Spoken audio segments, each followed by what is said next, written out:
Oh, my son, you should be ready to lay good foundation. Earlier the better. In the nearest future, you could be one of the leaders. So we pray, amen.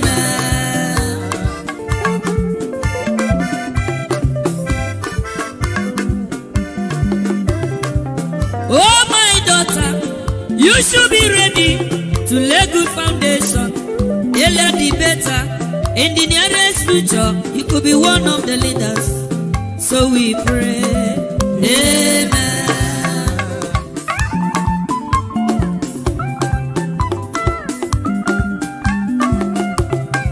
To become a leader is not very easy. To become a man is not a day job.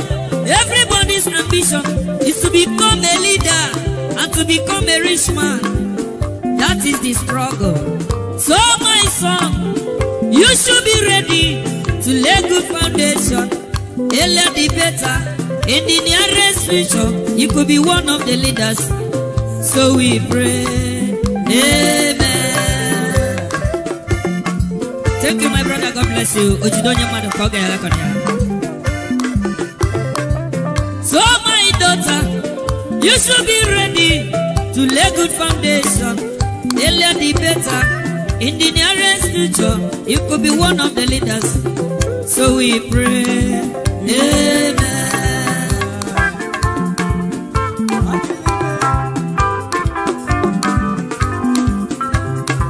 To become a man, it's not a day job.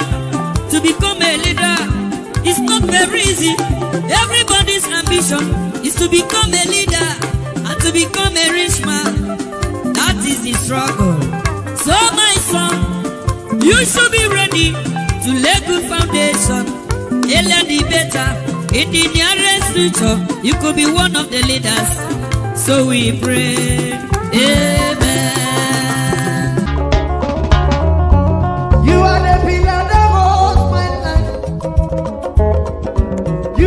Pillar of my life, Master Jesus, you are the pillar of my life.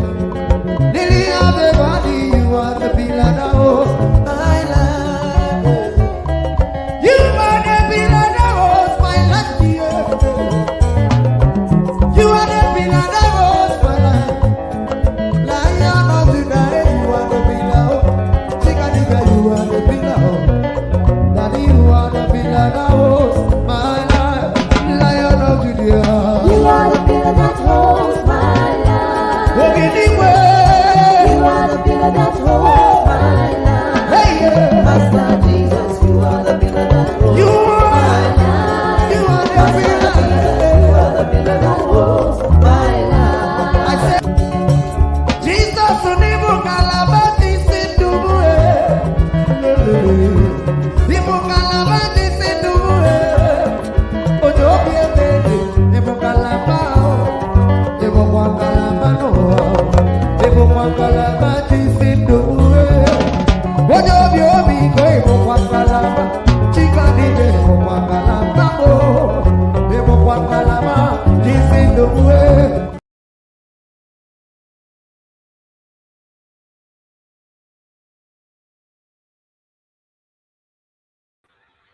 All right. Good morning, good afternoon, good evening to every one of you. We're back again. It's another day today. How are you guys doing today? Thank you very much for joining us. I guess everybody can hear me. If you can hear me, please let me know that you can hear me. I appreciate you all today.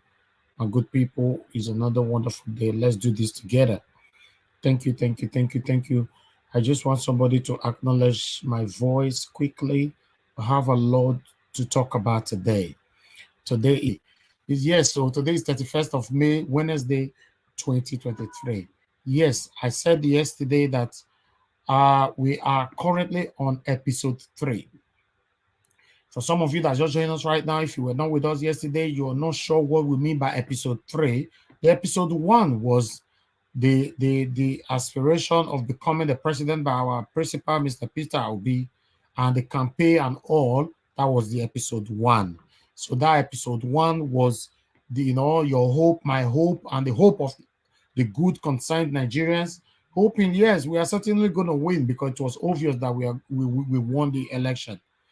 I was hoping then after that time, I'm going to start checkmating my principal. I didn't know that we are going to have episode 2. Then INEC chairman declared the election that happened on the 5th February 2023, declared Bola Ahmed Tinubu the winner by issuing its certificate out at 3:45 a.m. in the morning to Bola Ahmed Tinubu. And the surprising part of it is that Bola Ahmed Tinubu was awake to receive that certificate. Guess what? He was not only awake, he wear agbada, he spray perfume, his wife there with him, and all the well-wisher, all of the day with her at 3:45 a.m., where everybody they sleep. And only a part na not sleep and the people. He give her that certificate. After I don't give her that certificate now, we can enter episode 2. Hoping say now that episode 1 now for your to enter presidency, no say the person where we support now will constantly checkmate whether he do things right. We can enter episode 2. Some people they call her part 1. Okay, most say part 2. So me they call them episode 2. As we come enter episode 2, I can see Mr. Ike. Thank you very, very much for joining us. I can see you right there. Austin Shinom. So thank you very much. God bless you all. We come enter episode 2 now. Can say, okay, no wahala. We not go agree. We not go agree. Make we go court. Make we go this. More do this one. They not go sworn in. The swearing in will never happen based on article. The different articles that we have read. Section Constitution Nigeria. Constitution 1999 as amended. We quote everything, we talk, allegations, everything, the fight and all. We put everything together. Guess what, my people? They come swear this man in on the 29th of May. As we speak, so Bola Ahmed Tinubu is the president of the Federal Republic of Nigeria. Yes, constitutionally, yes, they don't do one. Unconstitutionally, based on the sections, we are amongst those that refused him to be our president, until the case in court is totally done. But as we speak, constitutionally, either legal or illegal, is the president of the Federal Republic of Nigeria. You know what that means? We can't carry. We can't enter episode 3. We just say without finish, as we speak, so episode 3 just starts. It just starts the first day for here. Now only God know when this episode 3 will come go reach. Episode 3 now with the wait. I be not plan say we go reach episode 2. Talk like say we go reach episode 3. So now episode 3 we did now. The episode 3 now be say we are hoping for the judiciary to do the right thing. That be episode 3. Episode 4. That episode 4. I don't want to talk him. Because that one go be as it gets. That one not go good for a year at all. Yes, but I never want to go there. Let's assume say everything will end in this episode 3 or part 3. But as we speak, so now part 3 of this journey that we did, when we start out with this and only part 1 go end. No say go carry us, go where we don't know. Now God, I go bless all of you now.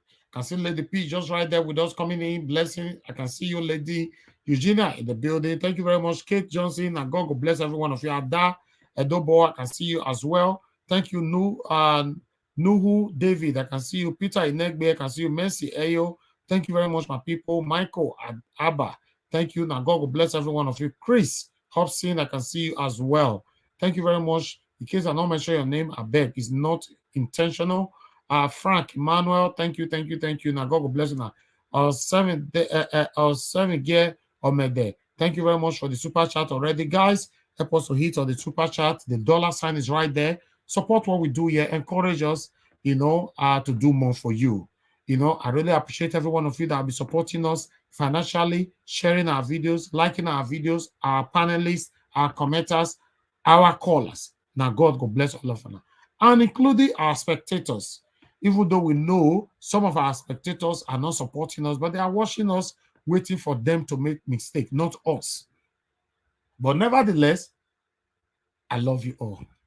We are all Nigerians. You choose to support the party that you like, that's fine.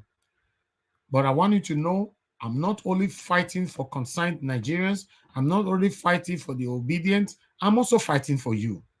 As we speak today, Nigerians don't they see pepper. Now not that pepper where they go put for your eye, go come out for your nose. They don't they see pepper. I never see anything. You know our brother, comrade Omobude, I will wait, talk to us yesterday. No say when he talked yesterday, he exempt Tinubu come off for inside the matter. He said Tinubu not join for this one. Now only suppliers, this is that, few suppliers and all that. Now they do all this, the NPC and co. Make us surprised. My lovely brother don't come out today, like all include Bola Ahmed Tinubu and all associates. Say that all of them, they, in fact, make we listen to this video, Chapali. Nigerian people. Yes, good day, great Nigerian people. Yesterday, I expressed my anger over the sudden increment of petrol by independent marketers. We think said President Bola Tinubu no or here no day until this morning. We can't realize say now the plan of the Bola Ahmed Tinubu's government to start their beginning with mass suffering and poverty for Nigerians. Hi, this one I laugh. I love it small. This particular area, I laugh. Eh? So Bola Ahmed Tinubu did this plan. Wait, one minute Nigeria suffer so. That means the popular saying, some of the way they say from fry pan to fire. Let's say that statement are true. Hey God. Wow. When we they talk for you, when I say we don't know what we they do. Go social media. Go social media. Go count how many people will get big platform like Nigeria Watch, where it stand for what is right. Go count them and still count how many of them will sit on the fence where they say, no, my platform with their fence. So anybody where they support anybody, make you can't come, make you can't talk. Anybody, those one are people who they call say sit down for fence. Go count them by yourself, make you pass the judgments. No, say we will dedicate our channel for what is right. The first time I'm doing this, during the time of Edo State Governor, Governor Obaseki, second term in office. Yes, I supported Governor Obaseki, but I left the platform. You know, I opened the platform for everybody to come in and speak. I don't oppose anybody one day. Yes, but the body language, you go feed digest and say, this man, Obaseki is support. But this Peter Obi, I say, no, I'm not going to do it like that. This platform is 100% for Mr. Peter Gregory Obi. I want to make you do your own rally, your own movement, buy fuel for your car. You let your tank full. I don't know whether you go see fuel buy. Another one, I don't know. Make you fuel your car, make you your full. Drive around inside social media, all the streets. Drive around. Find social media platform where you 100% dedicate for Mr. Peter Obi. You say it's not go reach 10, if I'm not mistaken. Find the one where you sit down for fence. You say and say they reach 100. They say I'll be there the bill, but they sit down the day for fence. You go say, oh God, why you allow this social person to come to your platform to insult Peter Obi? You go say, no matter now, everybody is entitled to their freedom of speech. I didn't allow that. I told everybody the platform. I did different kind of music and everything for Mr. Peter Obi. You know why? Nobody paid me because I want a new Nigeria.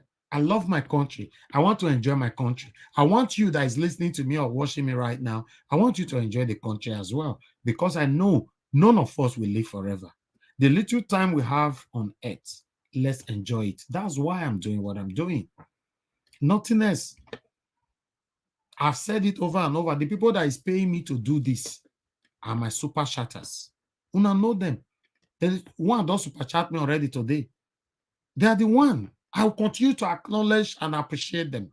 Nobody called me and say, okay, I agreed with them, secretly collected money from them and I started doing the job. Nobody. I was approached. I refused it because I have integrity. I've built my integrity since I was born. I don't feel talk, not because of say Peter Obi don't they say because Peter Obi get integrity, I get no, since I was born.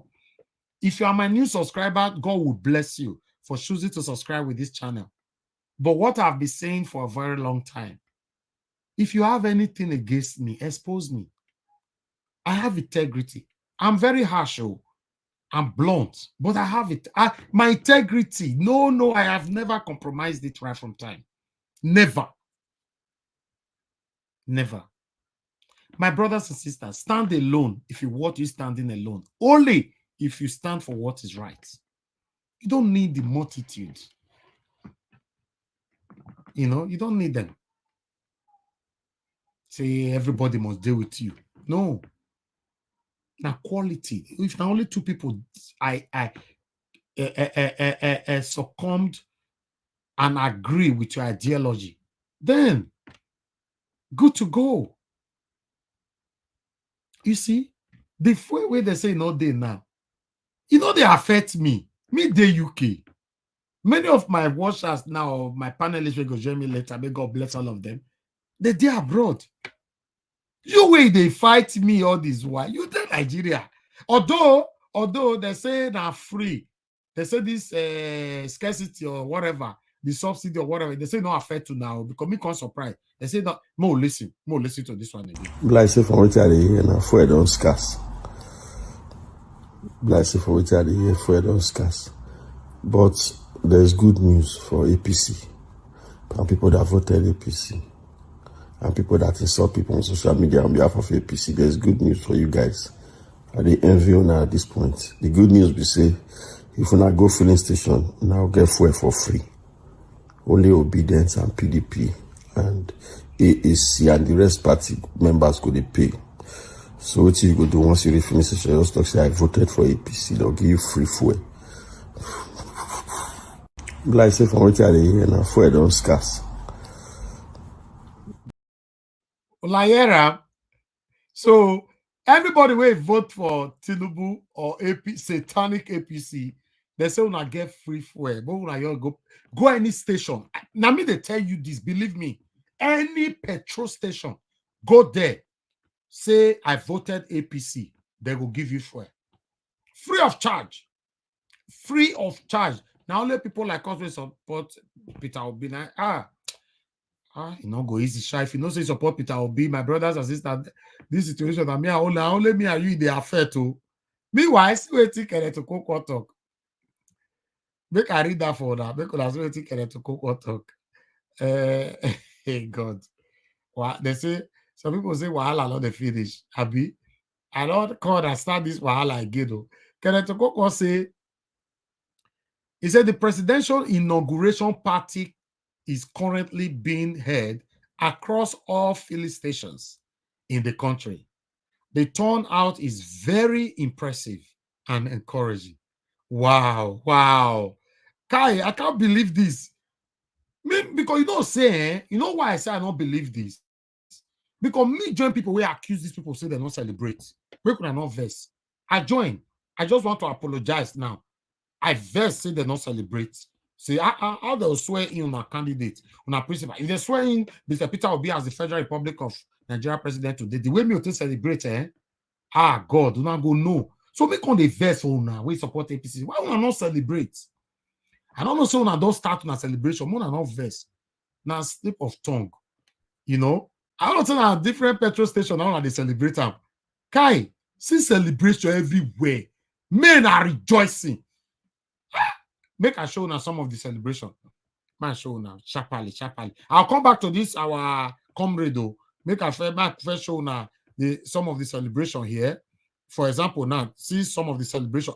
Champagne, you know, see all those kind of drink where wicked they drink. Now they say that they bust for inside filling station. Make una listen. See the way that they bust champagne for here now.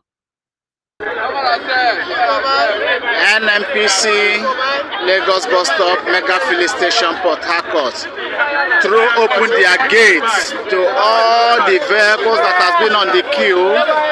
Gate has been thrown open and yet no vehicle has agreed to enter the car. Gate is thrown open. Nobody is entering the filling station. Gate is thrown open. No, me no understand.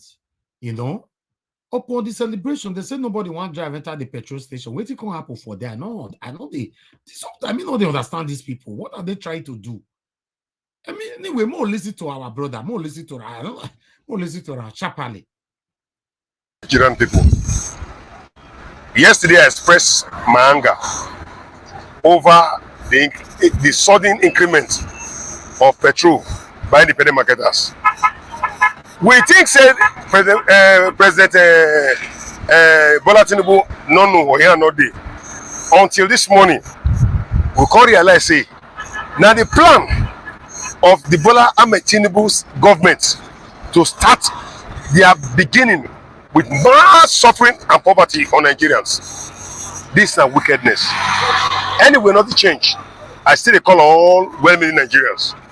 Our Nigerian youth particularly, we must come out and take the destiny of this country back from these scavengers. Tomorrow and Thursday, the first day of June. Oh, okay. I got many to talk before I go post link. I know if I post link now. Some of our people will go target, but no, if you talk. Meanwhile, let me appreciate my big sister, Madam Stella. Thank you very much for your super chat. Send me girl me there. Thank you very much for your super chat. May God bless you all. I'm really grateful. You see, I this smile. I don't know why. Today I don't they happy. Why wait today? This up with me now. Me don't understand. Me are they happy. God forgive me if my happiness in one way or the other is wrong. Forgive me in advance. But I'm happy. God. Our big brother, comrade, Omobude, I will say we should take our destiny in our hand. Okay. Nigerian youth, when me they call una tele. Una say, what is he saying? After that one, don't put gongo for eye, put face cap, he go they talk. What are you saying? Hey, God. But I don't see anything. Me up there UK for here, the enjoy. I they flex. If I know say I bought for UK, I'll buy ticket, I'll go Canada.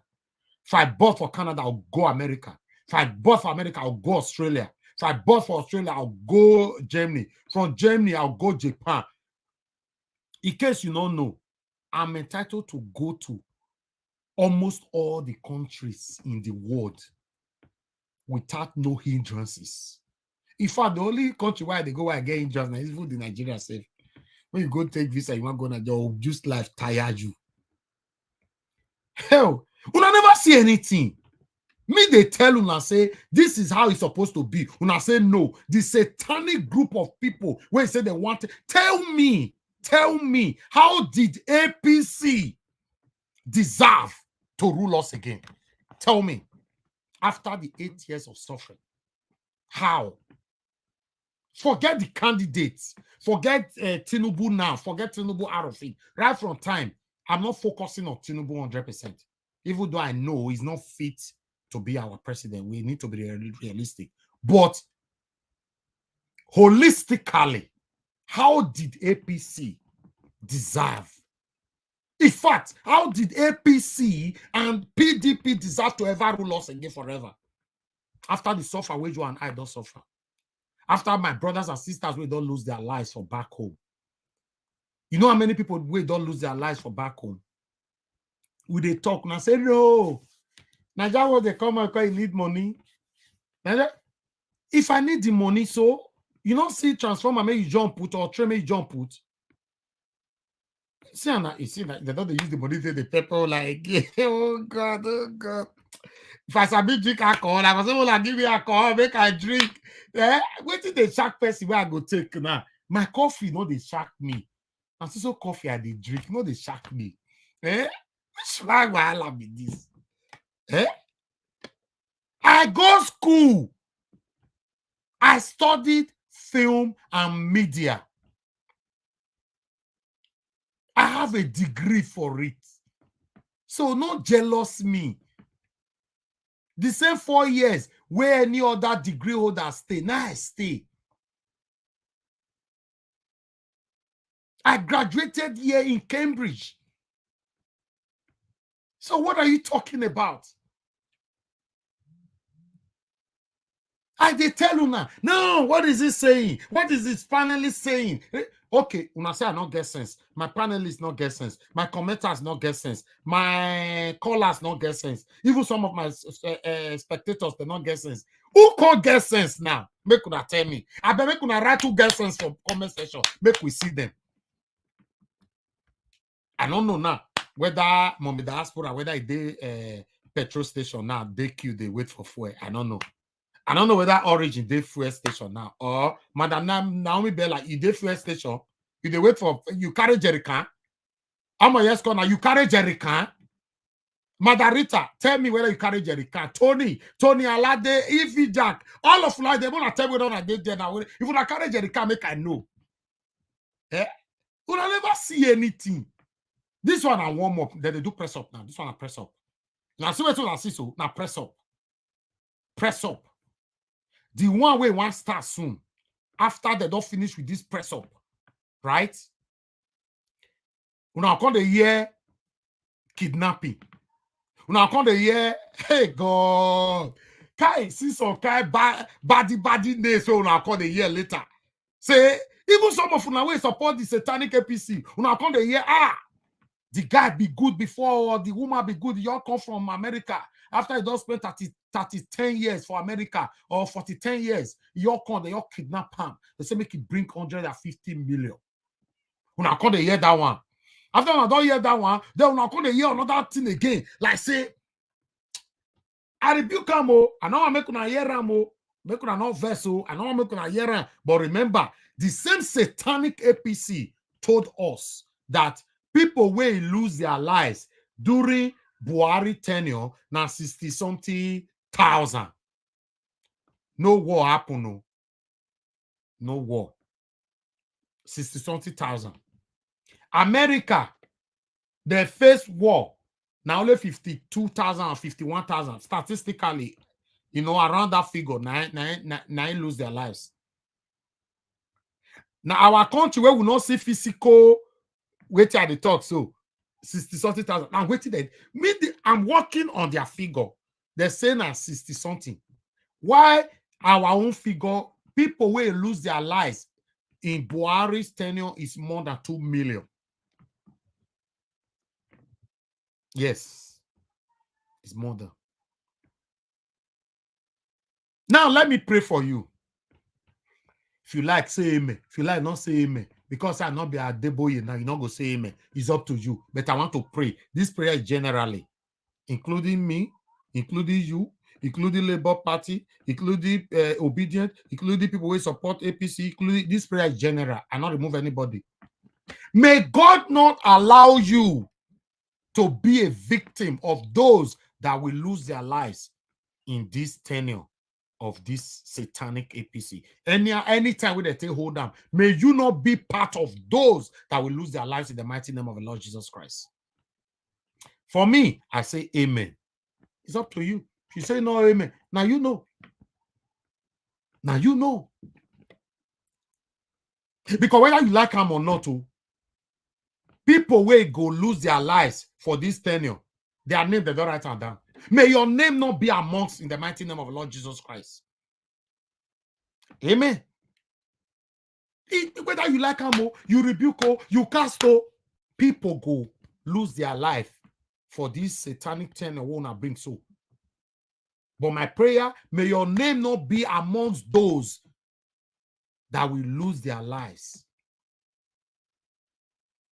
throughout how long will this satanic APC go hold office for, in the mighty name of the Lord Jesus Christ. When we are fighting, please, no calling. Don't call me. I did not post out a link because I don't want to be distracted. Please don't call me. I don't really like speaking to people like this. Don't just call, please. May you not be part of the people that will lose their lives in the mighty name of the Lord Jesus Christ. May I not be part of them in the mighty name of the Lord Jesus Christ. Amen. But unfortunately, it go happen. My prayer, I say, may we not be part of them. May our well-wishers, those that wish Nigeria well, may they not be part of them. Although, make anybody not be part of them, I don't know how it go be. Because we be cry, you don't listen. You don't listen. Thank you very much, my people. Make we listen to my brother finish. I go take her back up because that I just start this video. Comrade I love this, my brother. I just start up there. He's with me. He said Tinubu join this cabals where they polish with us. Make we listen. Good day, great Nigerian people. Yesterday, I expressed my anger over the sudden increment of petrol by independent marketers. We think said President Bola Tinubu no know here no day until this morning. We can't realize say now the plan of the Bola Ahmed Tinubu's government to start their beginning with mass suffering and poverty on Nigerians. This is a wickedness. Anyway, nothing change. I still call all well-meaning Nigerians. Our Nigerian youth particularly, we must come out and take the destiny of this country back from these scavengers. Tomorrow and Thursday, the 1st day of June 2023, they tell us say petrol where they don't already pay for, when they are available, go reach ending of July. That's the president, those were the authority they tell us. Suddenly, we hear now say even them don't increase from NNPC, Nigerian federal government filling station, to above 500 naira. So they don't give license to the independent marketers to begin sell at 800 naira or 1,000 naira or as they like. Nigerians, if we fold our hands and we let them be, we let them succeed. Woe unto every one of us, Nigerian youth particularly, I respect to now. Make everybody mobilize from their local area. Don't go to any particular center anywhere. Wherever you dey, take authority of those areas. We must take control. Not fear say police go arrest you or DSS or anybody. All of them, those DSS and police, whoever they are me, all of them, they inside this suffering with us. All of them, they inside this trap. They are also entrapped with us. Before they go transfer their aggression to una, Nigerians, let us wake up. Let us take our destiny in our hands. We must reclaim this country. Tomorrow, Thursday, make una come out. I want appeal parents, make una no carry una children go school. Come say now we make una children not fit come back from school. Those when they drive motor phone, I come say now we make they come destroy and side mirror, destroy and windscreen, or they destroy our vehicles. Make una pack una cars for house, so that when the revolution come worsen, it not go affect una negatively. It is not my desire say any Nigerian person go suffer more than we have suffered now. But if you not stay your house or join the protest, stay your house. Everywhere for Nigeria, Nigerian youth, mobilize yourself, take over your local environment. Take over your local environment. We must resist this evil and wicked system. That's why I talk and reach. Make I say I go. Later today, I will do. In fact, I will speak again, make other broadcasts, but make I leave on here. Thank you. We'll talk in the next few minutes. Oh my God. Finally, Nigeria youth want to rise. My God. Oh, at least. At least. When I say I don't get sense, I don't dey get sense now. Oh, oh, oh God. Oh God. Well, I never see anything. I don't wait till I put on a hand. So. Oh, see, man. The hunger way una want enter, so I don't know the chapter where I go put them. The hunger way people want enter. See what happen now. Person park a car, may your quick just buy something, make it come. See what they do. And hunger don't lead to this one now. Watch this video one I want put for screen now. I don't go no see the situation where we enter. So watch this video first. This is where the vehicle is. They removed everything in this car, both the power window, destroy the whole box. Oh God. Scatter the glass.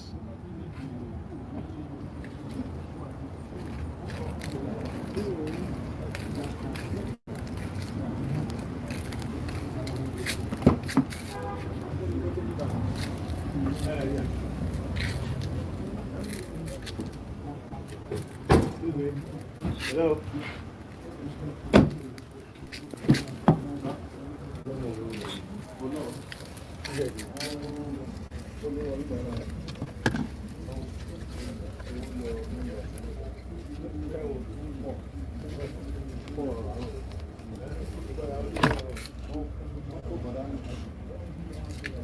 They removed all the controls.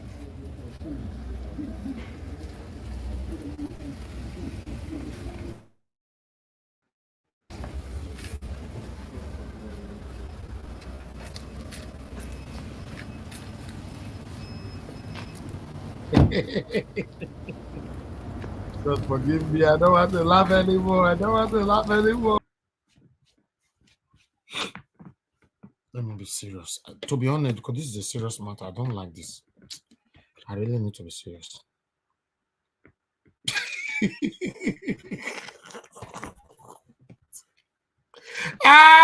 Okay, maybe I love that. Maybe we'll go break. Maybe we'll go break. Because if I say this laugh, I need to deal with her first before I fit to manage you like this evening. You are the pillar that holds my life. You are the pillar that holds my life. Master Jesus, you are the pillar that holds my life. Lily of the valley, you are the pillar that holds my life. You are the pillar that holds my life, dear. You are the pillar that holds my life. Lion of the night, you are the pillar.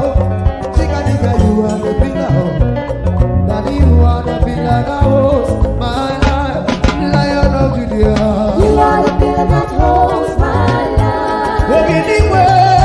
You are the pillar that holds my life. Hey, yeah. Master Jesus, you are the pillar that holds You my are. life. You are the Master pillar. Jesus, you are the pillar that holds my life. I said, Jesus, unibu kalabati sinduwe. Nibu kalabati sinduwe. Ojo biete, nibu kalabao. Nibu kwa kalabano. Nibu kwa kalabati sinduwe. Ojo biobi ko nibu kwa kalaba. Chikani nibu kwa kalabao. Nibu kwa kalabati sinduwe. Okay, make una no verse, make una no your verse. I promise you now, I'm serious now. Me though serious. I dey tell you now. I'm very, very serious now.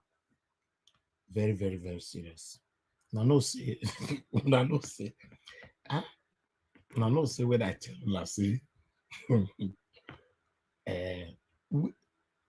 Make una no. Percy come tell una say make I repair Nigeria. Una say no. Say na your village person you need. You say na your village person you need. Make I repair Nigeria. In fact, this man went as far by saying they know they buy bread cheap for Edo State or in the north. Una said no. Una said no. We are used to suffering. No, God forbid. I shouldn't say we. You are used to suffering. You are used to suffering. Listen, in case you are not aware, let me reiterate. Some of us no go beg for food again in the rest of our lives. In the mighty name of the Lord Jesus Christ. God don't do it. It is too late to fail. In case you are not aware. Let me tell you, the poorest person for UK get house. Government they pay them money waiting they eat every month. In fact, every week. I mean the poorest person for UK. Government recognize them. Government recognize and they give a house if they stay for house. Then they pay money with it they eat. That's the poorest person for UK. So, although no kind of prayer where you go pray, you not go walk again because it is too late. So we were doing this mostly for your benefit and for my own benefit because I love my country. When I say no, you are used to suffering. After all, I prefer to suffer for me to lose somebody who come from my village. Person who come from my village must rule. By fire, by thunder, he must rule. He must rule. God, thank you. I'm from Edo State. I supported an Igbo man. It shows that I've demonstrated my patriotism to show that I love Nigeria genuinely. Me and Peter Obi does not have any kind of direct or indirect affiliation. No. You see? Una say no. Una no want to lie. That man will come from your village now you want. Tribalism. Hey. In fact, make we watch this video. Will I say this matter today? I don't go post link. Make we not verse. I feel do my video for 5 hours by myself. That's why they do it before. But my panelists will go verse for me. But they could watch this video. My panelists will they watch me if you want to this channel. Make on the right way I showcase so down. Because if you once you don't enter, I go ask you question.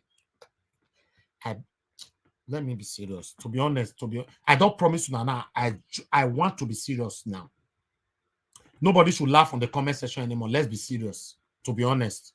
Because what we are doing now is not right. God should forgive us. Let's be serious for once, I beg. Let's be serious. We need to be serious. Although this is just the beginning.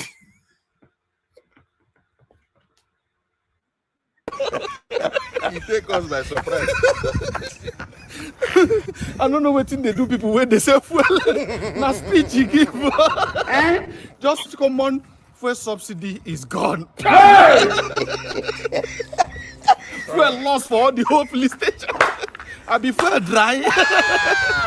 All of a sudden, nobody get fuel again for their station. Rich one and cup of tea. The worst part be say the queue long from here. Reach Obaland.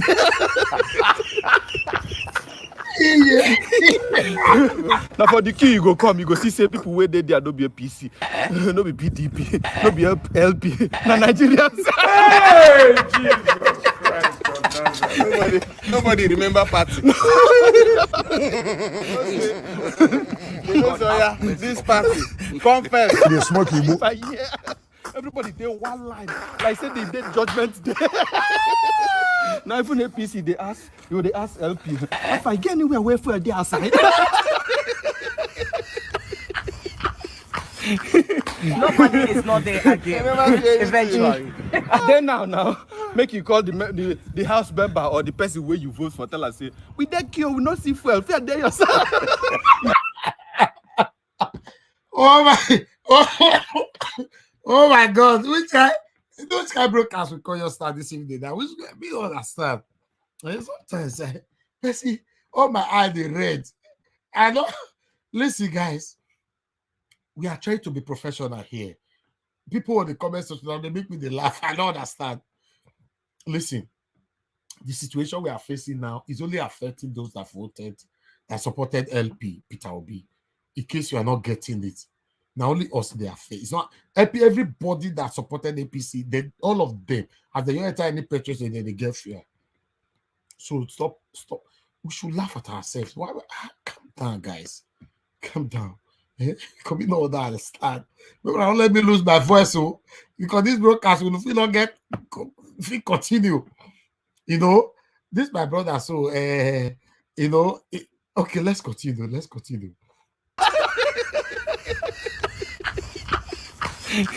Nobody is not there again. Eventually.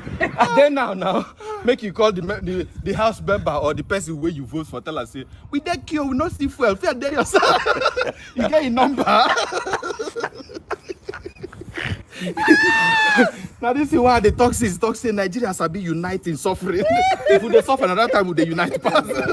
But if things are going well, everybody go to talk you. God have mercy upon us. The first subsidy come like we are starting from the bottom. Oh yeah. TOP. We started from the ground. I'm telling you, you have to have capacity. This one shocked me.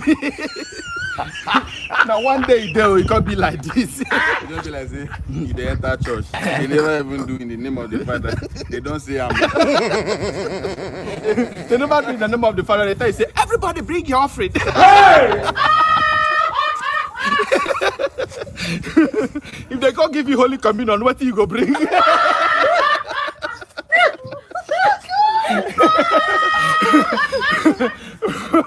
This vocabulary say go long. You have to have capacity. I beg, Nigerians in diaspora, help us. Wait, the other man, no, you don't go first talk, say, now school, no be school, they can't come. You dey use your function to play. You dey use your generation to play. I don't know whether na this leg. By the time we trek finish, everybody for this Nigeria, everybody go get yam leg. The yam leg go long. Wetin be this? Because it's, if they want to address us, they can't do mistake. The Chimpanzee Republic of Nigeria. Sorry.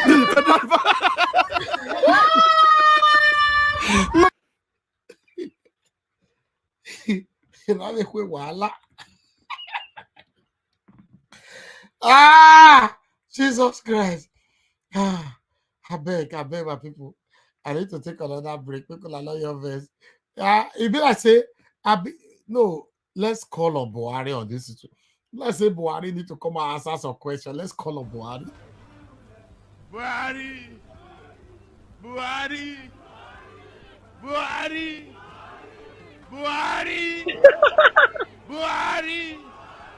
say it again, Buhari,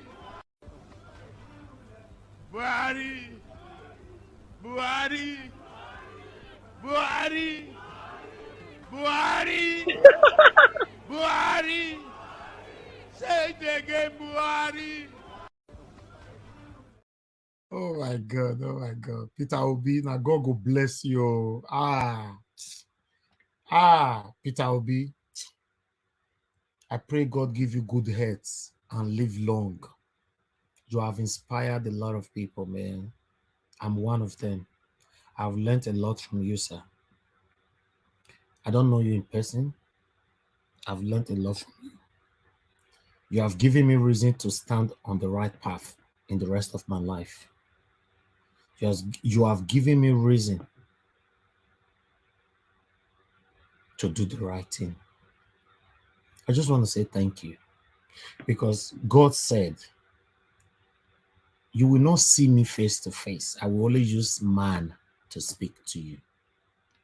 I believe God used you to speak to us, although not everybody listened, but I'm one of those that listened. I just want to say thank you. Thank you. I'm proud that I supported you. I will not have any reason to regret supporting you. Thank you. You have changed my life, regardless of doing this job I'm doing.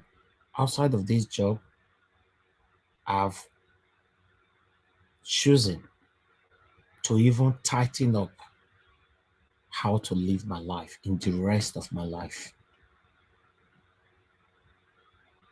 Although before you, I've already chosen to live this life, but you inspired me. Peter Gregory Obi, you inspired me, and I believe you inspired a lot of people out there. I just want to say thank you. Despite that, I've been laughing. I just want to say thank you. You've done a lot for us. Thank you. None of us have seen God. God used you to change a lot of things in Nigeria. Thank you. I don't want to see you. I'm not expecting anything from you. I just want to say thank you. Thank you.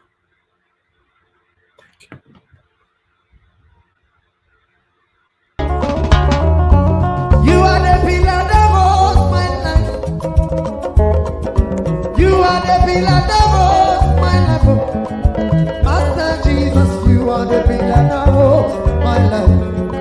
Lily of the valley, you are the pillar that holds my life. You are the pillar that holds my life, dear. You are the pillar that holds my life. Lion of the night, you are the pillar. Chicanica, you are the pillar. Daddy, you are the pillar that holds my life. Lion of Judea. You are the pillar that holds my life. Walking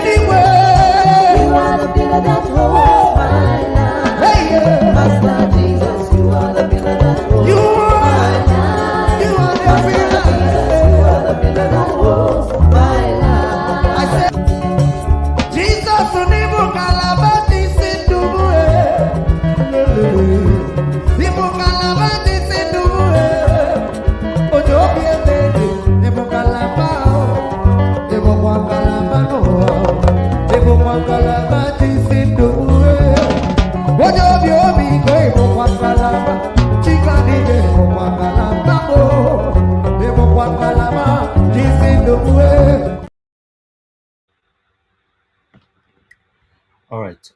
Use the link to join us, guys. I just posted the link. Click on it. Join us on screen. Let's start the broadcast for today. Appreciate every one of you. May God bless you all. Just click on the link. I go on another break again. We'll come back. We'll start talking. And God bless all of you now. Thank you. You are the pillar that holds my life. You are the pillar that holds my life. Master Jesus, you are the pillar that holds my life. Lily of the body, you are the pillar that holds my life.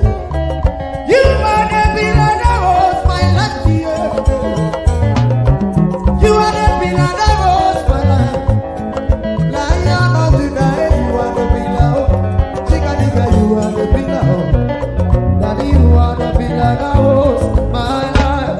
Lion of Judah, You are the pillar that holds my life. walk anywhere. You are the pillar that holds my life. Hey, yeah. Master Jesus, you are the pillar that holds You my are, life. you are the Master pillar. Jesus, you are the pillar that holds my life. I said, Jesus, unibu kalabati sinduwe. Nibu kalabati sinduwe. Ojo biemede, nibu kalabao. Nibu kwa kalabano. Nibu kwa kalabati sinduwe. Ojo biomi ko nibu kwa kalaba. Chikani nibu kwa kalabao. Nibu kwa kalabati sinduwe. All right. Thank you very much, my people. I appreciate every one of you. Thank you. Thank you. Thank you. It's another day. It's good to be here. It's good to be here. Please stay mute. Stay mute. I try to mute everybody. Just stay mute. And God bless you all. Thank you. Thank you. Thank you. Thank you. All right. I just want you guys to understand that panelists, I'll acknowledge you shortly, but just bear with me.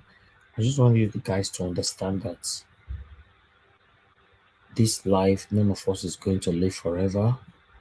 In case you don't have any respect for Mr. Peter Obi, I want you to know that he's a God sent to us. Even though, God forbid, he did not end up being the president of the Federal Republic of Nigeria, Mr. Peter Obi will remain my president forever. I just want you guys to know that with the decision that you made today, a lot of people will die.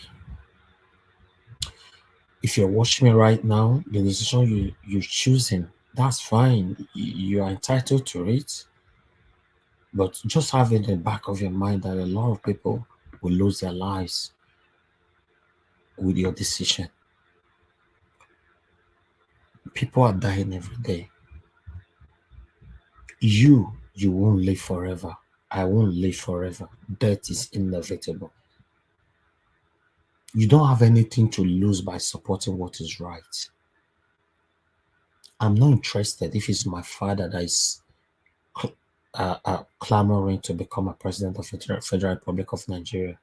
In fact, if it was my father who came out to become a president of the Federal Republic of Nigeria, during this time Mr. Peter Obi came out, and my father came out under PDP, I will support Peter Obi against my father. I'm telling you. That doesn't mean I don't love my father, but it means that my father cannot do anything good in Nigeria while they are under satanic PDP or APC. That's what it means. Do what is right. Don't be under pressure to do anything. Just stand for what is right. Please stand for what is right. We can't continue like this. People are already suffering in Nigeria.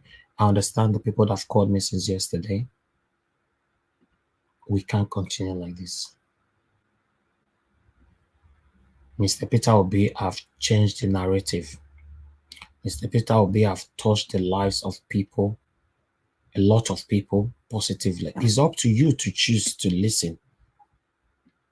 A man that everybody have scrutinized, we could not hold him to nothing. then you can do better than him. Yes, Mr. Peter Obi is not a perfect person. You can do better than him. But try never to do lower than him. Never. Try to put yourself in a competition, to compete with him, to do better than him.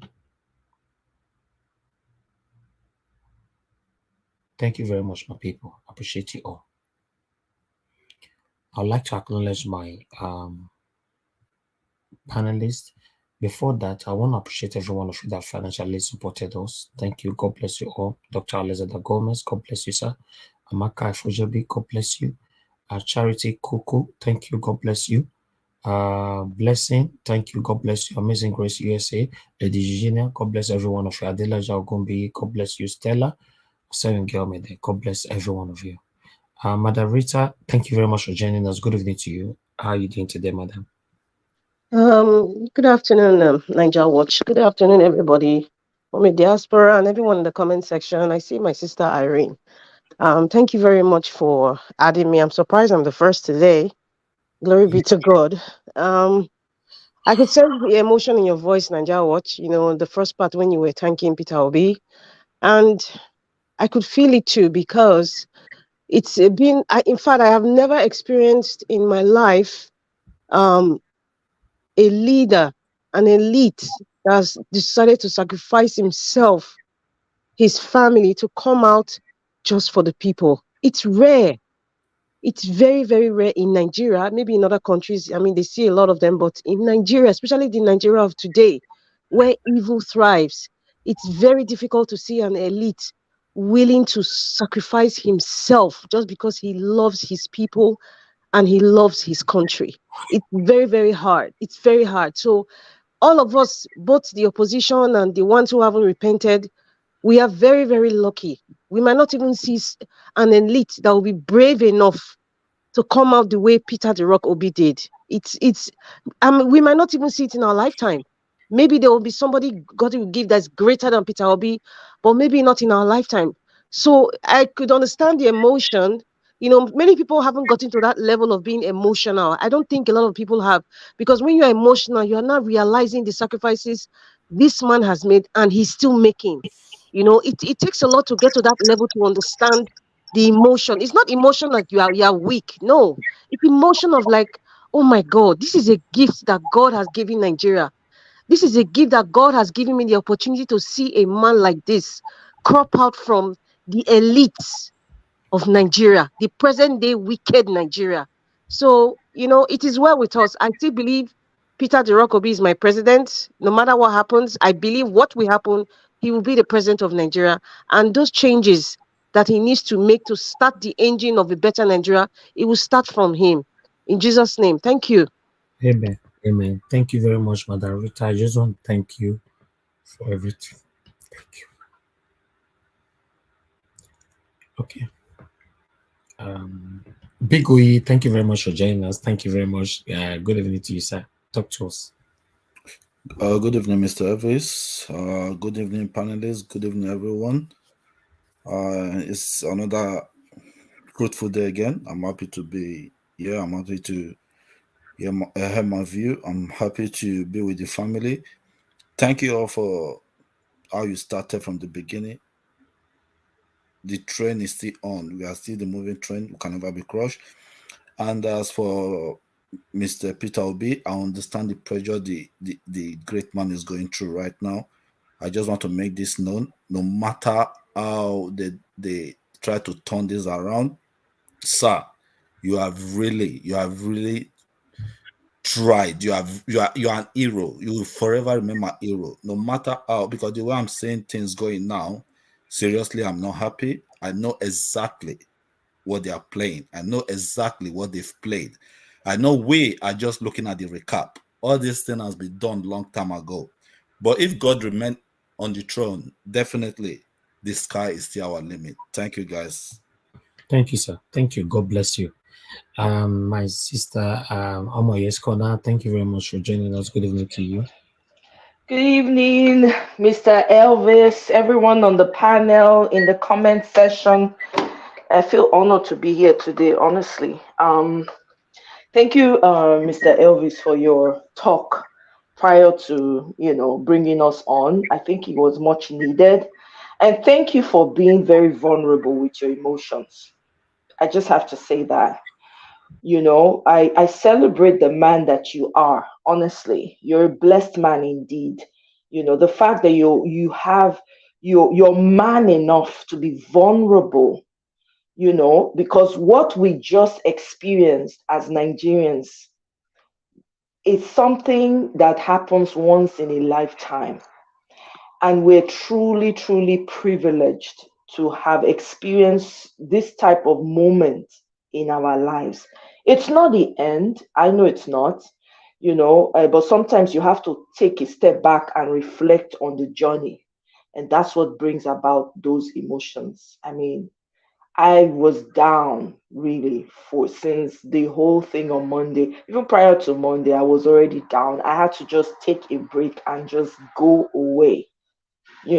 So my strength is renewed. I'm not backing down because what we're doing is much bigger than all of us. So I just want to say thank you for all the work that you have done, for everything that you have put into it, your time, your energy. It's been more than 1 year and you're still going.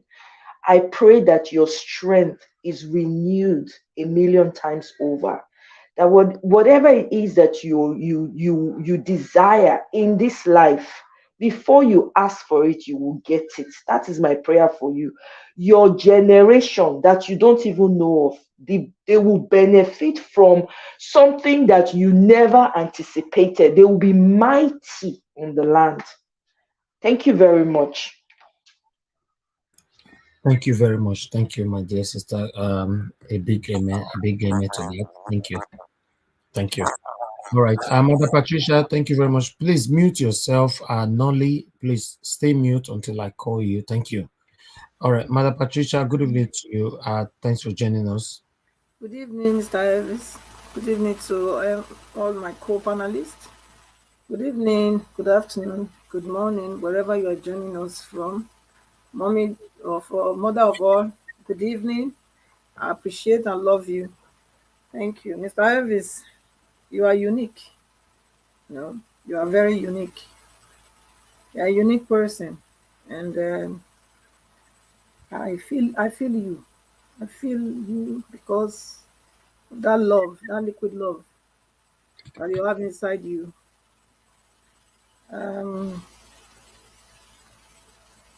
You are a person that when you stand for something, you stand 100%, and that's what you have. That's what I saw when I came. When the link was when I got the notification to join and I joined. That's what attracted me to be involved and be doing what I'm doing passionately to see to it that this mandate will definitely get it.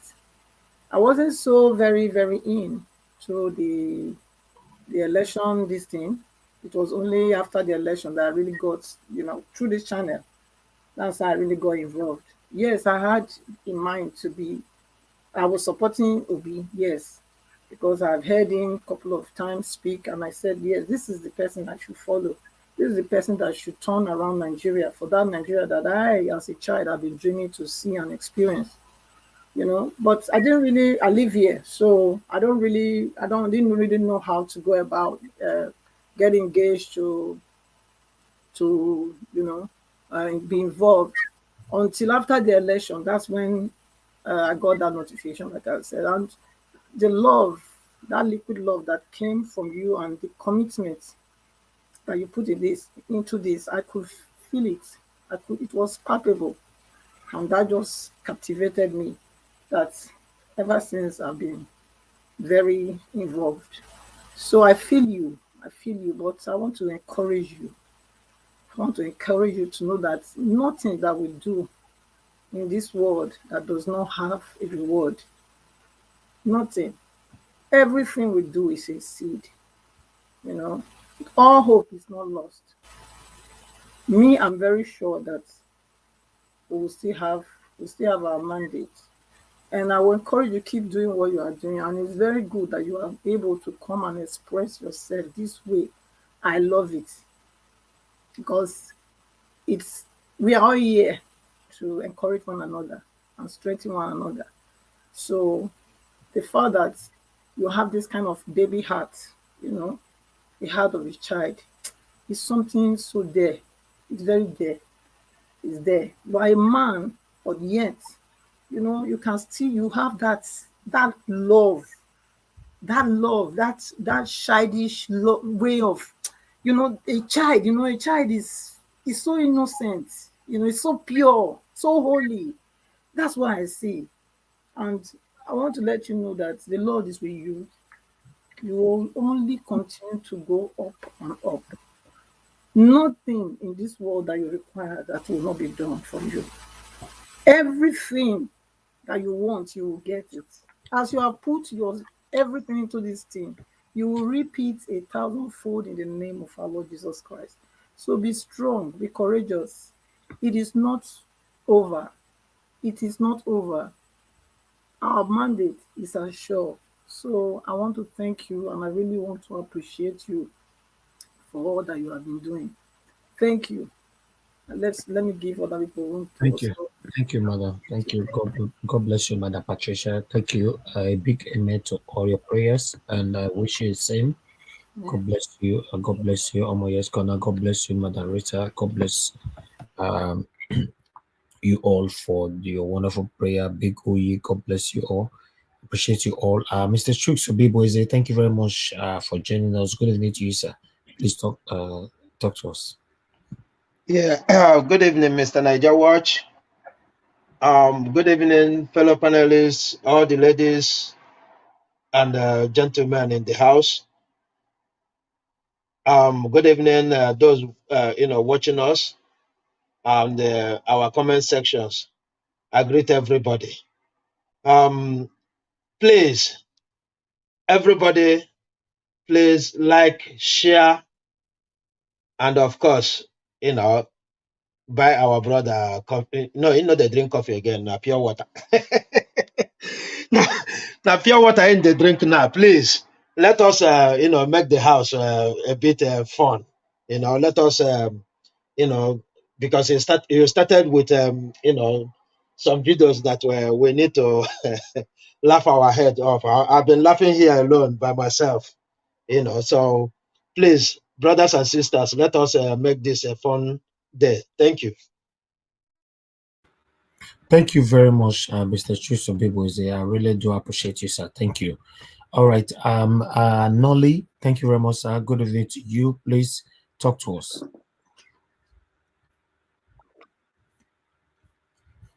Are you there, Nolly? We can't hear you. Hello, good evening. Good evening to you, sir. How are you doing today? Good evening, everybody. Yeah, can you hear me now? Yes, you are good. I'm good. Yeah. But Naja Watch, you really take me down the memory lane. When you were talking about what we have done in your life. It makes me to remember when we started this journey. How enthusiastic we are, how hopeful we are, how we are looking forward on the Nigeria. And all of a sudden, these satanic people came and destroy everything. And now we are going to court, challenging the case, challenging what they did. And it makes me to remember anytime I wanted to talk to Nigerians in a very wrong manner, I remember that Nigerians voted massively for Peter Obi. Just that some few people decided to turn everything around. All I just want to say is that let us just keep on hope, keep that hope alive. That one day, all these things will be over. It's either Peter Obi rule Nigeria, or it doesn't rule Nigeria. One thing I know for sure that he has planted a good seed in the heart of many Nigerians, including me. Just as you are saying, I really feel you. I really feel you, my brother. Let us keep on the fire burning. Thank you so much. I appreciate you. Thank you, sir. Thank you, Knowledge 77. You've been with us for a while. I just want to appreciate you. Thank you for standing for what is right. Thank you, sir. God bless you. Mama H.O., thank you very much for joining us. God bless you. Good evening to you. Good evening, Elvis. My thanks goes to every of my children out there that are standing tall to fight for their mandate. And I know you will get it. When? I don't know. But you surely get it. For those, there will be no Niger Watch without all of you that comes here. Elvis won't be here alone. So he derives his strength from every one of you that comes to the panelists and those who are the chat room. So to all of you who are giving him the strength to come every day, I say thank you. May the good Lord bless every one of you. And may your labor of love never be in vain.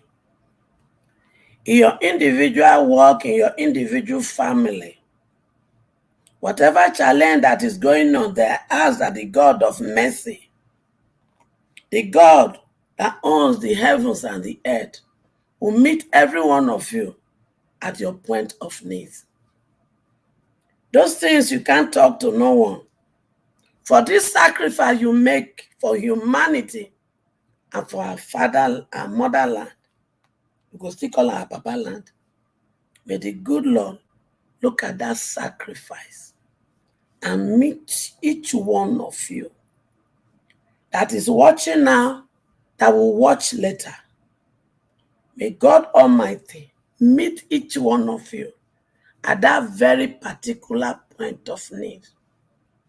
In the name of Jesus. Pastor will say, sow seed, and God will do it. Spending time here, spending time to listen to it later is your own seed that you are sowing. And because you are sowing this seed for humanity, for us to get a better Nigeria, may the Lord look at this sacrifice and answer you at that very point of your need. In the name of Jesus. And for you, Elvis speaking, heaven will bless you. Amen. Heaven will bless your generation unborn. Amen. Heaven will bless your generation that has been born. Amen.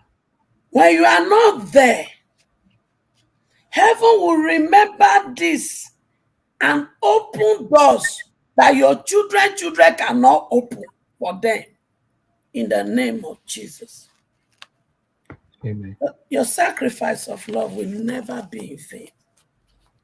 For those who turn their back on you because you choose to take this path for us to get a better Nigeria, may they be put to shame.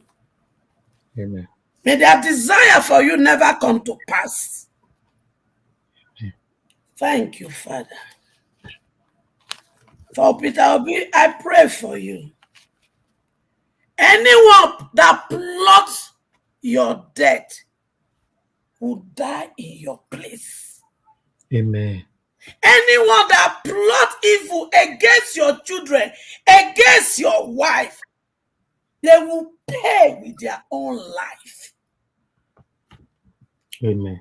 Your assignment for Nigeria for now will come to pass, whether they like it or not. You know, say I tell you, during my encounter with you, say you not be my favorite because of Atiku.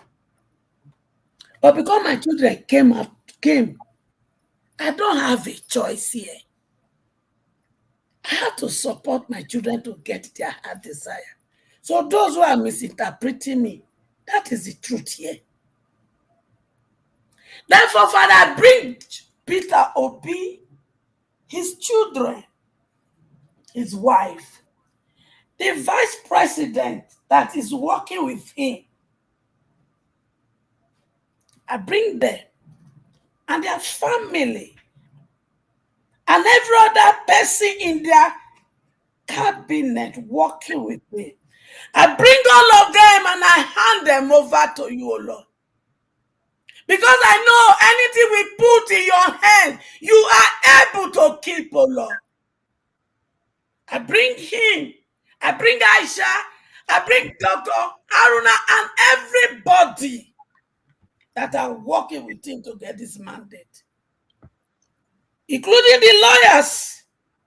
I bring all of them, their family and their children. I hand them over to you, Lord. None of them must drop their hair. Anyone that goes after them, release the host of angels from heaven. Let it go after their enemy as regard to this mandate. In the name of Jesus. Amen. The camp of the enemies of the obedient children, I ask, oh God, day and night, continue to cause confusion in their midst, cause them to fight each other. In the name of Jesus, there shall be no peace for the wicked. All the enemies of Nigeria Constitution, arise, O Lord, and set confusion, kata in their midst. Let them continue to fight themselves until we get this mandate and position Nigeria for a new Nigeria in the name of Jesus. Thank you, Father. Thank you. Thank you. In Jesus' name we pray. Amen. Amen. And to the APC, how far, how market? So the fuel, una dey take am free, abi? Thank you. Thank you, my dear. Thank you very much, Mama Aisha. May God bless you. You are a mother to so many. I just want to appreciate you. We offend you all the time here, and many other people offend you all the time, but you have demonstrated the spirit of a motherhood, a true love of a mother, by not looking at how your children offended you. You always pray for them and appreciate them. I just want to say thank you. Thank you. Thank you for being a true mother. God bless you. Thank you. I'd like to call on Prince Akwashi. Thank you very much for joining us. Good evening to you, sir. Yeah, good morning, Elvis. Good afternoon and good evening, depending on. I know you are in Germany, so yeah. And then other panelists, good morning, good afternoon, and good evening. Of a truth, you know, I actually joined Niger Watch after that was immediately after what do you call it? After the election. However, I knew when you were advocating, when you were doing the one for Baseki, then I used to, sometimes when I tried to watch, I used to see Mr. Oraka and and all that stuff. I was very much in support of Baseki at that time too. So I was seeing all those things. You know, pretty much, Mr. CM has said that you become his friend, but in my own case, you are higher down than that. You are a brother of mine in Germany, and take it from me. I am very much serious. I've never said this to just pretty much to a lot of people, but to me, you are a brother of mine. Why do I say so? I love somebody who stands for justice. I love someone who stands for something that he knows that it's right. It's better to be wrong doing something right than to be right doing something wrong. You know, um, this whole thing and the promise, the pledge I am making to you, I'm not saying it for any other thing. This is me. The day you step in US, please make sure you let me know. Wherever state you are gonna go, I will personally make sure that you come to the state I'm in, which is California, because I would love to dine with you and other people. Thank you, You sir. have done so much that you know, I can't even be able to tell you how much you have uplifted my spirit. Like I said, I joined immediately after that was immediately after election. I was kind of scavenging. I wanted somewhere to kind of like get my thoughts together. And then this other man that I used to follow, comrade, and for some reason I don't know, I didn't know what happened to him. Other they, I don't know. I wasn't hearing from him and all that stuff. And then I came across your platform. And ever since I joined this, it has so much enriched me. It has so much given me joy to know that there are people who will stand for justice. And my prayer for you every day will that you will keep going higher and higher and higher. My prayer for you is that no fashion against you, or no weapon fashion against you shall ever prosper. It will never get near thee. As for Peter Obi is for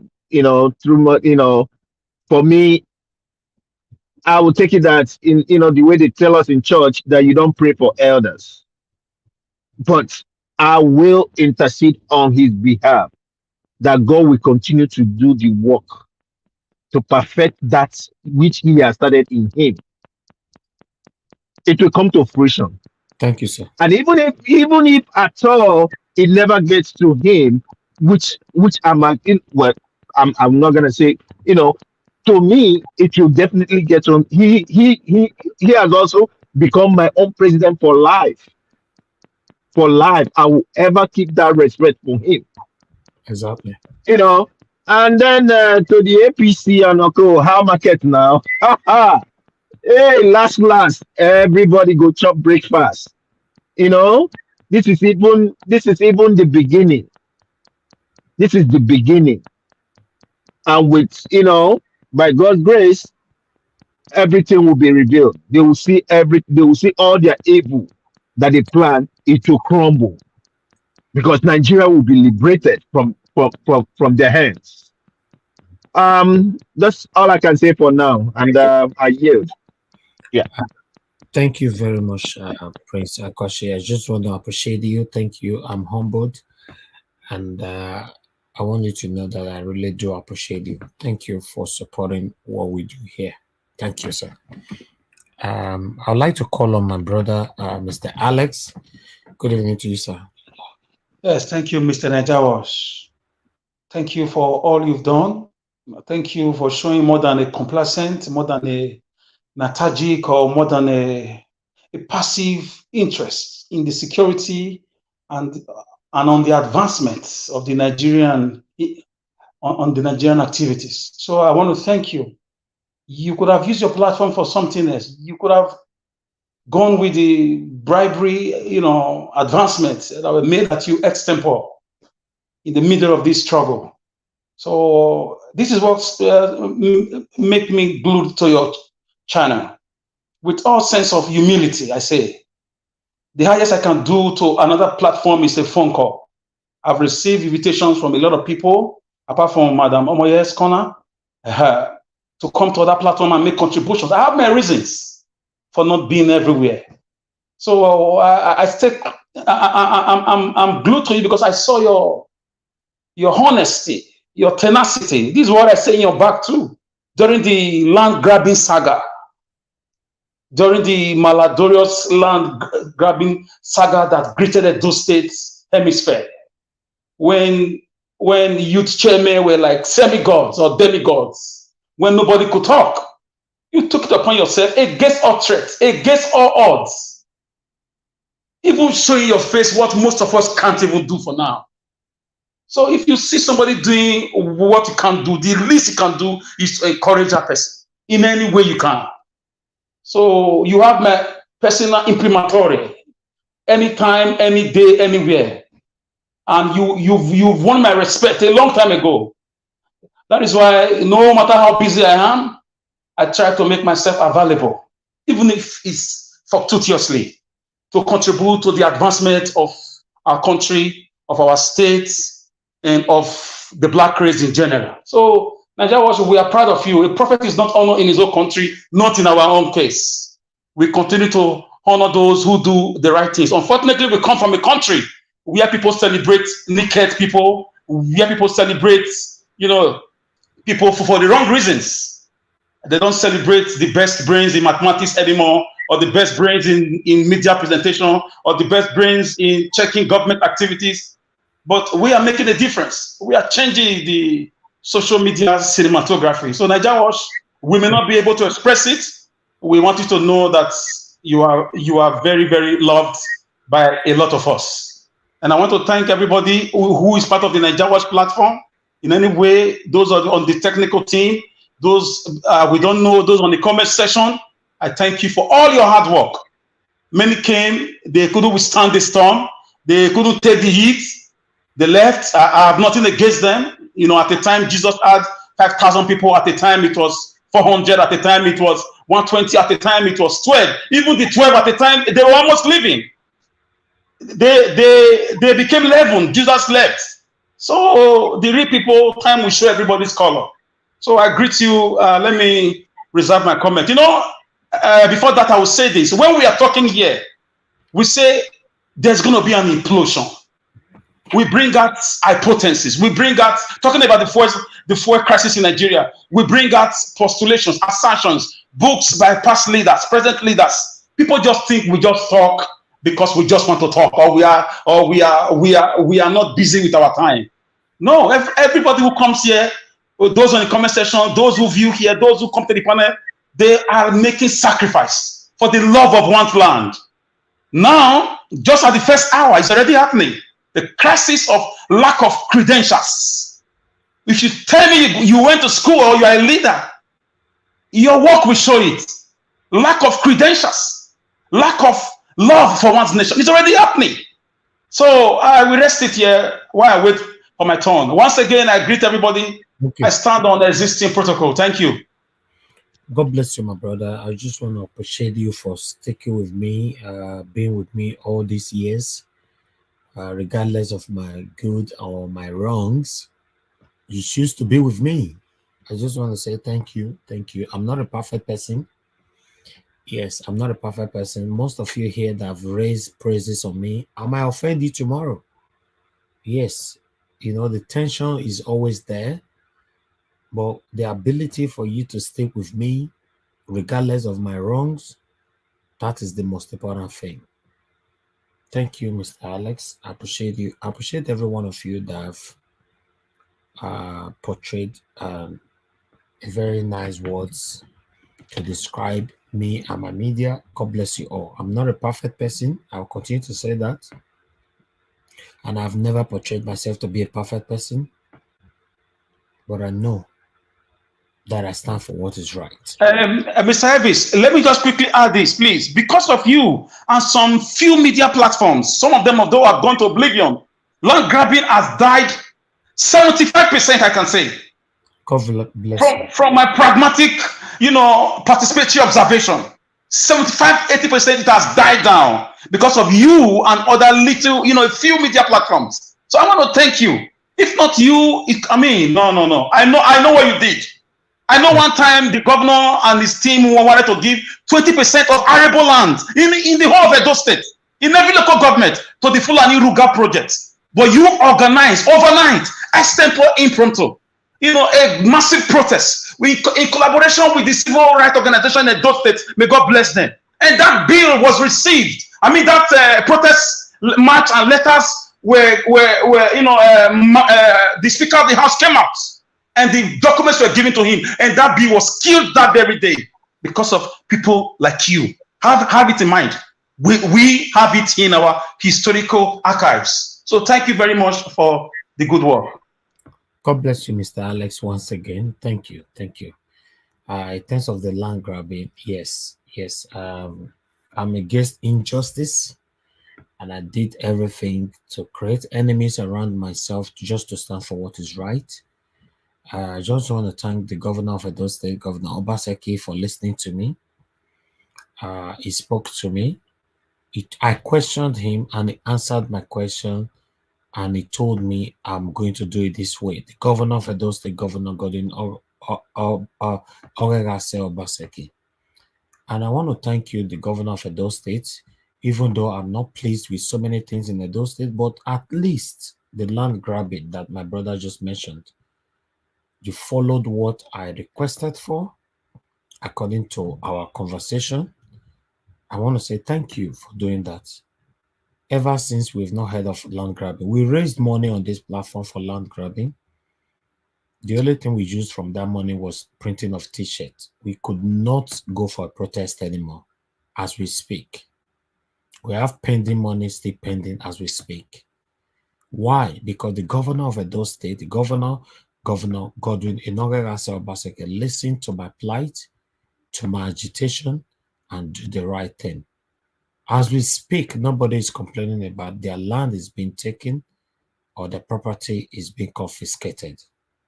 Thank you, Governor Obaseki, and I thank you, everybody that believed in us. That is my life all through. I've said it over and over again on this platform. Nobody have anything against me. I'm not just saying because I want to brag. That's my life all through. For my dad, my biological dad, a chieftain in PDP, to say that, my son, I bless you to follow your path. I did not support this party. I'm supporting Labour Party that I don't even know. All because of Peter Obi. You know what that means. You know why I'm doing this, guys? Because I know tomorrow you might fall. You will be no more. Then how do you want to be remembered? What do you want people to remember you for? That's what I'm doing. I'm not a perfect person. I'm not better than anybody that is watching me right now. I'm not better than anybody that is on the panel or the comment section or those that will call in later on. But I'm just on my lane, doing what I know is right. Do you know how painful it is? After all the struggle in life, you know one day you will die. It's so painful. It's something that we don't want to think about. It's so painful. After all the suffering, all the pains you've passed through, all the struggle, then one thing will remind you and knock on your door. Hello, sir. Hello, sir. Don't forget, you will die tomorrow. You will die someday. That is enough for you to stand for what is right. Yes, just stand for what is right. Amongst everybody that supported Governor Obaseki, I believe the only person that the governor of Edo State respect today is Nigeria Wash. Yes, it's only me he's respecting. I'm sorry if you are listening to me right now, if you caused a lot of people excruciating pains, all in the name of I'm supporting Governor Obaseki. I'm telling you today, Governor Obaseki is not putting you in first 100 of those that fought for him. Because he knew that I was not fighting for him for what I will gain. Immediately he won a second time, I started scrutinizing him. In fact, this morning, I posted a video by my team questioning the governor of Edo State of the dilapidated roads in Edo State. if he continue to be the good man that I assume he is, he will know that I'm the only person. Because for me, whoever reached out to me privately or publicly to tell me that I'm doing something wrong, you are my friend. I'm sorry, you are my friend. Don't feel bad for you to reach out to me if I'm doing anything wrong. You think that I'll take offense on that? No, I'm a different person. You that reach out to me whenever I'm doing anything wrong, you are my friend. You that stay silent because you're supporting me, I'm doing something wrong, you are still sticking with me, you support me, you love me, but you know I'm doing something wrong, you are my enemy. I'm saying this again, reiterating again. If you know I've done anything wrong in the past or now or prospectively, expose me. Please. That's my life. Yes, you did, oh. You did. You did. You did. You did. You did, oh. You did wrong. Say it, please. Miss, Say it on Mr. Expose me. Expose me. You not greet me well one time like that. A couple of weeks back, I called into the panel. You did not greet me properly. You greeted everybody very strongly, but me. That's an offense. That's an offense. And Mr. Alex, I'm a baby girl for life. I'm not a madam, please. When you keep saying I be baby girl, please. Anytime you want to address me as baby girl for life or Moyes Corner. Thank you very much. Are you referring to me? Yes, sir, okay. Mr. Alex. You I say didn't know Madam that was. Omoye, so please, Yes. anytime you want to address me now. I didn't know that was. I didn't know that was part of your nomenclature. Now, Thank you. Thank you. I'm 16. I remain 16 years old. Yeah, okay, I'm a 16-year-old. I keep that in view, and I want to render my sincere apology. Obilo. Thank you very much. Thank you, my people. I want you to know, my dear sister, that I love you. I have a lot on my head. I might not do things right, but one thing you must understand, just understand that the pressure on that particular broadcast must have hindered my ability to do things right how you expected it to be. But I want you to know I love you. You're my sister, and love everyone that supported me on this platform genuinely. Look at Madam H. Ho that was praying for us earlier on. I have offended her on this platform directly or indirectly, but she's still here praying for me. That is what I'm looking for. Mr. Alex has been with me for a while. Madam Rita have been with me for a while. They can't say that I've been perfect or true, but they are with me. They just know that I'm a human being. I appreciate every one of you. Appreciate your Moyes Corner. Appreciate every one of you. Let's stand for what is right. The more, the better, the sooner you realize that one day you will go. One day, yes, you will go. People will now start living tributes. But what kind of tribute do you want people to live? Either in public or in private? It's up to you. Think about that.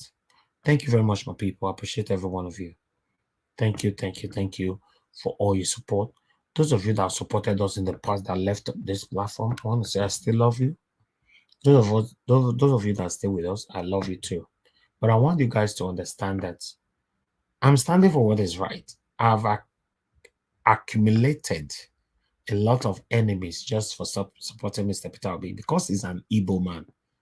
In case you guys not aware, the only reason why Mr. Peter Obi is facing this struggle and we all that supported him are facing the same struggle today is just only because he's an Igbo man. Nothing else. Nothing else. But I will love him forever. You can't convince me to hate somebody that have not done anything wrong to me. I understand a lot of people have succumbed to being in that categories. To hate people that have not done anything wrong to them just because they were indoctrinated to hate that particular person. I'm not that kind of person. Nobody can tell me to hate anybody except you have done something wrong to me. Then I'll scrutinize it properly. I'll take a decision. Mr. Peter Obi have not done anything wrong to us by coming out as a presidential candidate, and he won it. The funny part of it is that he won it. They denied him. They didn't deny him because his name is Peter Obi. They didn't deny him because he has competence, transparency, and dignity. Even more. They denied him just because he's an Igbo man. Some of you might not agree with me, but that's the truth. Remember, I've stated it on this particular platform that the problem that you and I, as Nigerians, we are facing today, both home and abroad, is just 4. I don't know if you have more than that. For me, just 4. 1, tribalism. 2, nepotism. 3, traditionalism. 4, religionism. That's the problem that have destroyed us, that have deprived us from where we want to be today. Thank you very much, my people. I would like us to listen to this, because Mr. Peter Obi's life looks like people are threatening his life. It looks like Peter Obi is not speaking. I remember when I stated back 2 months ago that Mr. Peter Obi, if you are facing any kind of pressures, please speak out. One of my staff attacked me on air by saying that Mr. Peter Obi know what he's doing. And listen, guys, I'm happy today they came out to say that who is after Mr. Peter Obi's life? Why? DSS, do something. This is not right. The man is not causing or inciting or calling for any kind of violence. Why would anybody be after him? I'd like us to listen to this. God bless you all. Let's take another story. The Presidential Election Petition Court on Tuesday admitted documents as exhibits filed by the presidential candidate of the Labour Party, Peter Obi, accusing President Bola Ahmed Tinubu of drug offenses in the United States. Peter Obi is asking the court to nullify Tinubu's victory, alleging widespread irregularities during the presidential election and Tinubu's ineligibility to contest the election. Obi's lawyer tendered the documents purporting to be the U.S. court's decision awarding $460,000 fine against the president for illicit drugs trafficking imposed by the United States District Court, Northern District of Illinois. In the meantime, Peter Obi, in a series of tweets on Monday, stated that he is aware of some evil designs against him and his supporters in the coming months. His statement coincided with the inauguration of President Bola Ahmed Tinubu at the Eagle Square in Abuja. His tweet read in part, "I am aware of some evil designs being hatched against me and my supporters in the coming months. Efforts will be made to taint my image. Campaigns of calumny are being perfected to defame my character and diminish my hard-earned integrity. For all Nigerians, this is a time for deep reflection.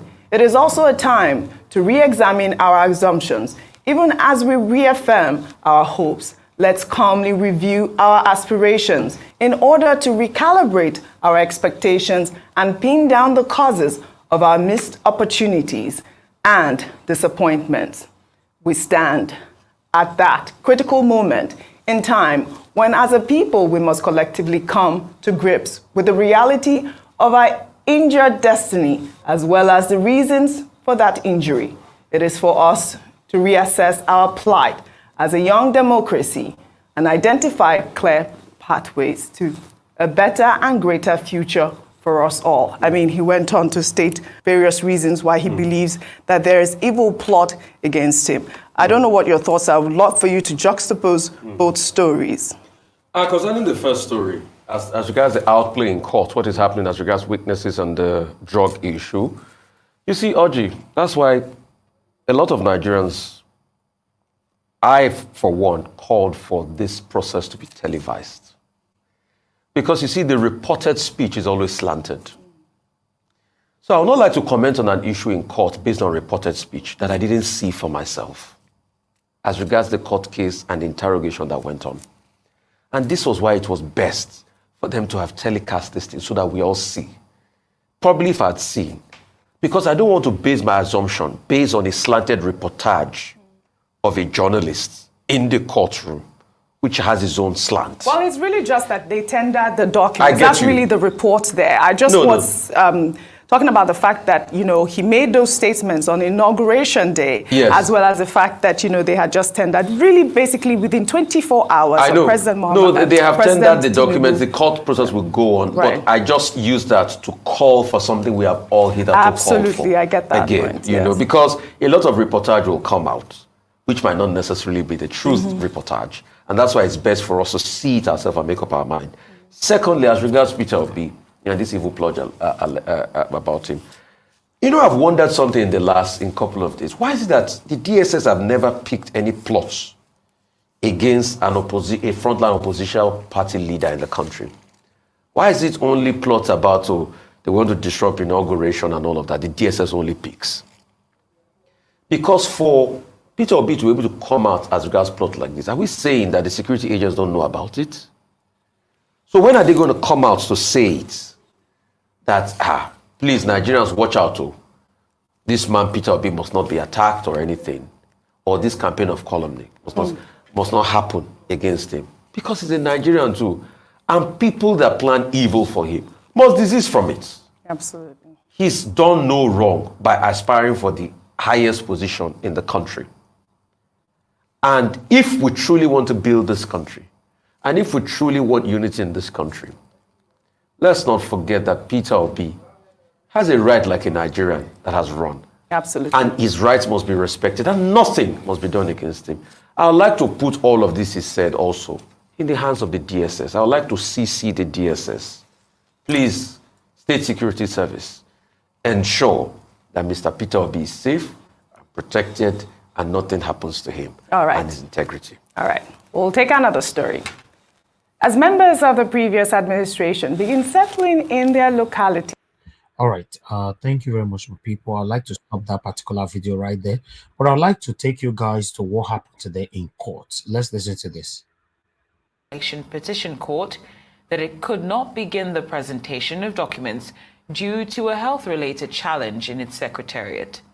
Awakalu, a member of Peter Obi and the Labour Party's legal team, informed Justice Haruna Samani-led panel at the resumed hearing today that the unforeseen development that has hit the Labour Party legal team is one of illness among key staff.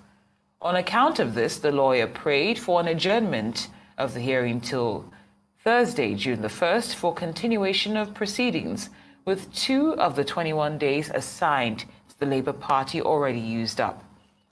The lawyers of INEC, Tinubu, and the APC didn't oppose the application for adjournment of the hearing of Labour Party's petition.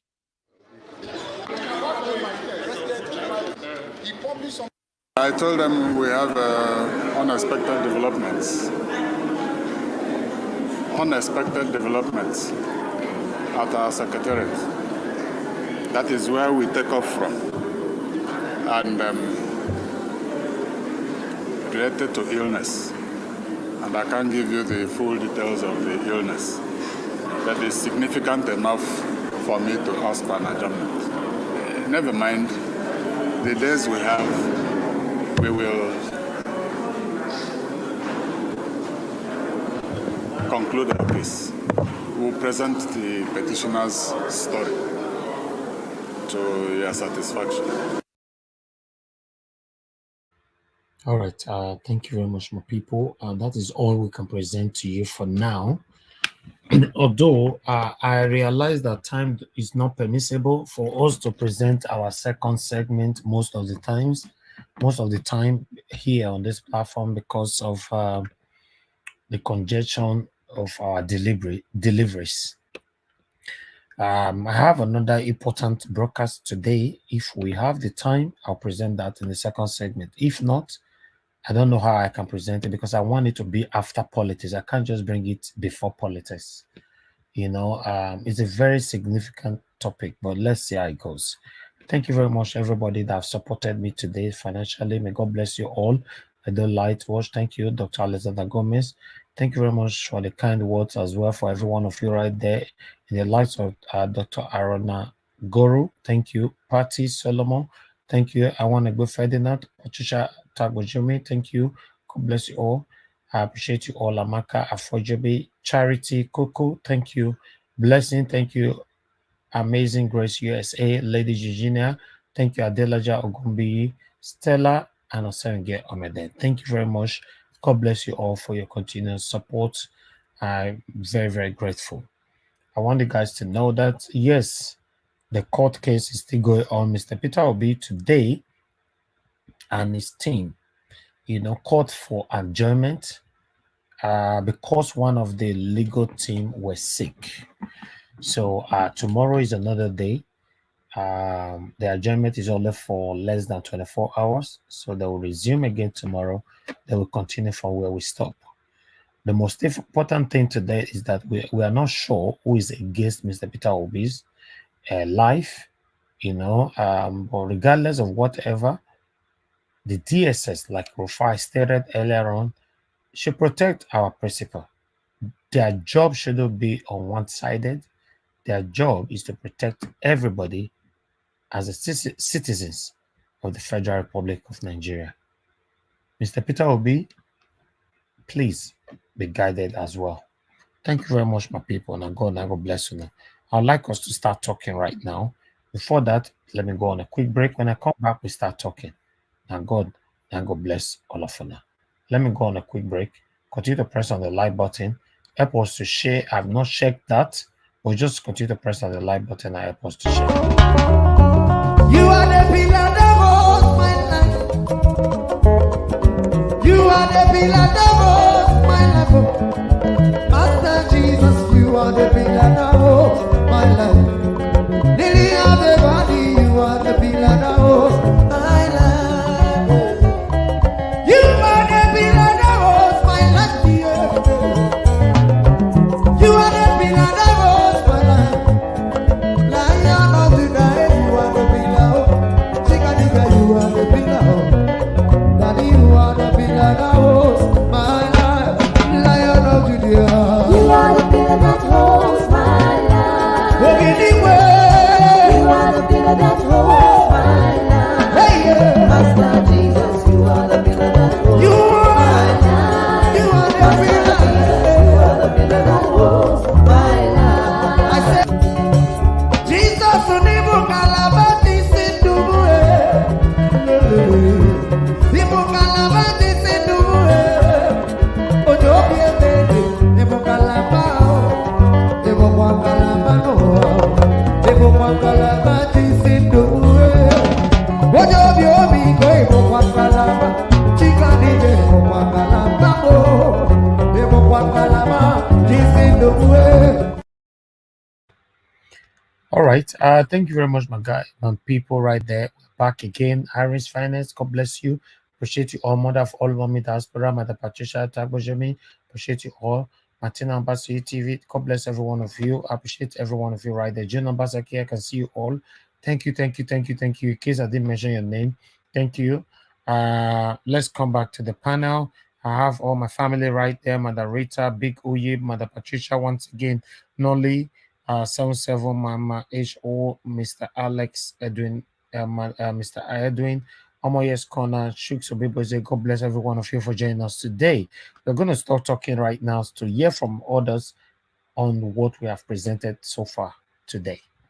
Mother Rita, you are the first on the panel today. Please talk to us in 8 minutes. Okay. Thank you. Good afternoon, everyone. I'm Mr. Elvis once again. I want to talk about the video you played about Comrade Agos talking about, coming to protest tomorrow, June 1st, about the increment in, or rather the exclusion of the fuel subsidy or the cancellation of the fuel subsidy. I think that will be a total waste of time with all due respect to him. I know you say now the fuel per liter is about 500 and something, or maybe 600 in some states. Fine. But everyone here in diaspora, I know we all pay more than what Nigeria is paying right now.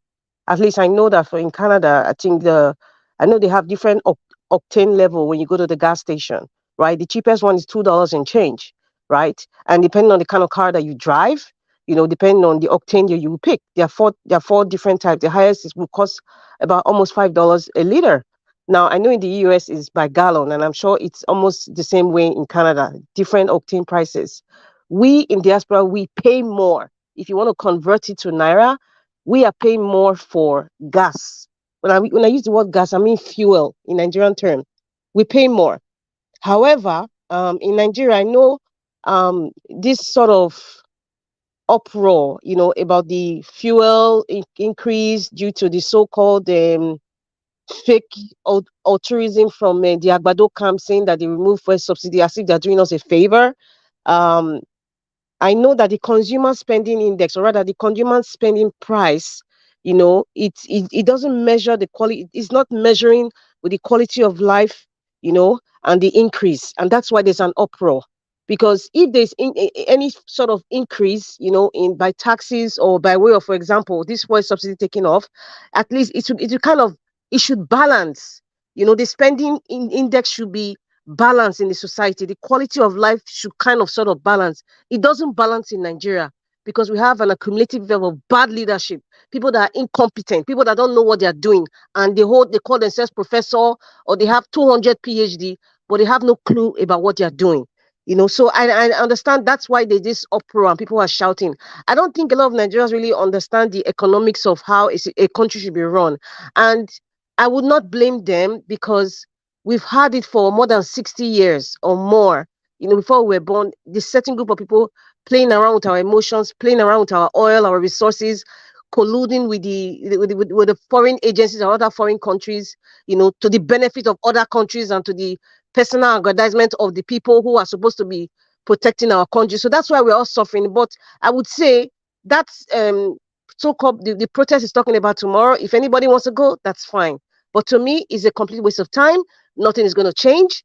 The time that they should have garnered this energy, to protest was after February 25th. I'm just saying that is my opinion. Whoever wants to go out tomorrow to protest, nothing is going to happen. You're just going to waste your time under the heat, and you come home and it's on record that you went out. I don't think anything is going to happen. Even the labor union, the labor is not even coming out to say anything. At least if the chairman of the labor union in Nigeria comes out to talk, I would say, okay, there's some level of seriousness, but fine, whatever he's doing, I appreciate what Ago is doing. It shows the fact that he's even talking about it. It shows that he's conscious of what is happening. He's conscious of, the pains of what people are going through. But, it's an attempt in futility, I must say. I'm just trying to be honest here. And this sudden show of altruism by the Agbado so-called fake administration, like they care about people or they care about the economy, or they're trying to go against those people who are collecting the so-called subsidy money. It's fake. It's fake. It's not sure that they care. Yeah, all of a sudden you're altruistic about how the economy is being run, or how people are suffering. Okay, you're just pinpointing on the first subsidy first. Man, I don't know. Nigeria Watch, I'm just trying to go by your rules. What the kind of word I want to say is not allowed here, but so I'll just move ahead. As for Peter Obi, the video he played about Arise TV, talking about what Peter Obi was saying in his Twitter account and all that, and then also about the case. I just want to say this thing, and I think it's kind of connected to what Madam Hichu said. Every evil design or every evil gathering against Peter Obi equates to having evil gathering against Nigerians. It's not about Peter Obi. There's a word that I actually picked there. He said injured destiny. Injured destiny. Against a lot of people like me who are kind of, when I mean I'm emotional, I'm not emotional in a soft way about Nigeria. I would say I am passionate about Nigeria. So maybe some people might interpret it as something different. I really don't care, because I am passionate about Nigeria, because they are injuring the destiny of Nigeria, which I am part of. And I think that is what many people get angry about, get agitated, or they seem aggressive. It's like somebody is hurting you. Somebody is just continually stabbing you. That is what they are doing. And that's why I think that's partly what gave rise to this obedient movement. People are just avid about it, talking about it, coming out passionately. Those guys that come every day in Abuja, you come out, you see Dr. Haruna Goro, Aisha Yusuf, everybody, even you, Niger Watch, people who come here every day, even if you're not you're not able to join the panel or you're just watching, you're supporting, you're giving money, is because you feel somebody has injured your destiny. Somebody is injuring your destiny. I think that is partly the pain. And he just stated it there. And I said, that is exactly what it is. That's exactly how I feel. They're just hurting my destiny. I'm just seeing it in my eyes, the people who are doing it, and I'm seeing the result of it, broad daylight. It's not even like it's a hazy or a mirage. It's seen black and white, broad daylight. There's no gray area. That is the passion I have coming out here with, and I'm talking like with as if I'm angry. I'm not an angry person. I am a passionate person about Nigeria, and I hate seeing people who are committing evil, and it's like you're just being stuck, and they're just doing that evil continually. It's painful to watch.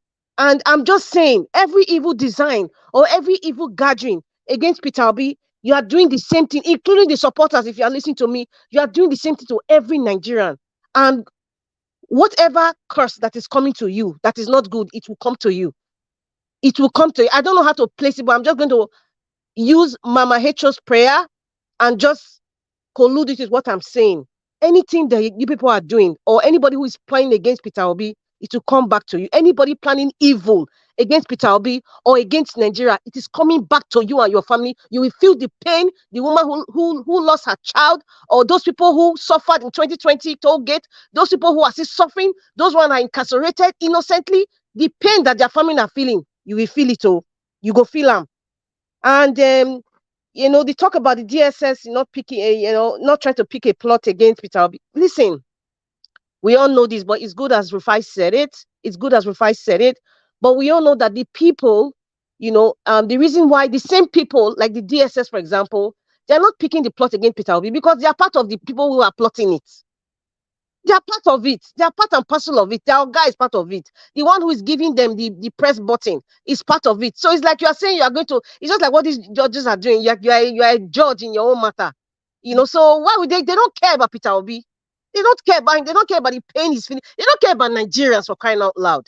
They don't give a rat's behind. They don't care. So it's not expected that all of a sudden the same DSS will become altruistic. Like, oh, we care about Nigeria. We care about Peter Obi's welfare. They don't care because they are part of the people causing the pain. They are part of the coup plotters. I don't know if I'm allowed to say the C word, but they are part of the plotters. Let me put it that way. And then there's another thing that in that section 137, this is about the case now.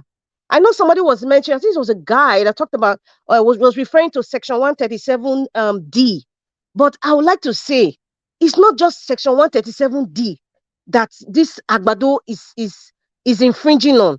Let it be known that section 137 1A, somebody has talked about voluntarily acquiring a citizenship. He has a Guinea-Bissau, or I don't know, Guinea-Conakry passport. They say it's a diplomatic, but you must be a citizen to have a diplomatic passport. So therefore, even if that discovery came, after, they've already presented the case, but at least it is there. He has violated that one, even if it's not part of this case. Number D, section 137 1D is there. Section 137 1J is there. It is there. So in fact, the fraud, secret society, of sound mind, which is not. I know you have to bring a doctor to declare that. And in fact, if all the sections 1 to number 1A to J, number 2 is everything is just what Agbado is. So that means he doesn't even qualify at all to even say he wants to be a candidate at all. That's just, I know that is the part that they are working on now, but it's not just section 1 and section 137 1D. Like the guy just one of the gentlemen that called yesterday was trying to correct. I think Mr. Jones talking about what happened in Chicago, but there are other sections that he has also violated. So like I said, it's in God's hands. It's in our hand too. But we are going to pray that the Lord will transform the hearts of all the judges to do the right thing. And then the last part about the Labour Party saying there's something that kind of worried me. They said there was been an attack on the Labour Party secretariat. I just hope they don't plant something there. I'm noticing that the senior SAN wasn't in court today. I hope he's the one I hope he's okay amongst other stuff. I hope they've not planted, because these people are desperate. They've not planted anything evil or anything like gas or that can infect anybody in the secretariat. This is serious. This is really, really serious. It's worrisome. I could see the worried face on Kenneth Okonkwo, and when they talked about secretariats, my mind just went to something has been done there. Something has been done. And I just pray. That's why we all need to start praying right now. We have to pray against evil plotters and evil gatherings.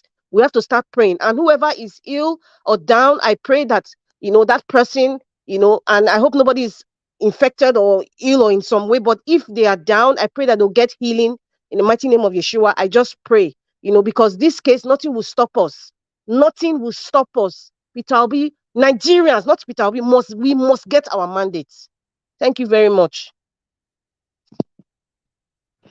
Yes, we must get our mandate. Thank you very much, Madam Rita. I appreciate you.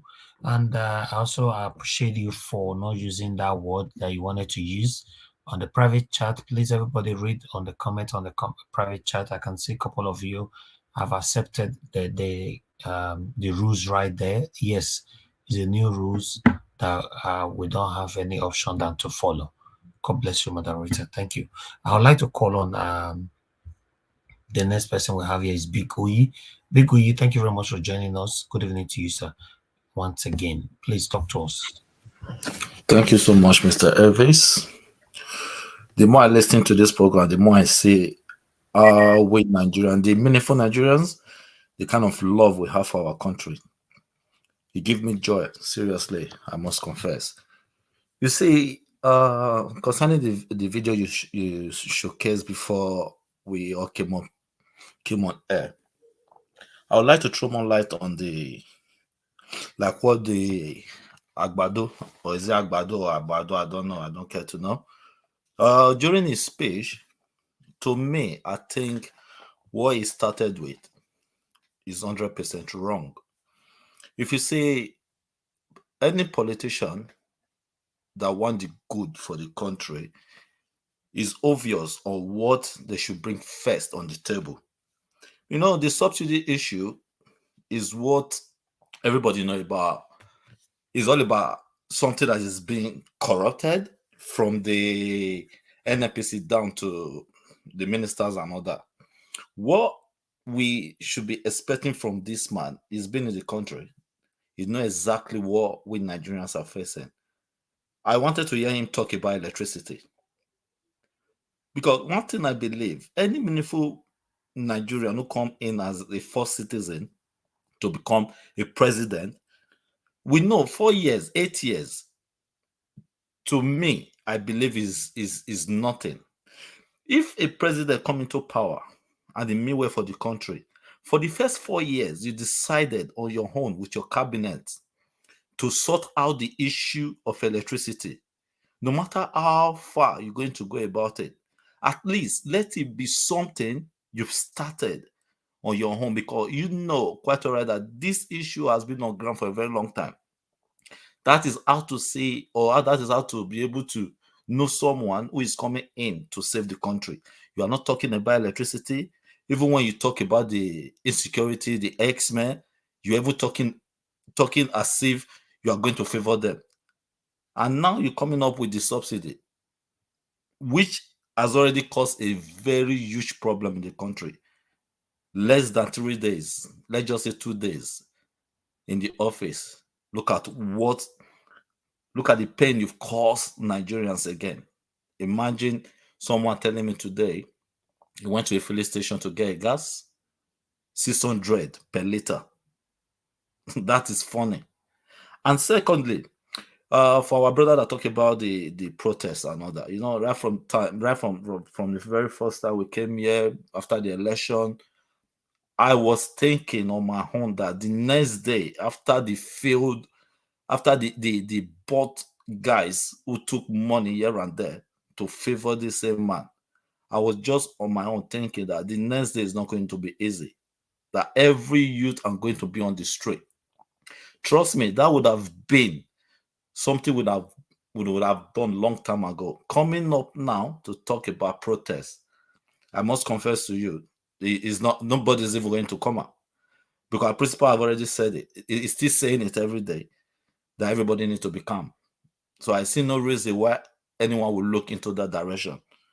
Then against Peter Obi's security, I know exactly what, just the way Mr. Elvis make us understand that is someone who hardly talk.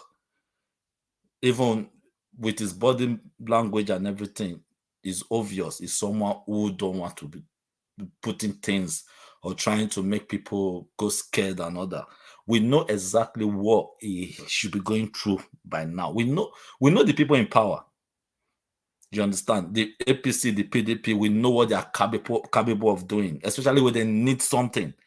They can do undo to make sure they have that thing in their palm. So I know what Mr. Obi is going through. But one thing for sure, Mr. Obi is someone who, why would I put it? Is someone that is a dual national. You know, Nigeria corrupt politicians, they are not stupid as well. They know if anything happened to Peter Obi, it's going to be a very big issue. And I believe they are going to trend with caution. It's not something that are going. It's the one thing I'm happy about Peter Obi. The way he always distance himself from these evil people. If you see them in their midst, before you could look left and right, it's gone. The only way these people can do what they need to do to anyone is when you're always around their cycle. To my own understanding, physically, there's nothing they can do to this man, because if it happens, it's going to be around the world. It's going to be something they cannot take. If it's easy for them, they would have put an end to the Brafa guy they've put in the prison, who is agitating for his own people. So they know what they are doing. These people, they are devilish, and at the same time, they are clever. That's one thing I know about them. So I'm still here. I'll keep listening to you, Mr. Elvis. Let me yield the floor for now so someone else can speak. Thank you. Thank you very much, sir. Big Oyi. Yes, you're right. To be honest, two things involve. These people can't do anything to Peter Obi, but for any reason they try to, they will set the country ablaze. That's it. That's all I have to say. Thank you. Madam Patricia, I would like you to speak to us. Good evening to you, madam, once again. Good evening again to everyone. Wow. Yeah, I'll go straight to my submission. Mr. Is there Omede, the one that was crying, calling for the youth to come out and, so on and so forth. I think it's not making any sense to me, because he's missed the mark. Omobude. Okay, yeah, he missed the mark. He's reacting too late. I didn't know we have people like this, honestly, since we have been calling them out to go out and do the needful, and it seems nobody was coming out, and now he's telling them to come out, and when the reality has dawned on him, it pays to have foresight. It pays to be able to be on top of your game. I don't know what he was thinking before now. I don't know which side he was, because if he was, if we had people like this, why did he not mobilize the youth? Because now he's trying to mobilize them, saying they should come out, and they let them protest. But that would have been what they could have done prior to now, prior to the inauguration, even, So calling for revolution now, I just think it's not making sense at all. He should just enter house. That's what I would tell him. He should enter house and, let him go and think of other things to do. Like we know, they will not get, nobody can buy bread cheaper. The bread will be the same price for everybody, whether APC or PDP or Labour Party. So now they're going to see what it is. And then the celebration that they have in now that they are celebrating Tinubu in all the filling stations. So that's very good. And yeah, they should enjoy it. Nobody wanted to come out to unite themselves to fight evil. They say the Bible said that evil prevail when good men do nothing. You stand alone and be watching somebody, came and stole your own destiny, and you didn't want to do anything. Now it's nothing to you what he have to give you. All he has is poison. Tinubu doesn't have anything to give anybody. It's poison. All he's going to give them is suffering, death. Oh, sorry.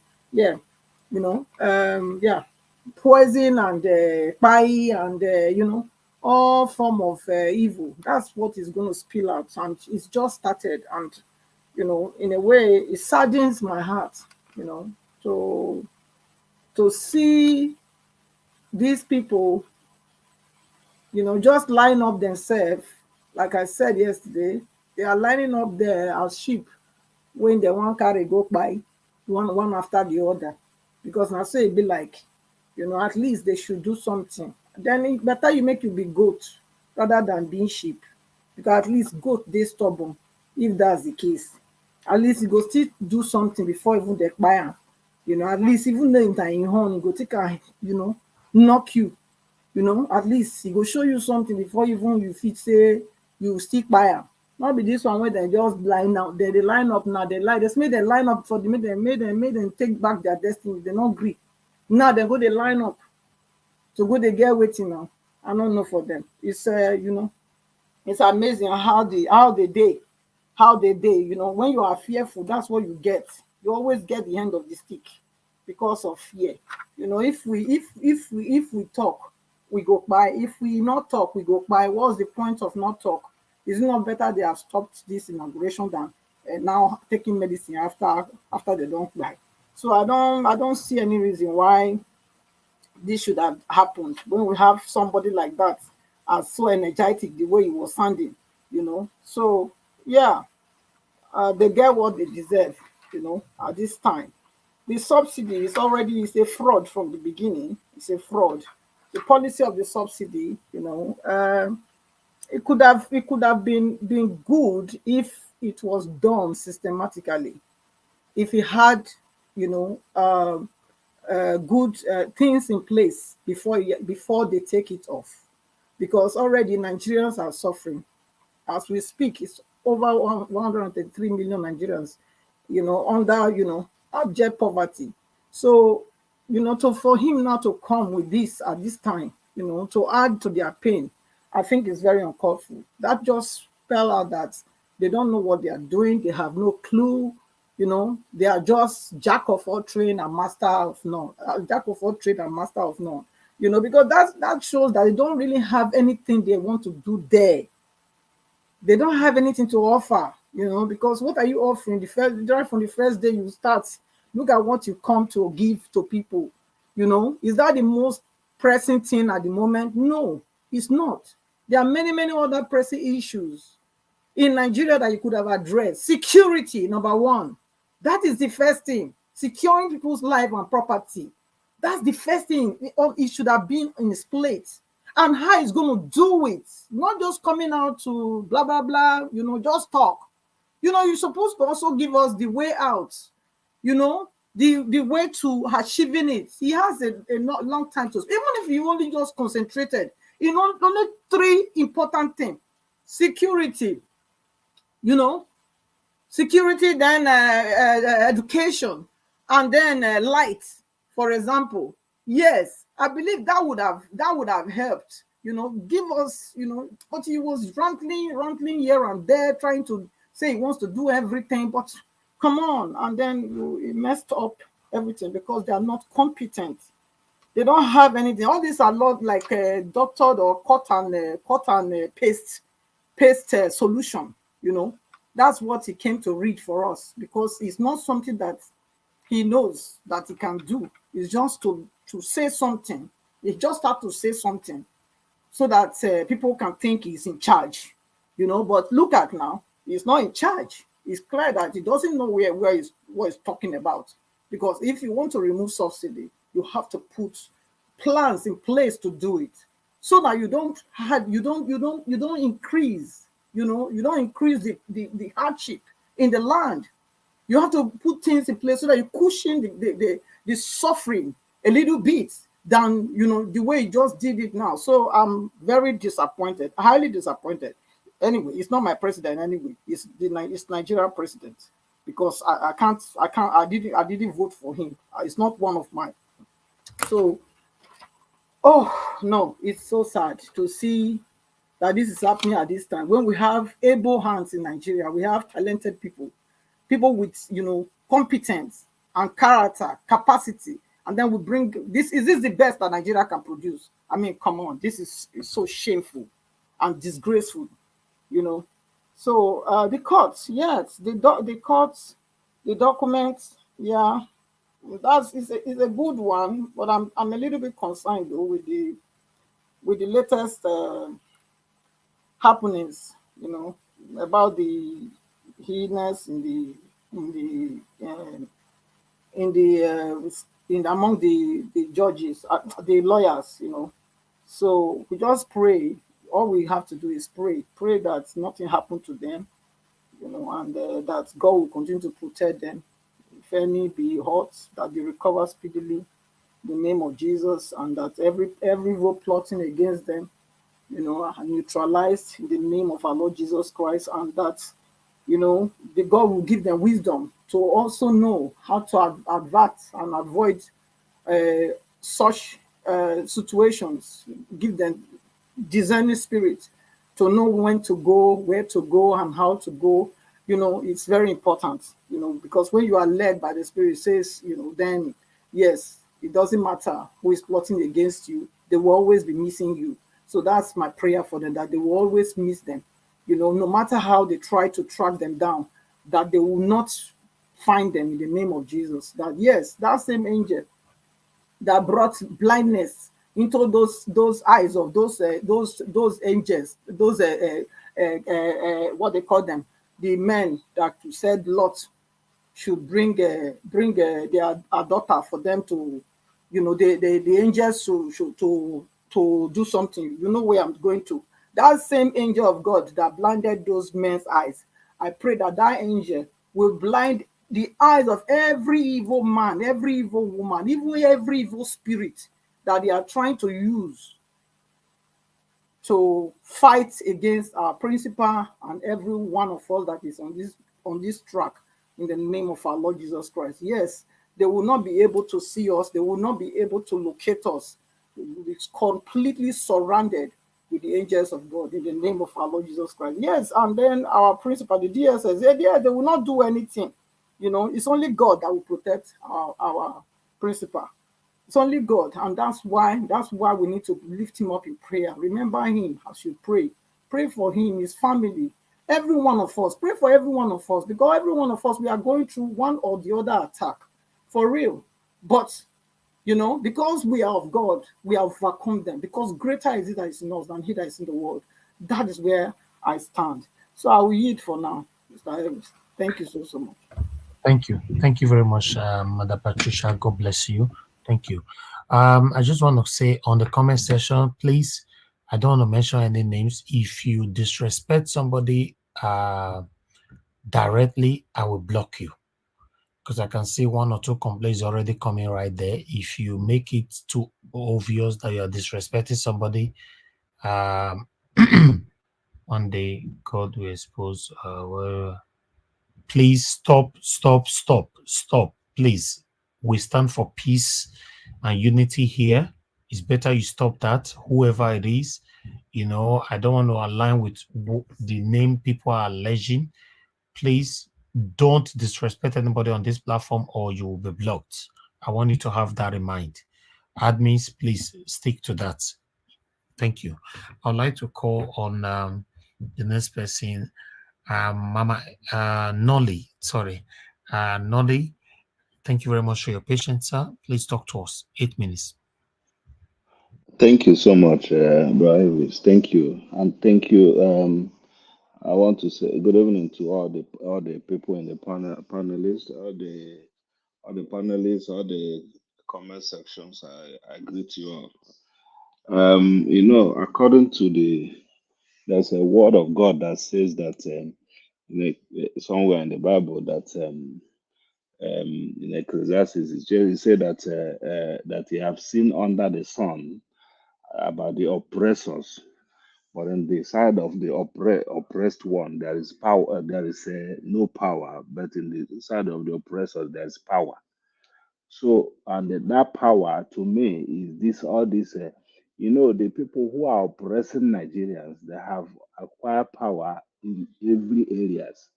You see, in Nigeria, the people who supposed to protect Nigerians was announcing that they don't want to see anybody outside protesting on that inauguration day.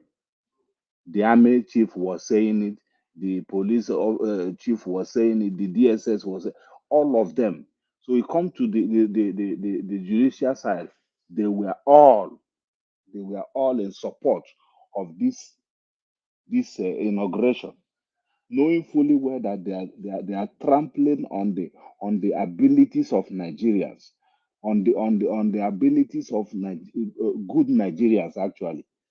You see, one thing I come to realize concerning this election is that the power that is holding Nigerians, until we start dealing with the powers, there's something I don't just want to say it here. Until we start dealing with the power that is holding Nigeria, they will never let Nigeria be.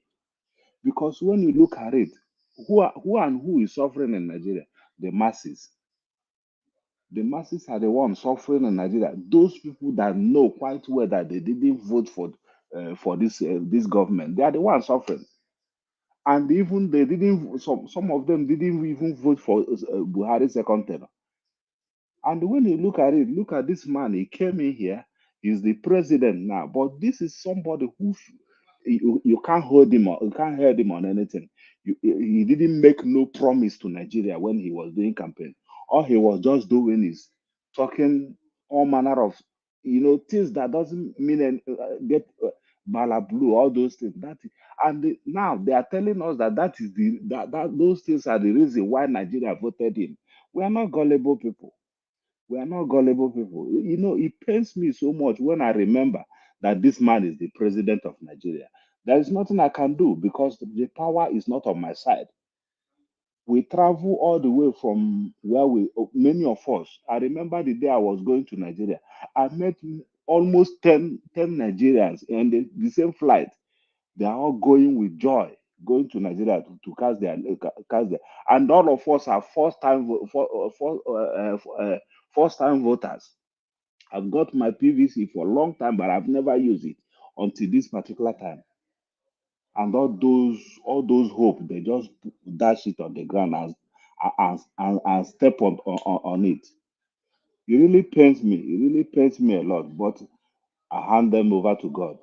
Another thing I want to say concerning our principal, P2B, what I just want to talk about him is that I just pray for him with Psalm 91. Psalm 91 verse 7 that says, 1,000 shall fall at his side and 10,000 at his right hand, but it shall never come near him. Only with his eyes shall he behold and see the reward of the wicked. That is my prayer to him. And that is my prayer to Brother Evis also. And to everyone, every obedient who are standing on the right course. And to those people in the Labour Party who are in the forefront of this fight. I pray that whatever the plan for anybody to never come near our dwelling. But I'm telling you, Naija Watch and everybody who cares to know, to listen, that we died on this platform and we die on this fight. Me myself, on this fight for liberty for Nigeria, for liberty for my people. Some people are calling for demonstration now. It is too late. It is too late to demonstrate now. It is too late to demonstrate. I was talking to somebody here today, and the guy was telling me that do you know that he told me, he said, do you know that I voted for this APC person? I say, you voted for this APC? He said, yes. I say, you mean you voted for this APC?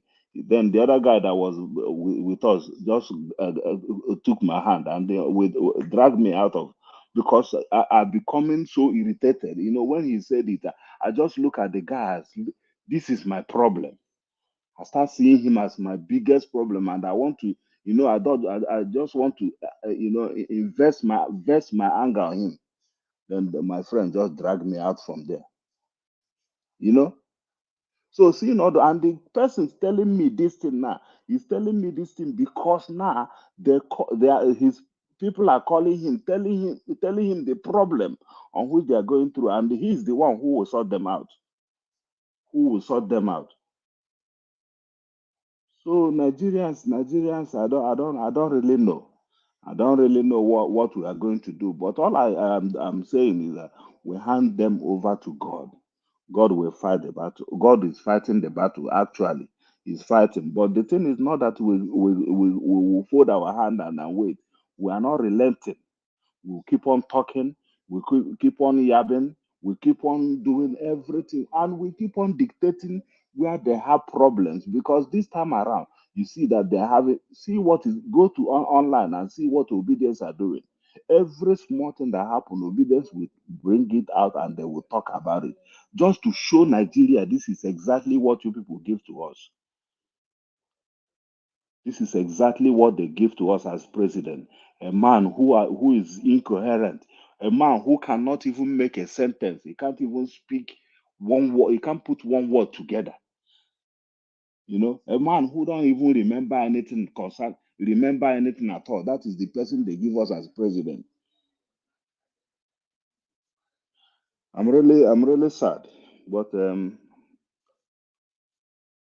we are in it. We are in it together anyway. Thank you so much, Najawat. We appreciate Najawat. I personally appreciate you. I personally appreciate you, and I'm in fact, you make me to understand that at this moment, at this time around, there are still people of integrities in Nigeria, people who hold on to who stand on to their word, people who are unshakable. And that is exactly what you have shown me. You have, see, maybe you are not a pastor. I've been listening to many pastors, but there is no pastor who have, in fact, this election showed me that there's no good pastor in Nigeria, actually, if I want to say it like that, because all of them, though, they were just, I don't know, I don't just want to call the word, but thank you so much, sir. Thank you. And I pray that God Almighty will continue to uphold you, give you the strength never to be weary, never to deviate. In Jesus' name. Thank you. Non-7, God bless you, sir. I appreciate you. A big amen to your prayers. Thank you. It's a collective effort. We are fighting, to have a better Nigeria, a new Nigeria. God bless you, sir. Thank you. Mama H.O., thank you very much for your patience. Good evening to you once again. Please talk to us. Okay, Mama H.O., are you there? Okay, let me move on to the next person for now. Mama H.O. will come back to you. Okay, Mr. Alex, thank you very much for your patience. Good evening to you. Please talk to us. Yes, thank you, Mr. Najawash. I greet everybody. Thank you. Yes, I want to greet those on the comment section, viewers worldwide, and of course, my fellow ever-present panelists. Yes, I want to say to my countrymen and women, by the grace of God, a lot of us already saw this coming, the visible conspicuous cataclysm going on vis-a-vis the premium spirit scarcity or removal of subsidies and back and forth. You can't help but laugh.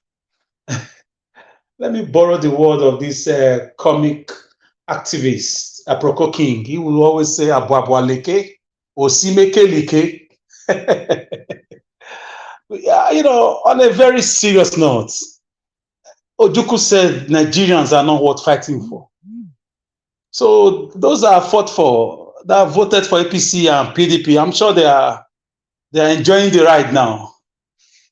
They are enjoying the economic dance macabre.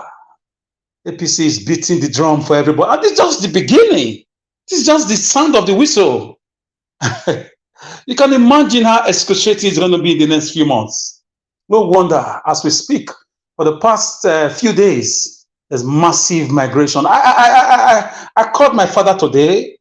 He wants to do a little renovation in his house. I asked him, we should use one particular engineer we normally use. He has been very good to us. He has helped our family build a lot of houses for my siblings abroad.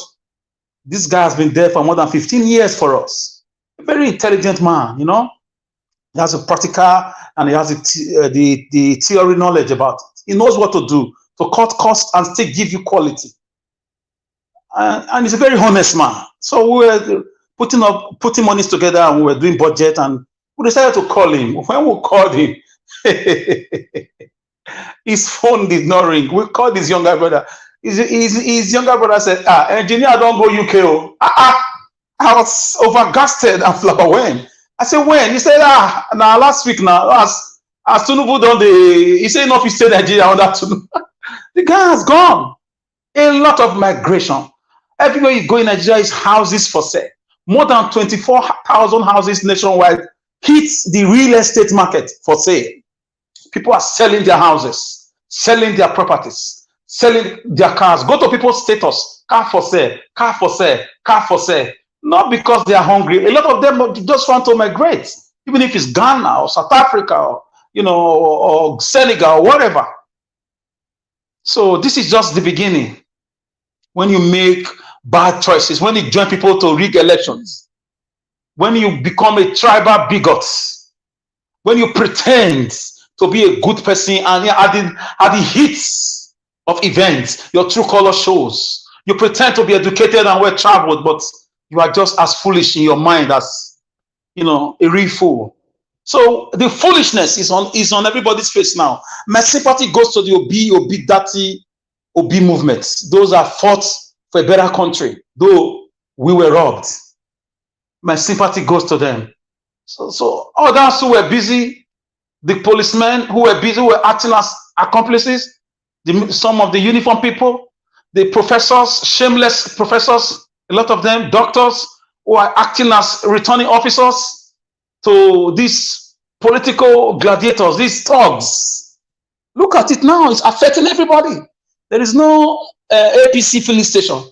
There is no APC, housing estate. It's going to affect everybody. And as you said, Nigeria Watch, in a few months' time, kidnapping and whatever will start again. I don't want to use the word. It's going to start. Then you are going to tell the Eastern people not to leave the country. We are in for a ride. It's going to be a turbulent one. It's going to be a turbulent one. My elder brother called me from America. He was like, don't you think it's time for you to leave that country for your safety? We are ready for you. You and your family. Think about it. They gave me a blank check. Whenever you make up your mind, let me tell American government that I want to bring my sibling. I have the right to bring my sibling. They will do the DNA test and I'm gone. As I'm coming, I'm filing for green card. So I'm just like somebody already living in diaspora. Even if I come here to agitate on a daily basis, I have hope by the grace of God, not out of pride, but out of providence. When we tell you things here, make the right choice, do the right thing. You start trying to tell us that you are Yoruba, you are Igbo, you are Calabar, you are from this and that. But look at it now, supporting what you are not supposed to support. So I can't help but laugh like Nigeria was laughing. I was laughing all through. Even if I was driving at the time, I was laughing. I was just laughing. I said, this guy. And it's true, jokes apart. There is a lot of comic, activism going on now on social media, vis-a-vis the Nigerian situation, vis-a-vis the courts, the judiciary. You are, like Rufai said, you are Peter Obi did nothing wrong to aspire to be the #1 citizen of this country.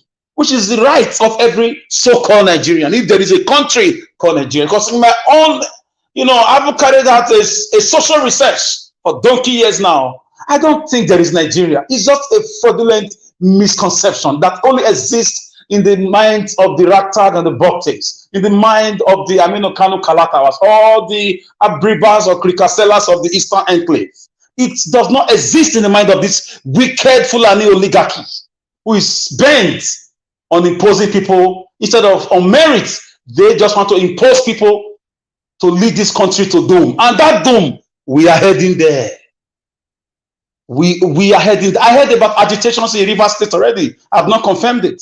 Gentlemen and ladies, it's going to get very tough. And it's going to get worse because the judiciary has refused to do the right thing. They've all been bought, obviously. They've all been bought.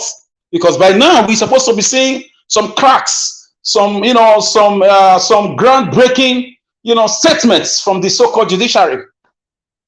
Nigeria does not exist. If people want to go, let them go, please.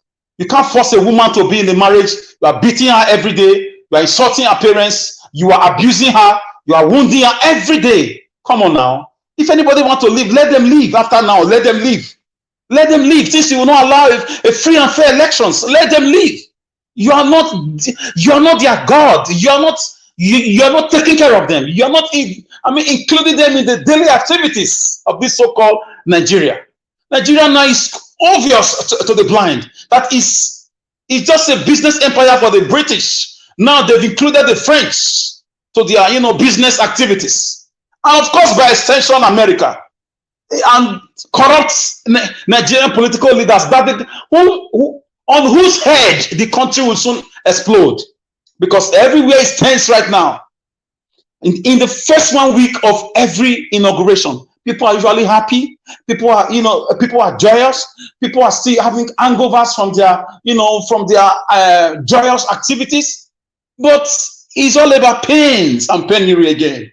Like we have always said on this platform, it's going to explode. It's a ticky time bomb. It's going to explode. And when it explodes, guess what? Your international taskmasters, these colonial masters, they are going to sit there and watch you the way they are watching Sudan. The way they are watching Sudan, do their thing now. It's going to explode. Unfortunately, obedient movement people are going to be involved too. So for me, there is no Nigeria. Earlier the better we start telling ourselves the truth. It's a fraud, it's a lie. With what happened to Obi, is the last straw to break the camel's back. Is the last curtain to be drawn away from the parlor to see everything that there is no Nigeria. Nigeria does not exist in the minds of those people who are running this country. It's a fraud, it's a scam. So different kingdoms, different empires, start gathering yourselves against what is going to happen, because we don't have anybody to give them to come and take, wipe out, or to come and do whatever they did in the last 4 years. We don't have time. We don't have time because everybody have to trace their kingdoms. They have to trace their ancestries and defend your land in any way you can. You better fight for something or, go for nothing. And I'm happy my Edo people are doing their bit. People are aware now. People are much more aware that the country is the fraud. So I want to thank Rufai Oseni for being consistent, for being honest, for being impartial, for being analytical, and for being unbiased. And I pray God continue to guide him and protect him. Denying a man of his right as a citizen, he won elections. He's not asking for something extraordinary. He campaigned all over the world. Wherever Nigerians live, he went there. He did his campaign even across the nook and cranny of the country.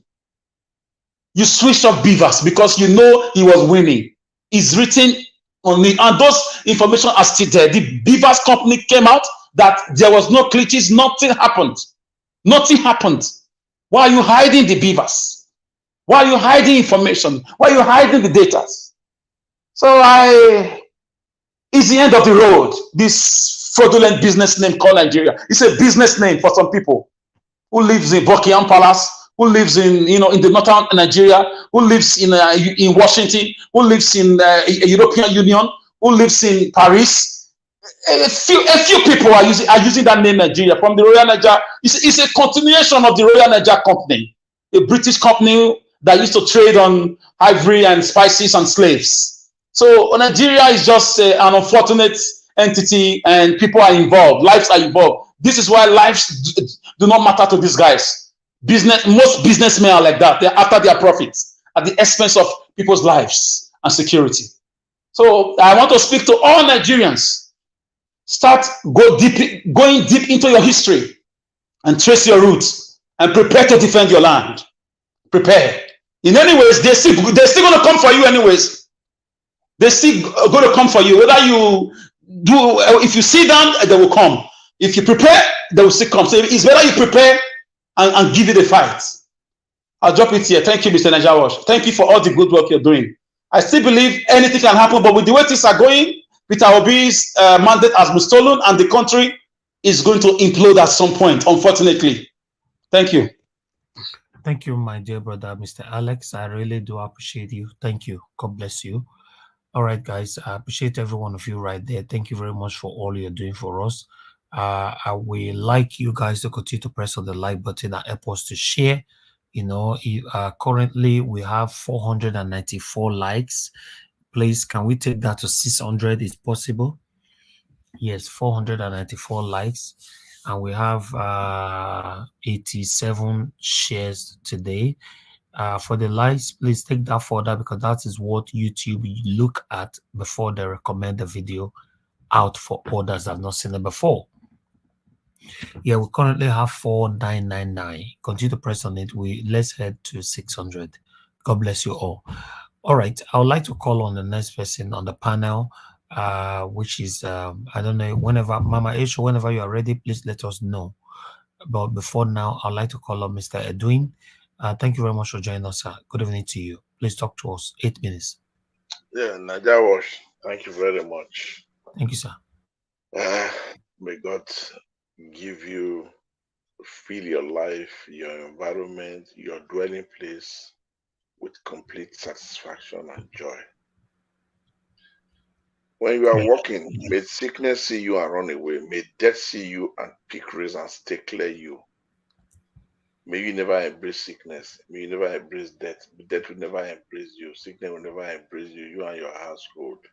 Amen. As you are fighting for the nation, for the betterment of your people, Nigerians in general, may their spirit continue to grant you your heart desire.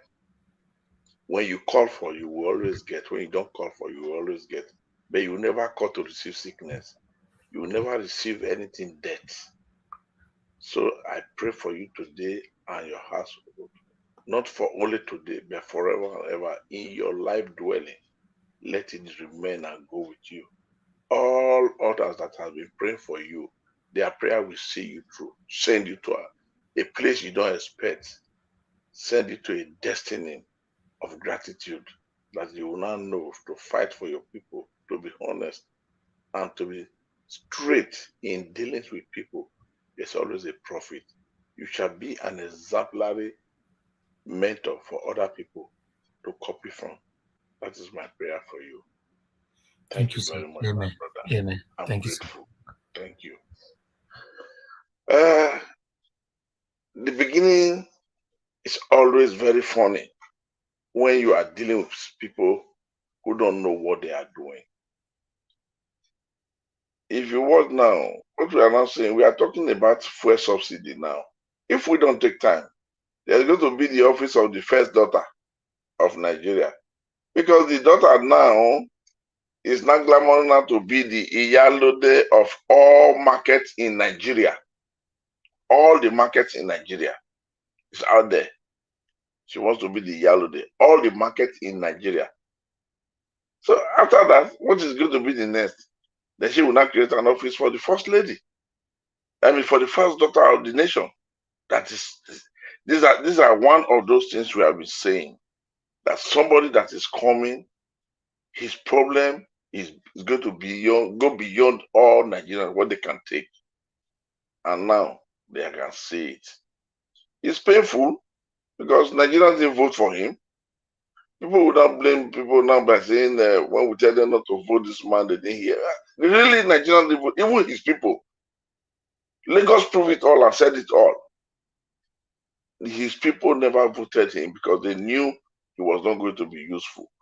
But at the end of the day, himself now, with some few poisonous elements, now came out and then brought it and changed it to complete a tribal sentiment. They planted it in after the election, and people now started falling in, and they started queuing in for him.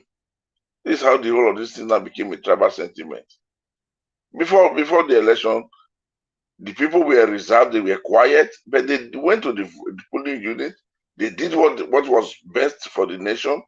But this man, being what he is, he did everything and changed the atmosphere for the bad, not for the good, but for the bad. And now people are now going with him. You see, if you look at the whole of these things, the fuel that we were saying, my dear sister, earlier on was saying that what is the price of fuel abroad compared to Nigeria? My sister, I know she's a wonderful sister. Her submission, I always love it. It was yesterday I was asking of her. I said for 2-3 days now, I've not heard of her. That is my big auntie Rita. Why is that Nigeria is a fuel producing nation. We cannot make them to compare them with Western world like America or whatever.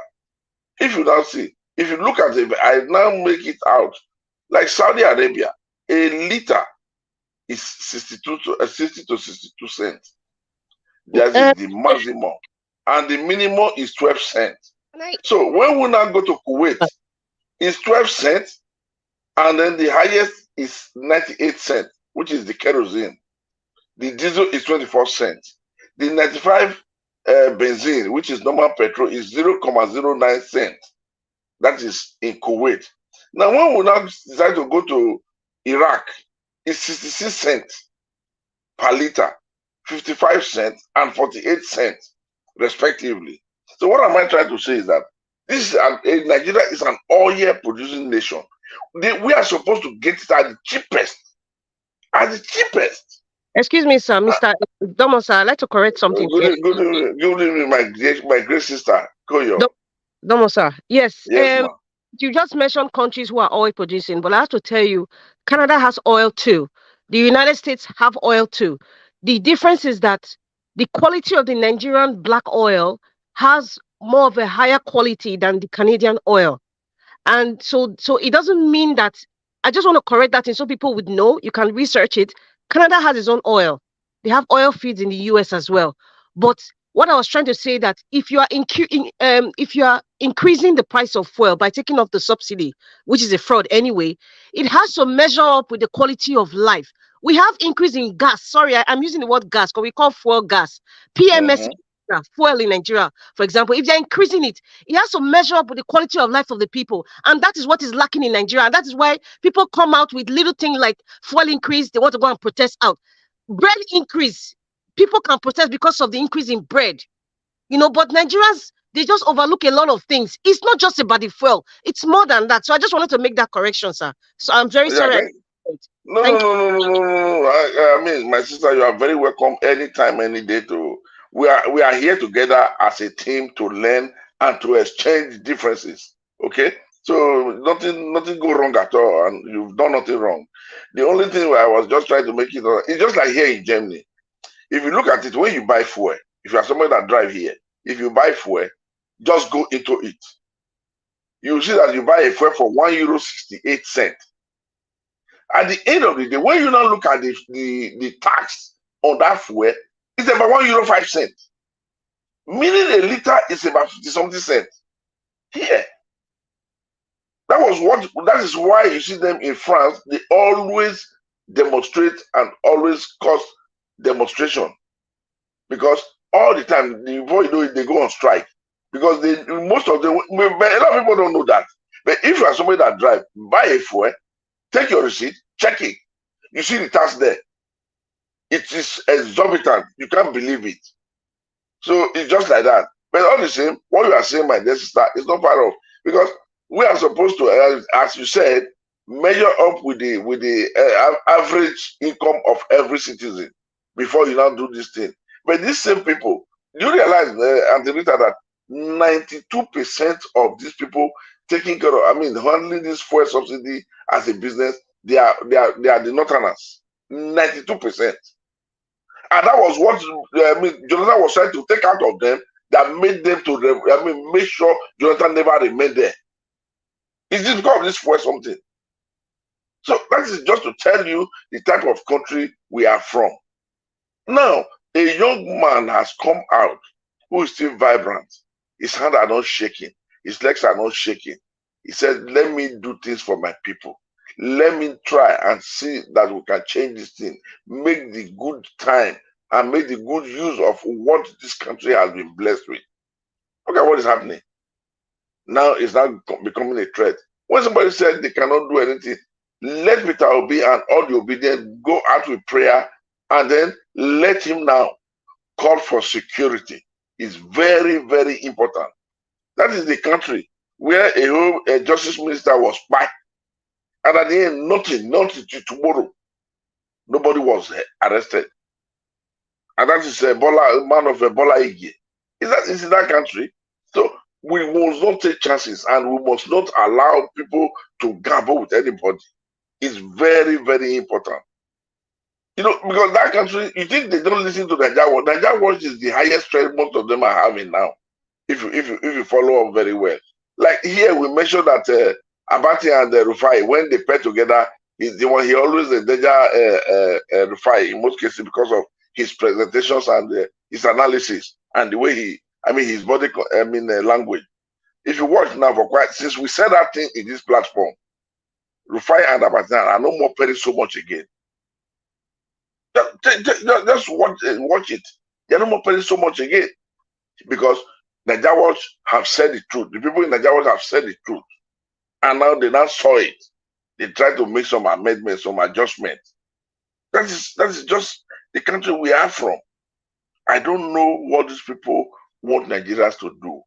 A country where the citizens have endured since 1960, which is barely 63 years now. Now the people are now saying, okay, and then you both called for them by saying they are the lazy ones. And now they decide to say, okay, let us get engaged in the whole of this affair. Now they are engaging into this affair or trying to come into this affair. Look at what people are trying to do. How long can we remain like this? The man that was sworn in on Monday, the next day, he has made the first mistake, which is so daring. Try to make everybody dry in the name of fuel right now. How many Nigerians have even 5,000 to buy fuel? No talk of buying one liter now for about 800. Some places 900, some 600 or 700. Where are we heading to? Is this what we pray for? Those people that were now aiding him, supporting him, helping him, is it what people wanted? Now the other man now flagged his garbage. He went to court to go and do what? He wants to say, now he's looking for a new job. Instead of him to go to Tinubu and say, I did the job, give me an appointment. Now he's not wearing garment to go to court that he's defending the mandate. Mandate of what? What are you defending? I don't really understand. The people that have been suffering, they are not saying, please give us chance, let us try ourselves. You said no. Somebody whom you have been trying to rob with all sorts of rubbish after being the governor with a clean slate, at the end of the day, nothing can be traced to him. You people don't want to leave him alone. Let the judiciary do the needful. No way. Eh? The professors in Nigeria were used as a returning officer in the national election. At the end of the day, the professors became worse than even the Agberos in their presentation. Where are we heading to? What is the problem? Where have Nigerians really wronged these people that call themselves the Kabas? That is the question we want them to answer, because this is becoming more than what we can think of. Like my brother Alex rightly said, I pray you people should not provoke this situation. Don't let Nigerians go on the street. Be careful on what you make daily, what you present, and what you introduce into the system. A fragile system like this, be careful of what you introduce into the system. We are begging you now, before our mandate is restored, no matter the time you are going to use to be there as a caretaker, mind you, don't provoke the situation. It's just an advice because we want Nigeria to be in peace and not in pieces. This is what we are all crying for. What we are clamoring for is just that. Because if this thing goes out of hand, you people cannot take it right. So Nigerians have made their choice, and you people have decided to take that choice out of Nigerians by doing your selection. Now that the people are now fighting the selection, you should prove yourself. You go up and down, running panic, swearing in day. You are being guided by your agency. The guy has an extra job to do, but as if he's guiding a baby that's learning how to walk. I don't understand. This thing must not be by force. If you want to help us and help yourself, resign. You'll be sworn in. You'll be there now for 2 days. Your name will remain as one of Nigerian president. I think that will be more respectful and more gracious for you. Resign. Let somebody else, let the owner of this mandate take it over. Stop pressurizing them. Stop putting money into the judicial system to corrupt them. Please, we are begging you. Your name has now been written as one of Nigerian president in life. So just resign. Or stop corrupting these judges so they do the needful. That's my only advice to you. And that is not too much to ask for. I don't really know. Eh? Yeah, we are not talking of the problem that surrounds your nomination. You don't have certificate. Nobody can talk about that one now. You have double nationality. Nobody can talk about that one now. You never won the election. You don't want anybody to talk about that one now. There's numerous issues that is surrounding you. Eh? It's like you were born into this world to become a Confucianist. Tiff Noble, please help Nigerians, help the situation. Resign and remain a one-time honorable Nigerian president in history and in record.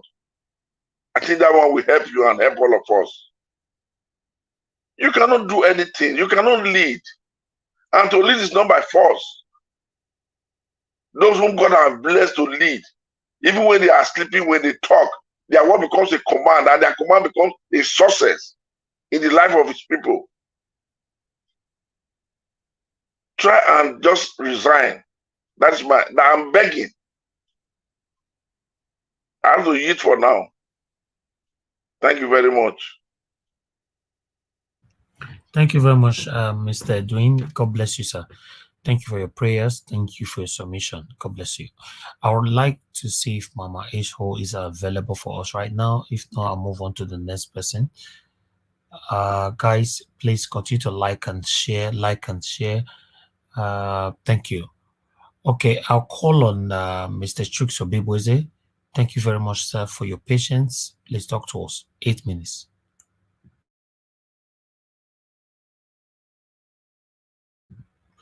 Mr. Chuks, are you there? Yeah. Good evening, Mr. Evans, once again. Thank you, sir. Good evening to you. Yeah. Fellow panelists, I just want to thank you guys for the whole thing you guys have been saying, because look, it is what it is. Nigeria is in our hands. It's up to us to make it happen. It's up to us to make it happen. I'm gonna start with the threat to be, warned that has been under threat from all these people. Like Rufai, he is a man that is named just like all the names of all the people fighting for the soul of Nigeria. His name will be written out there. I never see a journalist who stands for his country like him in our country. There might be, but within my own space, I have not seen. Because the kind of risk Rufai takes when he analyzes things. Sometimes I just sit down if I'm listening to him and wonder what is giving him this energy. I don't understand. I don't understand how he stand out. When I was listening to him this morning, he was he is a different thing completely. Even when he was talking about all the things he said yesterday and today, they are putting it into action. And he was telling them, I just said this, and that is what it should be when journalists who have that knowledge is talking. Is even where I'm living today. Some journalists made this country take decisions. For example, the last prime minister, nobody chased her other than the journalist, because all the journalists who understand the error she is making, they were on her, telling everybody, look, this is not it. You have made a mistake. You better accept that mistake to save this country. And that is the category I see Mr. Rufai. Even the man who was reading newspaper at a point, he was telling him, Rufai, calm down. It's okay, it's okay. But somebody have to say that. And this is why our country is where it is today. I keep saying it. The journalists, they are not doing their job. They are not enlightening the masses. They are not holding the government accountable. Imagine, look, it is only in Nigeria. The DSS will come out and say they see something, and the journalists, the media houses never bring them to grill them. You need to give us a name. No, it's enough. If you're not going to arrest them, you need to give us a name. That is how journalism is practiced in a serious country. That is it. They cannot continue this. They cannot continue like this. Look, Nigeria, please, DSS, make sure that none of these presidential candidates, not just to be, those who are in court, especially those who are in court, make sure nothing happened to any one of them, because if you do, you just calling for I don't know how to describe it. I don't want to single out an individual, but all the people that are interested in this matter, DSS should make sure they protect them. Even for P2B to even say this, the honest thing DSS should have done is go to him, take details, and follow it up. He don't have to come on air to say it. But knowing who he is, he would have alerted them and they ignored him. That's why he will always take the last option to say this. That would have been his last option. Because if he's been complaining this to them and nothing happens, just like Rufai said, all the people who have been using his name and doing all kinds of things to him, none of them has been arrested. Nobody has been questioned. This is sad. This is completely sad, because it shouldn't be this way. And that is why when some people come here and say the woman don't believe that they can stand up and do something, I quite agree with them. Individually, we can stand on our feet and do so, but once it says Nigerian, for you to come out as an Igbo man, you first of all think twice. Yes, I'm saying it. Look at even Alan Onyema. For him to bring out his plan, he has to think twice. What they're gonna say? What they're gonna do? This is wrong. And the earlier we start, looking at things the way it should be, the better for us. Because there's no need for all this. There's no need for all this. I will quickly go to the the man who was calling for protest. Look, we've already said it yesterday. It not be for us, not for them. It's up to them. It's up to them. Our own is to make sure that our principal gets his mandate. Whatever they do from now till then, it's up to them. If they have waking up at this time, good morning to them. Because if everybody, I keep saying it, if everybody stand on the truth, look, Nigeria is a beautiful country. Nigeria is a country, you don't have to have sense to be a leader in Nigeria. Because they don't demand anything at all. I'm not going to say they don't demand much. They don't demand nothing. If you give Nigerians light, give them road, forget about every other thing. Give them light, give them road, give them school. Even giving them school, build the school, collect fees from them, and they will pay. Where can you see such a thing in the world? All the developed countries have been to minimum of education every child have right to is up to their A level, which some people call high school. They're all free. Only university you go and you pay. Nigerians are not even asking for that. People are paying their children's school fee from nursery school. Come on. This is, look, Nigeria, this is why we are saying, if we can put our heads together and let these people know that those time has gone, we're still not asking for much. Just give us basics. Do the foundation for us and we will build.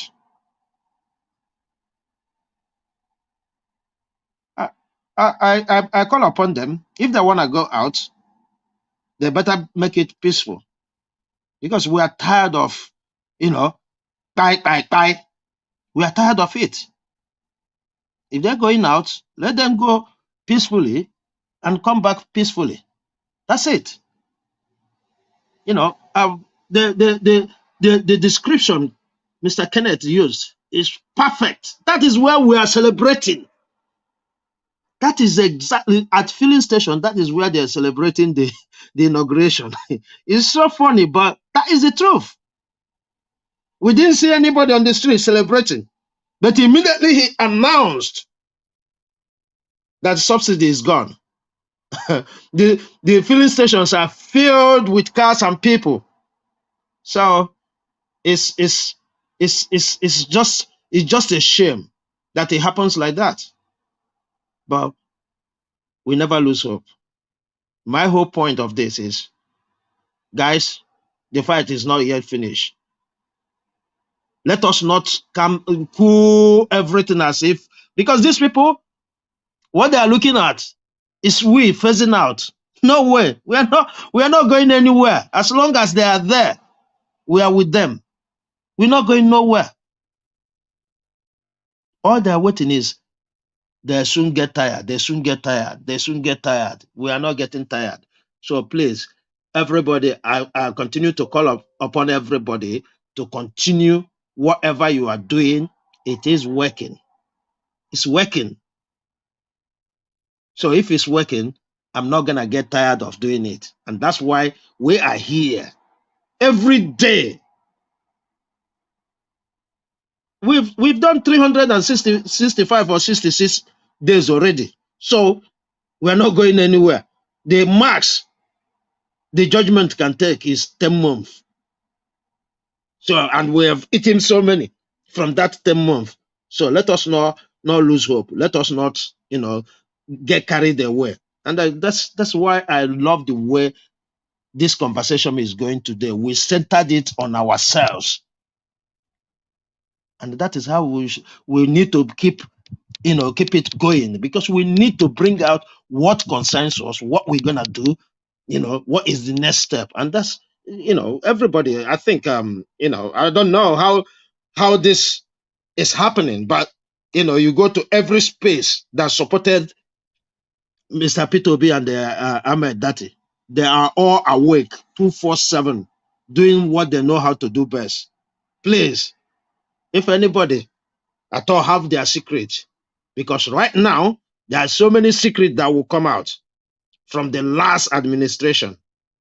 And if I will go with the word of Olisa Agbekova, all of them who work in the previous regime should go, and possibly they investigate them, because it's the crime these people committed is too much. It's unbearable. I yield here. Thank you. Thank you, Mr. Chuksubiboeze. God bless you, sir, for your submission. God bless you. Thank you. All right. I want to quickly say I don't really wanted to talk about this, but on the comment section, please add me, help me out right there. Nobody should mention anybody's names right there. Please mind. Let's talk about the things that's affecting us right now. Please. Thank you. Thank you for your understanding. I would like to come on to Shaw. Shaw, thank you very much for your patience with us. Good evening to you. Please talk to us. Good evening, Niger Watch, Mr. Elvis, I think. Yeah, thank you very much for the opportunity to speak to you and the rest of the people. I'm quite new on the platform. It's the second time I'm joining, but from what people have said about you today, because I've listened for about 3 hours, so from what people have said about you today, I can only join them in saying thank you for the work you've been doing. The testimonials are, they're quite powerful, and that's what we like to see. So thank you, and more grace to your elbow. God bless you. Yes, yeah, you too. Okay, I'm going to touch on a few things quickly. I'll try and stay within the 8 minutes. With regards to Peter Obi, I know he's a man who tries to be very modest and, very simple, but he needs to understand that, the terrain in which he's playing is not the terrain in which they play by the rules. We don't want another Funshaw Williams on our hands. So he needs to take his security very, very, very serious. He's a man who can afford to, get his own security if the state won't provide him with one, or if he doesn't trust the security the state will provide. But the days of going around and saying, nobody's after me, at least now people are after you. So you can't go by what you did in Anambra when he said, nobody was after him, he reduced his convoy and all of that. And I'm not calling for 65-car convoy. I'm just saying it needs to beef up his security. Also, I wish his legal team speedy recovery. I hope there's nothing sinister going on, because you can trust people. So I really hope it's nothing sinister with the sudden outbreak of people being sick in the legal team. I wish them well. I'll move on quickly to something else. Like someone already mentioned, I think with the administration that was sworn in, there's going to be a lot of drama. I saw today that we might have the office of the First Lady, because quickly the Twitter handle has changed, and they've included, the first daughter of the FRCN or FCN or whatever it's called, things like that are important to them.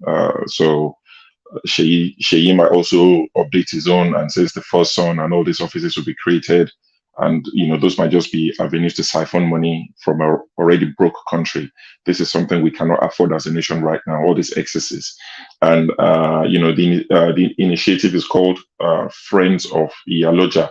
Now, I thought she was Iyaloja of Lagos, but on her Twitter account, it says Iyaloja General of Federal Republic of Nigeria. So I'm not sure if the people in the East, the people in the North agreed for her to be, or voted or signed up anywhere for her to be their Iyaloja. I don't know how she earned the right to become the Iyaloja of Nigeria all of a sudden.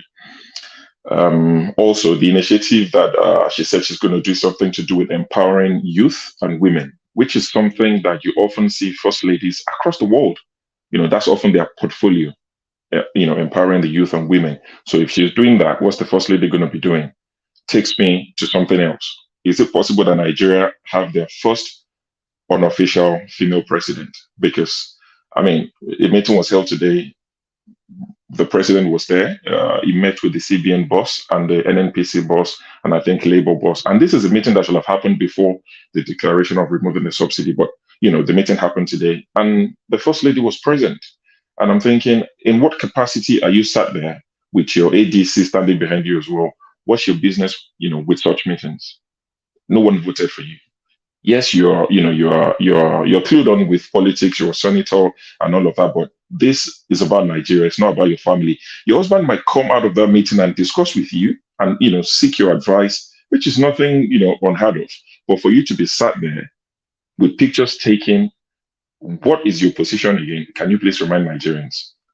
Maybe we'll have our first female president, because it might be a worry of whatever they discuss. The old man will come out of the meeting. I won't remember half of it. I don't know. Why was she there? This is part of my worry before the election. And this is what I was telling people. This man is old, he's not there. But people kept saying, you're not a doctor. You can't, diagnose somebody from watching on TV. But it's playing out in our, before our eyes now. To the fuel subsidy, I think most of us, if not all of us, agree that the fuel subsidy had to go. It's a scam. It's a scam that had to go. But the implementation is very, very, very, very poor. You should not have just said it. You know the way people banter and say "Sope Otilo," for those of you who speak Yoruba, people banter and just say "Sope Otilo." That's the way he said it. Oh, subsidy is gone. Like, sorry, you can't just wake up and say subsidy is gone. And in his defense, which I am struggling to say, in his defense, the Buhari administration only budgeted for subsidy for the first half of 2023. There's nothing in the budget for July to December and onwards. So the budget only covers January to June subsidy, in terms of subsidy. So except Nigeria can find another 7.5 billion, which is what it cost us from January to June, there's no subsidy from July. But it is the implementation that is very wrong. You announced it, and straight away, that was, fuel queue. And Nigerians are suffering already. And NNPC, I've seen documents, which most of you probably saw today, of the official prices going forward. And, in Oyo State, where I grew up, it's now gone from 108. If I may interject, it is not billion, 7 trillion, not billion. Sorry, trillion. Okay, so, so that's happened now. And official rate of petrol in Nigeria, in about Oyo State now, it's going to be 500 naira. In Lagos, 488. In Kano, 540. So it's trebled for most people, more than double for most people. And I've seen some people say, yes, it had to be done. The initial pain is going to be there. Sorry, what do you mean by initial pain?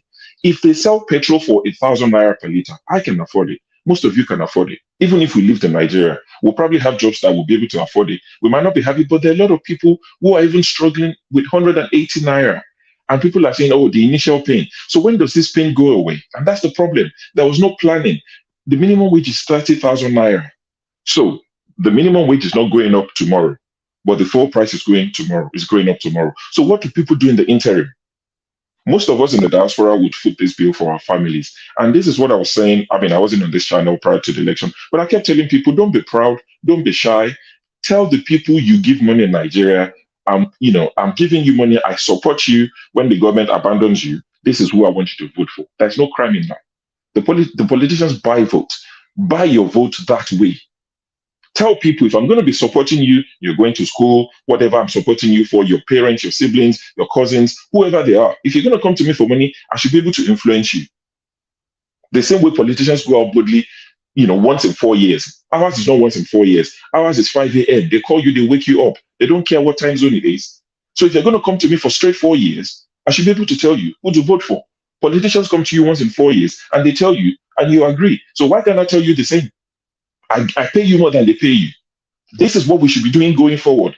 Let's not be ashamed or too arrogant to tell people. Speak to them and tell them this is what you should vote for going forward. Because now the price of petrol has gone up. Sorry, when your mother calls you now, or your mother that you give 100,000 every month or 50,000, whatever you give her, are you going to give her the same? No, because Okada price has gone up, Keke price has gone up, the meat has gone up, everything has gone up. And we are the ones who are going to pay for it until the government sorts something out with regards to minimum wage, which most of our parents, our families are not even, they don't earn minimum wage anyway. So the implementation has been really, really poor. I've had people talk about the rest of the world that they pay a certain amount. Yes, in the UK, it's slightly over £1 for a litre. But the difference is, and in some parts of Africa, they pay more than we do. And I agree subsidy has to go. So no one should say, I'm trying to keep subsidy. But the difference is, in these places you're comparing Nigeria to, they don't rely heavily on petrol like we do. To keep your fridge on in Nigeria, because there's no electricity, you need petrol for your generator. Your barber who cut your hair needs a generator. Your hairdresser who does your jerry curls needs a generator, which uses diesel and petrol. The tailor, the welder, everybody, we rely heavily on petrol and diesel. If we had stable electricity and all I need petrol for, I mean, those of you who live in the UK and the US, Canada, sorry, do you take jerry cans anywhere to buy fuel? The only time you go to filling station is when you fuel your car, which you don't drive Mondays to Fridays. If you live in London, if you live in New York, you don't drive it Mondays to Fridays. You drive it to Owambe on a Saturday. You drive it to church on Sunday. Twice a week. You can afford to pay 600 naira per litre. It's different. In Nigeria, we need petrol for every single thing we do. That's the problem. If we had electricity, we had good, transport system that people can get on trains and go to work. You live in Ibadan, you work in Lagos, you can do the train and go and come back. You live in Kano, you work in Abuja, you can go and come back and you're safe. You don't rely heavily on petrol. There's a slight difference between these countries and Nigeria. So that is why I'm just so sad the way he just went there and said, subsidy is gone. Because it doesn't affect you and you're immediate. Well, for the rest of the people, it's life and death. So many small businesses will die. A guy who is running dry cleaning services that relies on diesel, how much is he going to charge to iron a shirt, to wash a shirt and to iron it? How much is he going to charge? The customers are going to start doing it themselves. Many businesses will die. The government cannot employ the majority of the people. It has to be private, small businesses. And you're killing these businesses. But you went to France allegedly to attract investors while you're killing the small ones at home. What sense is in that? What sense? The investors you're going to attract now, they know that they're coming into an environment where they have to pay 500 naira per litre. Something that they shouldn't have to worry about. Rather than going around wasting money to attract investors, fix the country. Make it livable. And investors will naturally come. They're looking to make profit. They will go to where they can make profit. They won't go to where they're invited. They don't need to be invited. It's common sense. So that's my take on the subsidy. It had to go, but the implementation is just wrong from start to the end. So that's for subsidy. I think that's all I came. That's all I came to say. Really, thank you once again for the opportunity to speak to Nigerians, and keep up the good work. Thank you very much. So, God bless you, sir. God bless you too. We appreciate you for coming to the panel. Yes, we are here every day, 6 p.m. Nigeria time, fighting for a new Nigeria, a better Nigeria, as we all know that we cannot continue like this. Thank you, sir. Yeah, to Nigeria, I see your comment. Healing, so. Yes, to Nigeria, I can see you as well. Good evening to you, sir. Thanks for joining us. Fortunately, the screen is filled up. So I'll drop off immediately. I'll drop off. Okay, thank you, sir. Mr. Louis Okonkwo, good evening to you, sir. Thanks for joining us. I would like you to talk to us in 8 minutes. Mr. Louis, are you there, sir?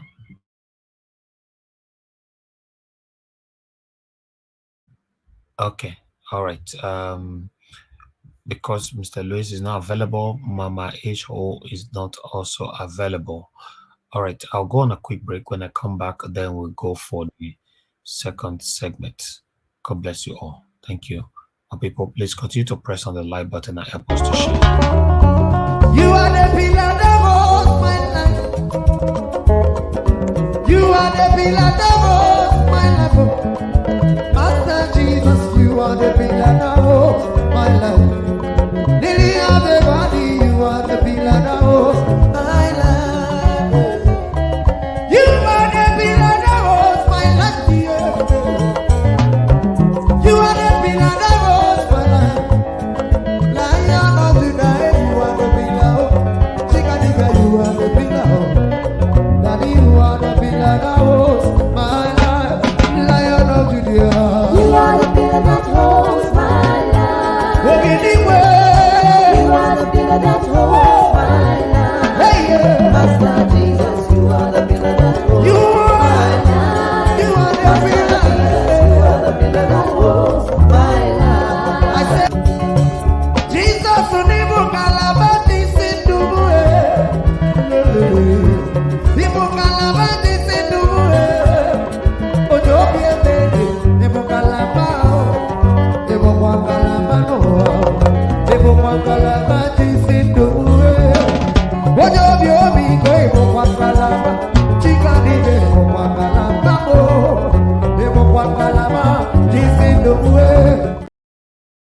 All right. Thank you very much, my people. We are back now. Continue to press on the like button. Currently, we have 552 likes. Can we take that to 600? I remember I asked for that like 45 minutes ago. We are still on 552. If we can take that to 600, that would be brilliant. Thank you very much, my people. We still have 826 people watching us currently. Nigeria Watch 600 is there. Let's continue to press on the like button. Help us to share. Okay, we have two new family here with us, two Niger and Oga CM with us. So I would like to start with Oga to Niger. To Niger, good evening to you, sir. I don't know if you were following up from the beginning. Were you? No, sorry, I wasn't following from the beginning. But regarding the fuel subsidy and the court case, I think I did catch up on that. So I don't know. Yeah, that's the topic. Yeah. That was 8 minutes, sir. Thank you. Yeah, I think them seeking to adjourn so that they don't disadvantage themselves regarding the court case, I think maybe it's a sensible thing to do. There's no need rushing into something when you know you are not putting your best foot forward. Better to be sure-footed than not, and you can't afford to make a mistake. So I will accept that kind of reasoning for why they adjourn the case. But regarding the fuel subsidies, that obviously in Nigeria, this is what we do, isn't it? Something that should be simple to do. We find a way to act as if we can't even talk to, invite somebody to talk to them for over a weekend. We all can gather here every weekend, but somehow to talk to NLC people before you announce your subsidy removal is so tricky. And you're able to travel overseas and have time to do everything else. I don't understand these people. The way they do things in Nigeria, and their reasoning is clear. The way these people think, they just think that they are dealing with people that are in a plantation. They can do whatever they like. They don't need to consult them, because there's no real need to act in this sort of abrupt manner. You could easily, say, okay, even while you are even announcing it, also caution Nigerians, maybe even doing that first, not to just go and jack the price up before the fuel subsidy this removal kicks in. Because just today, I think I bought a petrol for 540 naira per liter. That's the normal now.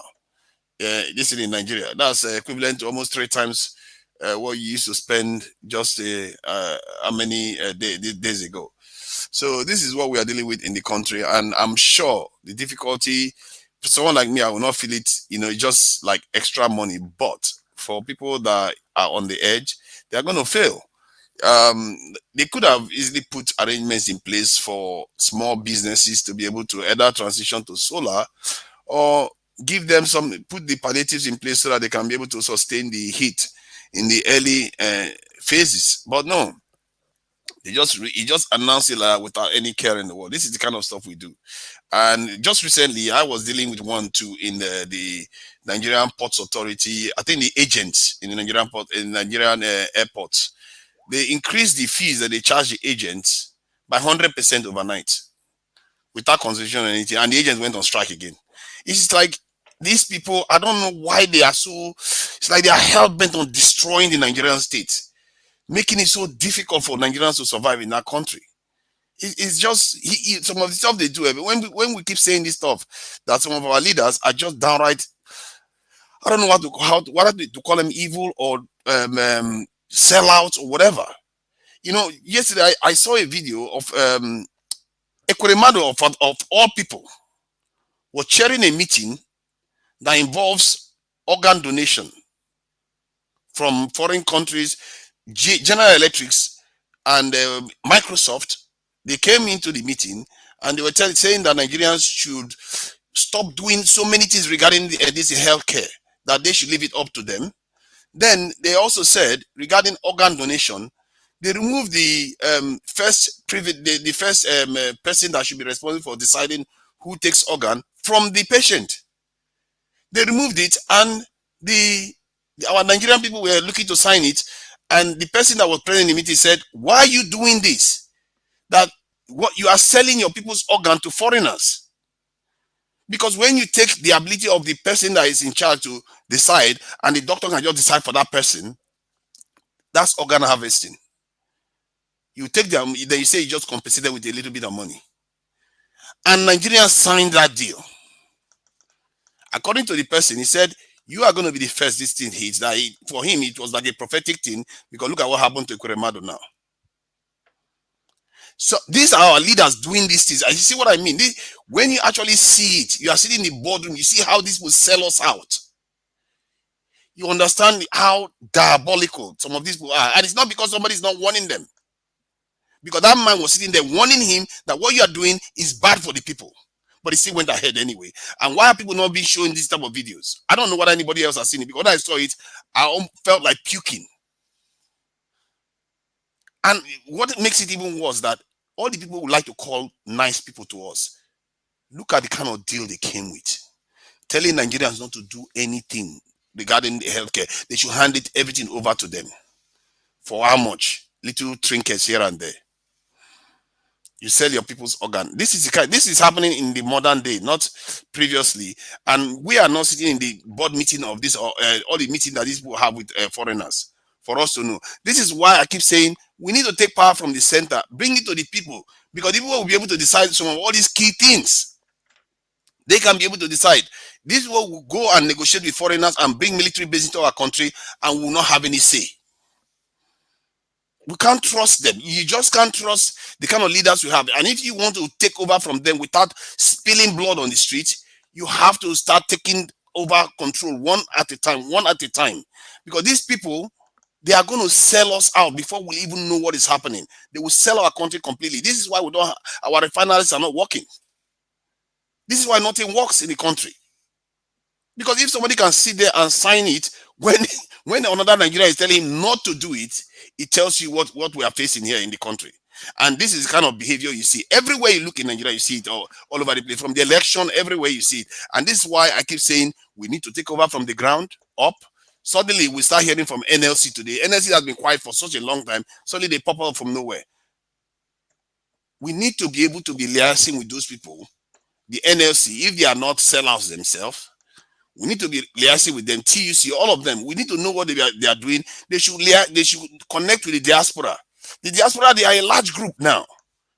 They are in charge of billions of this in dollars coming to Nigeria. They should be connecting with us so that we work with them to change the country if they are not sellers. And if they are sellers in that organization, we too need to take over that organization. All the sellers, you need to kick them out. The obedience are many, and they are on the ground right now. This is an opportunity to marshal those forces, go in those organizations, remove all the ones that are causing all this problems, selling us out on a daily basis. Our people have been suffering needlessly. These leaders, they make decisions because they don't care. They don't feel the pain of the people. How I can sit in one day and arrange a solution for why this should not be haphazardly handled the way these people are doing it today. How hard can it be? You just sit for 10 hours meeting. Me and CM can come up with a plan right now. So how is this happening in Nigeria? To prevent what you are seeing in the petrol stations, we can come up with a plan right now and how to implement it. But these people don't care. They just come, announce it. Oh, everybody end up on the street. Oh, it's our problem to deal with. Naira don't change. Catastrophe. Everything has to be handled in such a catastrophic way. It's like they want to make Nigeria unlivable. Our life so impossible that they put so much pressure on the best mind of the country to flee the country. They are literally forcing the best minds of the country to flee the country. This can't carry on. And there has to start being action. Even from the very first day he has ended up in office, from what I gather now, his wife is the one, this thing. I thought it was Shetima that was going to be, it looks like his wife is the one that may have been elected in the end, for what we know. Until, God forbid, something goes and happens to him, then, the Shetima takes over. He is not the one they are voting into office. He is not there. He is so feeble and weak, physically. I actually fear his mind too is weakened. How did Nigeria get ourselves? How did we manage to get ourselves into this our mess? Is it like a big deal now for us to be able to elect somebody that can stand straight for 30 minutes without shaking? Is it such a big deal now? We can't. Our leaders are going to hospital all the time. Their first the problem we have with them is that they can't talk to us. Now he's going to disappear for days on end. You're not going to see him again. This is how Buhari was. Every day in the UK, you hear Rishi Sunak is talking about one thing or the other. Is one meeting, traveling overseas, doing one thing or the other. But this one, you will not see him for days. He's going to have a meeting. You are going to see him in a video, talk to this one, talk to this one. God knows what's going to happen again. I've not seen any change. All I've seen is the same pattern of behavior. Because if he was careful, if he has learned anything from Buhari's regime, if he has learned anything from the Naira note change, what he did on that podium on the day of swearing in was completely avoidable. He could have just done it in a way to let people know that this can be handled in a civil All right. manner. Thank you, Dr. Naja. So I will summarize with this. Our key problem is our leaders selling us away to foreigners. This is our key problem, and we need to detach them from that ability to do that. And to do that, you need to move power to the people. We have to, and somebody is already championing a way of recalling this in House of Assembly members. We have to start championing things and pushing for it from the get-go. See, Nigeria Watch have been pleading and pleading. We need to find a way to get the unions online. We need to find a way to get the unions online. We need to start talking to them. Let's start hearing from them what is happening on the ground in Nigeria. Why things are the way they are. Thank you. Thank you, Dr. Naja. Thank you very much for your submission. All right. I'd like us to go to Augustine. Thank you, sir, for joining us. Good evening to you. 8 minutes. Good evening, Niger Watch. I hope I'm coming out clearly. And good evening to our viewers, wherever they may be, and to those that have spoken before me and those that will speak after me. Greetings to everybody. Actually, when Alex was speaking, I think I heard him. He was cut sort of. He said whether to laugh. No, not. He said when somebody called, was it? I can't remember. So I think he was saying he was driving, whether to laugh or something. Nigerian situation. Like me, I wanted to laugh, but then, of what use? Why should you laugh at your fellow man's agony? You see, I watched a short video clip somebody sent to me. So a lady went to the petrol station asking the attendant, say, please show me the queue for APC. Say, show me the queue for APC. He said, no queue. He said, show me, I voted for Tinubu. Show me the queue. He said, there's no queue. Everybody buys. He said, so I will pay the same thing with obedient all this. He said, yes. The lady said, you see it. Anyway, the thing about it is that I don't know who is advising this government, but this is the first step, very, very wrong. It is not that we won't remove what is it called, the fuel subsidy. Fuel is like the blood of Nigerians. Even if you bring the price of fuel down to 100 naira a liter, it's still expensive in Nigeria. Not really because, or even if you bring it down to 50, to me, I will That's say what I it's wanted to expensive. say. Even though they put it to 35, it's still expensive. Yes, it's still what I'm saying is that because the aggregate of everything is still expensive. Not because people will tell you, okay, if fuel is cheap. The only thing is that if you bring it so low, it trust Nigerians. Somebody might carry jerrycan from buy petrol, say want to go and sell it in Cameroon. From Lagos, it trek to Cameroon because it's higher. Anyway, but the thing is that the way you should have done it was this. When I saw them commission Dangote refinery, I said, okay, for whatever it is worth, although they said it's owned by politicians, Dangote was the front. That is the secret coming out. Somebody said Tony Elumelu said so. I'm not sure. I can't. It's like, allegedly. Let me, because I'm mentioning somebody's name, allegedly.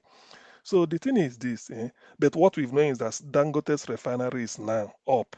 Probably, and we were yet to get a fuel from it. And from what I gathered, they said it's about 29th July. Then the fuel will start flowing. Why can't Nigeria hold on and remove this subsidy by August? There's a way to do something. Nigeria cannot die by let just tolerate June 30 days. Why I'm saying 29th, why I'm saying in August is that by then, Dangote's petrol must have flowed for 2 weeks.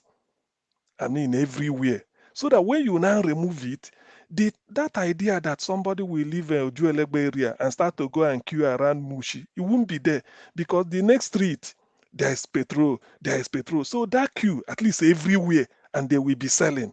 So when you are now talking of, you only feel the impact of the rise in price, but it is available. So you can now, even if you come out of any petrol station, say a Lack area or barracks area of Western Avenue, you see lots of petrol stations are there. All you see is that maybe one or two people feeling one down for buying. But then, even if it's a bit, even if it's expensive, that queue won't be there. In that case, Nigeria will be saying, don't worry, it will be coming down because we've removed the subsidy, it's available, nothing more and nothing like importation. People will know. But now you increased it, and the thing is, and the marketers are not selling. There's a way to do certain things. There's a way to do it. But in this case, I don't know whether he wanted to be popular, but this is very stupid, to be honest with you. Sorry, I don't know whether I will use this word. So I'm serious, but this is, I mean, it's unpopular. If they shot themselves in the leg, it's not good. Because you consider the people. There is no, Obama said there is no ideology more than common sense. To me, there is no economics more than the price of a mudu of Gary removed 10 naira today, maybe in the next 2 months, they minus 20. Then that is when I know that yes, whatever economic system you're operating is working. And not when the thing is increasing and you are speaking grammar, or this person get PhD from Harvard, is in charge of it. And so what? Why the Gary I'm buying every day is rising?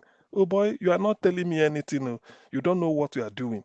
So to that extent, I do not commend this government at all. That is anyway, well, that is a stolen mandate. What are they going to do? So it's very, very shameful that after taking oath on 29th, the next day Nigerians had to go back to the normal conference. You spend the entire day at the petrol station, you fight, you curse each other, you do anything, you do, then when you before you know you are worn out. The damn man who got petrol 2 days ago at old rate will now tell you how Yaba to Balen. I mean, what is it called?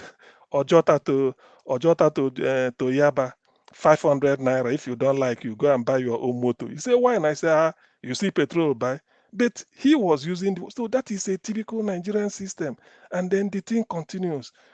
I thought the man Agbado who Lagos is like, who knows Lagos like the back of his hands. He will know that the population, city dwellers in Lagos, will find it difficult to go to work. That is the thing. You don't just remove it. Yes, we know you. Some people say phase removal, but what I want is call Dangote. This is nice. Like now, this is our own. Let's just take it that way. Dangote, when is the petrol going to flow? Make sure if at least 2 weeks 2 weeks of Dangote pumping out fuel everywhere. Then when you remove it, at least to save them that agony of there's no petrol, people are not selling because independent marketers has to sell. And when you are doing it like this, they should know that when the petrol subsidy is removed, this is the new rate. This is what they are going to pay. But they didn't do it. So that's very, very bad. Now, the second one I want to say is that my fears has been confirmed. Tinubu is too weak, he can lead. We saw what happened on the first day or maybe the first hour of the inauguration. He was looking the other way. They were telling him, this is where you are needed. I mean, for how long can we continue like this? Look at the way he staggered before he now held moved the hand to the, what is it called? This thing they said for him. So when you look at this now, it's obvious. And after that, there's more. And there's one Yoruba, they said he spoke. He said, am I supposed to be standing here or something like, how long have I got to, something like that. Somebody translated it and sent to me also. So the signs are obvious. And then to make it worse, what is the first lady doing in a meeting that is only meant for the president and probably the vice? And I tell you the reason. They know he is having memory loss. He may be there, bodily present, but absent-minded. So in the end, if the wife is not there to bring him to bedroom and say, remember what we promised at the meeting. In fact, it's like the wife will be running the country, to be honest with you. That's what it seems. Unless thank God they had well, not thank God, but unfortunately he has a TVC to cover him. Otherwise, this should have been a topic. What is the first lady doing? Was he elected? He wasn't. And I don't think Nigeria there's a provision for the office of the First Lady. Even if there is, in a meeting like the one they had, it shouldn't be there. And mind you, Kazim Shetima will be on the wings. If Remi Tinubu appears in a meeting like that, Kazim Shetima will go and do his own meeting. See, the battle will start early, but then what do you expect among thieves? I once told the story of 3 thieves that stole a property. Then after stealing money, and then they came back to share it because they are greedy. They send See, the yes, please. good evening. Good evening. Yes. Yeah. No, I just want to Okay. confirm what you said. Even it's alleged that even the son, Tinubu's son, is alleged. It's alleged that the son was already trying to take over from the father and try to push the first lady on the side. And so okay. So you see, these are the very, very bad beginning the Nigeria is going through. So the 3 thieves, they send one of them to go and buy food so that they will eat. After eating, they will share the whatever they got. The smaller one was quite greedy. He went there, fed himself in the restaurant, and the one he's going to bring home, he poisoned it in the hope that he won't eat. Why these 2 brothers he left while going, they made a deal that we will kill this one when he comes back so that 2 of us will share it. By the time the smaller one brought the food home, they said, "Come and join us." And I said, "No, I think I've eaten. I'm not eating. So you people should eat. It's your own share." So they felt okay. They first of all go and kill that junior one. Said after killing him, they will now eat and share the money. By the time they finish killing him and then getting to eat the food is poisoned. So both of them died. In the end, the owner of the whatever came and took what he wanted to. I mean, what they stole. So this is exactly what will Sorry happen. to interrupt. Sorry to interrupt you. Oga Naija Watch. Is he there? Mr. John? Yeah, I thought we had rules on certain words, right? Yes. What words was that? The K word, though. All right. Okay. Please. Sorry. Sorry. In Thank attempt you very to, much, okay, yeah, Mr. something John. like to. Sorry, I shouldn't have used it. I'm so sorry. Okay. Well, please. He was only giving a story. No, but I'm sorry. wait. It's okay. It doesn't matter. It doesn't matter. Anyway, Who well, does the it's story. okay. The It's K okay. is I not wasn't allowed using it to illustrate. I'm so sorry. Anyway, I Yes. shouldn't have. So I should have said it maybe to end somebody or whatever. So anyway, Thank you. the thing is that the point I want to illustrate is that, you see, when what you are holding is not your own, you are bound to be confused. They know it very well that Tinubu did not win. At least that 25% of in a total vote cast in Abuja, he did not meet that threshold. So I don't see why. And everything is so illegitimate that, in fact, Nigerians are not happy. Now look at the fuel subsidy they're going. I mean, look at what they are going through. You see, which brings me again to this issue of P2B's attempt, or maybe his security around him and everything. It it will be so disappointing if Nigeria will descend to the level of maybe trying to do something like like we all know. It shouldn't happen. The Department for State Security, even if after that, I will encourage people to. I mean, in the end, the security of your life is your primary concern. You should be able to protect yourself by any means possible. You should watch your movement, utterances, and everything. Now that you are in court, and then from the look of things, the way things are going, it's like a one step at a time, and it's moving well. Definitely, this case will make or mar Nigeria. Like somebody asked Tinubu to resign. He should resign. We can't have it this way. It has shown incompetence right from day one. I do not see why. I do not see why Nigerians are really not maybe the media, like somebody observed. They are really not up to the job. Probably because they must have been bought over. Hopefully, although we all know the way Nigerian media operates, they rarely say the truth. They rarely investigate anything. As long as it concerns Agbado, nobody cares. So this thing, now that is over there, look at the hardship Nigerians are going through. Today, nobody cares. There's no petrol station selling for APC or PDP or Labour Party or whatever. Everybody is in it together. So this is the mess we are telling people then, that forget about sentiment. This guy is not healthy. There's nothing he could offer. But people felt that, okay, yeah, let me just let him be there. That is what we want. Tinubu is from Osun State, he claimed. Let's go and know what is happening there. Even Lagos, where he felt he left. So it's just causing Nigeria misery. This shouldn't be at all. They should just call him to reverse whatever he's doing. And then to me, let the judiciary speed up the case. Nigeria cannot be bleeding like this because Nigeria is in a state of utter confusion now. Every day you wake up, this is what you are going to be seeing. Even the petrol. How many Nigerians can afford 500 naira for a liter of petrol? How many? Just we can count how many can afford 500 naira for a liter of petrol. It's important. I mean, how can everybody depends on fuel for anything? So when things like this happen, people should reevaluate and then evaluate and reassess what they've done.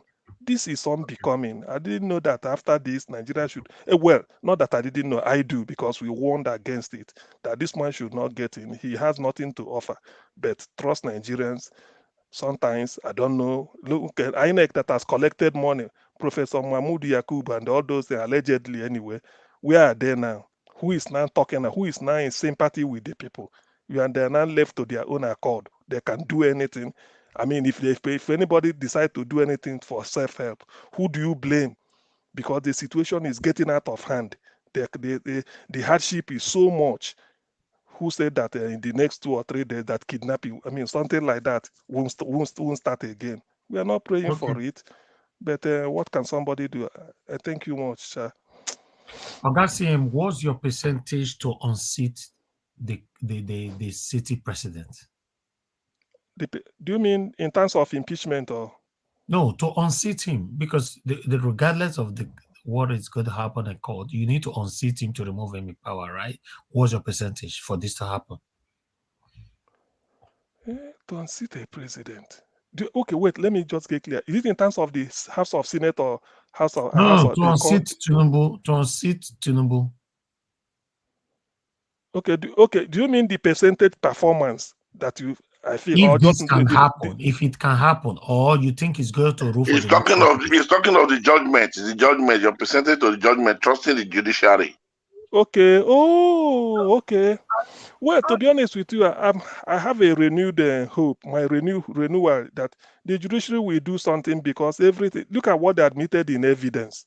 So that should count for something, and they are getting. And Labour Party is bringing it out. So the percentage. Let me just give them the benefit of the doubt. I mean, if you score 55%, 60, that is still a pass mark in any exam. Or let me give them maybe as the day goes by, as the confidence is building. Remember your own was it not 35 you were before? so we're all coming up, Let me just use a threshold of 55 to 60. Maybe by next week we see what will happen again. They can bet definitely not below 50 now for me. Okay. Thank That's a good pass mark. Thank you, sir. All right. Thank you very much, Mr. John, and for joining us. Good evening to you, and thanks for bringing my attention to that. Please talk to us, sir. 8 minutes. Okay, thank you again for having me today. Thank you, everyone, for showing up. Thank you to the panels and everybody else. I just wanted to, I guess the last time I was on here, I believe you had like rules. Maybe you want, maybe hopefully you can put those rules up again if they weren't up. But essentially, I mean, what I'm hearing, the news that's coming out of Nigeria is devastating. It's unbelievable that you have a situation where you can just wake up one morning and the whole country is on standstill. I spoke to people that, they had trips planned from Lagos to Abuja. And literally this happened and they couldn't fly. They couldn't fly yesterday. They couldn't fly today. They're like the entire trip, the flight ticket, everything gone. Because they were planning to fly, and it was something very important that they had to do in Abuja. They couldn't get they didn't have fuel, they couldn't get an Uber, nothing. So they missed their flight. So it's just so this the repercussion is what many people have spoken about here, where you have several businesses that are most likely going to go out of business. Because as we all know, a lot of Nigerian businesses survive on a day-to-day basis. They literally work hard enough to survive just for another day. They make money just for that day. So just imagine how you show up today and, hopefully that generator was supposed to help you with, your barber shop. You're supposed to do a lot of haircuts and you don't have enough fuel to run that generator. So you can't cut you can't cut anybody's hair or you can't make anybody's hair. Or if you're a printer, you can't print for people. Or if you're a computer center, you can't do anything for anybody. That money that you were supposed to make for that day to sustain yourself, to pay for the rent in that office or that business center, that's gone. Or just that little bit of money that you were supposed to be able to use to either transport yourself back and forth from home or to have dinner or meals for yourself or meals for your children or tuition or just you name it, just a plethora of things that a bunch of Nigerians do on a day-to-day basis. They're just basically living for the day. That's all pretty much devastated, gone at this point. And my biggest fear, and I keep saying this to a lot of people, is because I think people don't realize how much power Nigeria has as a unit. I know there's a sentiment that we need to break it up and have the different quote unquote nations go their separate ways. But there's power in numbers. There's power in just that entity known as Nigeria. And a lot of people don't realize it.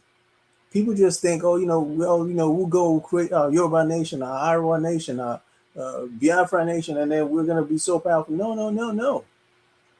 It's not that easy. As it stands, these individual nations can barely survive. I think a lot of times people don't realize, you look at nations like South Sudan.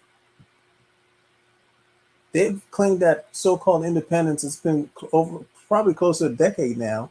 And where's South Sudan today? They're barely surviving. And so essentially, you gotta, people need to realize Nigeria, for better or worse, at least for now, needs to stay together. For now.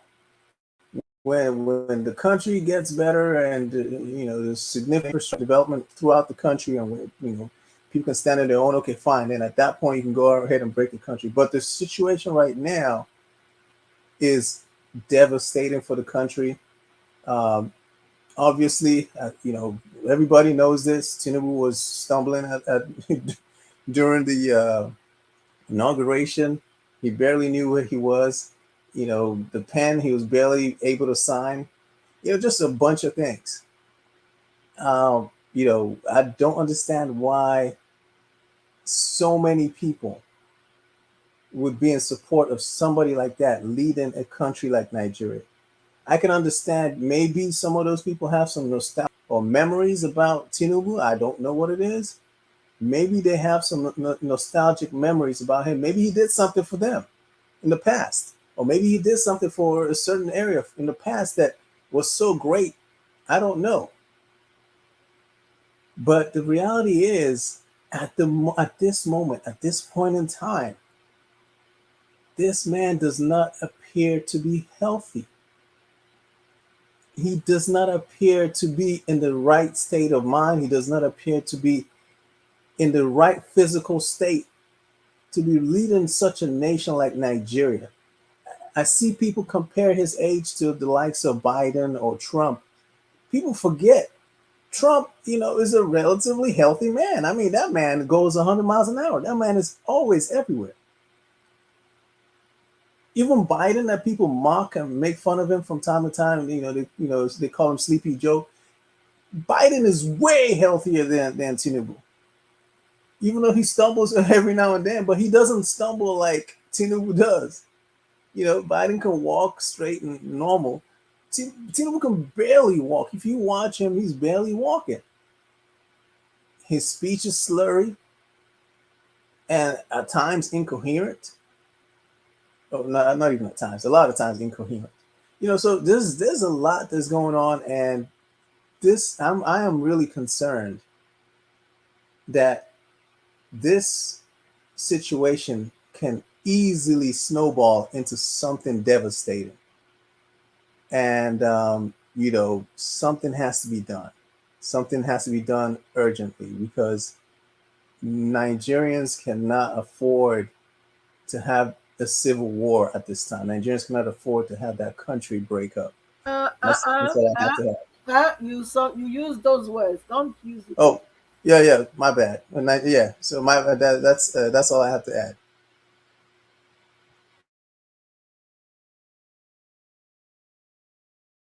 You finished? Yes, I'm done. Yeah. Okay, Mr. Niger Wash. All right. Thank you. Thank you very much, Mr. John. Thank you, Madam Patricia. God bless you.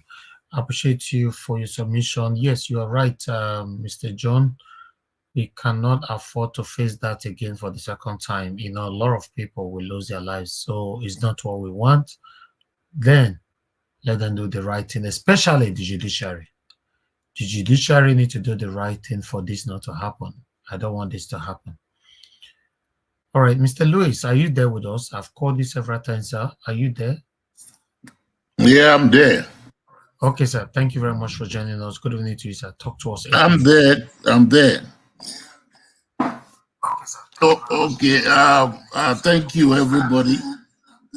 And thank you for what you guys are doing. And Elvis, I keep praying every day that God will continuously give you courage.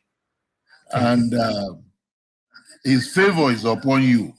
And you just have to walk in that favor. Amen. What is happening in our country, Nigeria, is very depressing. Because I have faith that, because I've seen countries that have gone through that, we're just going through something. What I'm really concerned about is what will be raised in terms of threat to his life. Because I've seen that happen. Each time somebody says the truth in Nigeria, they seem to leave the people who are causing confusion in the country and try to attack the person saying the truth. I remember when Bolly Ige was killed, even when he has police orderlies in his house. And then the other thing I remembered was was it Bola or Dele? Professor Akuyili went against Bola Ige.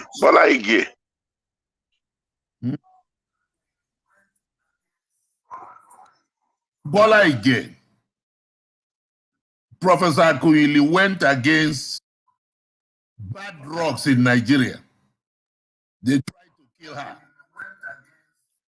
And when Yaradua died, and they're trying to hide that Yaradua died, she was the one that came up with what they call the doctrine of necessity, to inform Nigeria that Yaradua has already died. And because of that, the vice president, Jonathan, took over. And the North claimed that it is their turn. So they tried to do everything to get Jonathan out. So what did they do? They concocted all kinds of things. And what did they do? They did all that. And of course, we know what happened at that time, which I don't want to go through. So what we're going to keep doing is what we're doing here. Speaking truth to whatever power that is be. And the reason why it's important to speak the truth is because truth always prevails over a lie. When there is light, darkness have to leave. So it's going to be a long uphill battle, but it's something we have to fight. It's going to be a long, our principal keeps saying it over and over again, that is going to be a marathon race. A marathon race is not for the faint-hearted. So we are going to be in this battle as long as it takes. As long as it takes. They are thinking that we're going to go away. Reading the address that Tinubu addressed to the obedience. That doesn't mean anything. Because he never addressed the elephant in the room. You see? So I remember even Yaradua, when after the election, in his speech, he said that the election that brought me here is filled up with fraud. And I remember he set up a committee to deal with that, with all the recommendations, but nobody did anything with that recommendation. Now we have this with Tinubu, and Tinubu is telling us that the election is fair and just. Even a blind man knows that the election is not fair. And we're finding out in the court now that the election is not fair. Now they're afraid of the beavers. Why are they afraid of the beavers? So we are going to follow what the court is doing. And pretty soon, everything will come to an end in the court. It's not going to be forever. We're going to stay the course. We're not going to shake. We're not going to move. We're going to continuously say what we're saying here. The important thing I'm going to, the suggestion I'll try to make is those of us who are supporting this platform need to increase their support. Because right now we're in a difficult situation. And no analysis will work. You see, in America, they said money talks, bullshit works. We have to match these people in what they are doing. They are using state funds to support hooliganism. I don't know how many of you watched what was happening in Abuja this morning. They rented some people from South, from the creek of South, to come to Abuja and say, oh, we are supporters of APC and we're supporters of Tinubu. If you look at their body language, you know that they are rented. Because one of them said they were paid $50,000 each. I mean, 50,000 naira each. So it's money that they are paying them to be able to come out there and pretend there's support on the ground. But if you look at Nigeria today, nobody's happy. Compare that to what happened in Abia State, where OT was inaugurated. And then you see the happiness in the crowd. But here, they allegedly inaugurated what they call a president, and there is no happiness. There is black cloud covering the capital city of Nigeria, because they brought in some of these satanic principles to come there and go around the capital city because they want Tinubu to be president. And we can see what is happening. His daughter is already saying she's the first daughter. Pretty soon she will be the whatever they call her, just like what they did in Lagos. And we're going to be, like I said before, we need to continue to do what we're doing on this platform. And I thank my brother Elvis for helping us to do that. What we need to be doing as people on this platform is to help him to help us do what we're doing. And all those things cost money. It's not easy. So that's what I will say for now. and then we just keep moving on.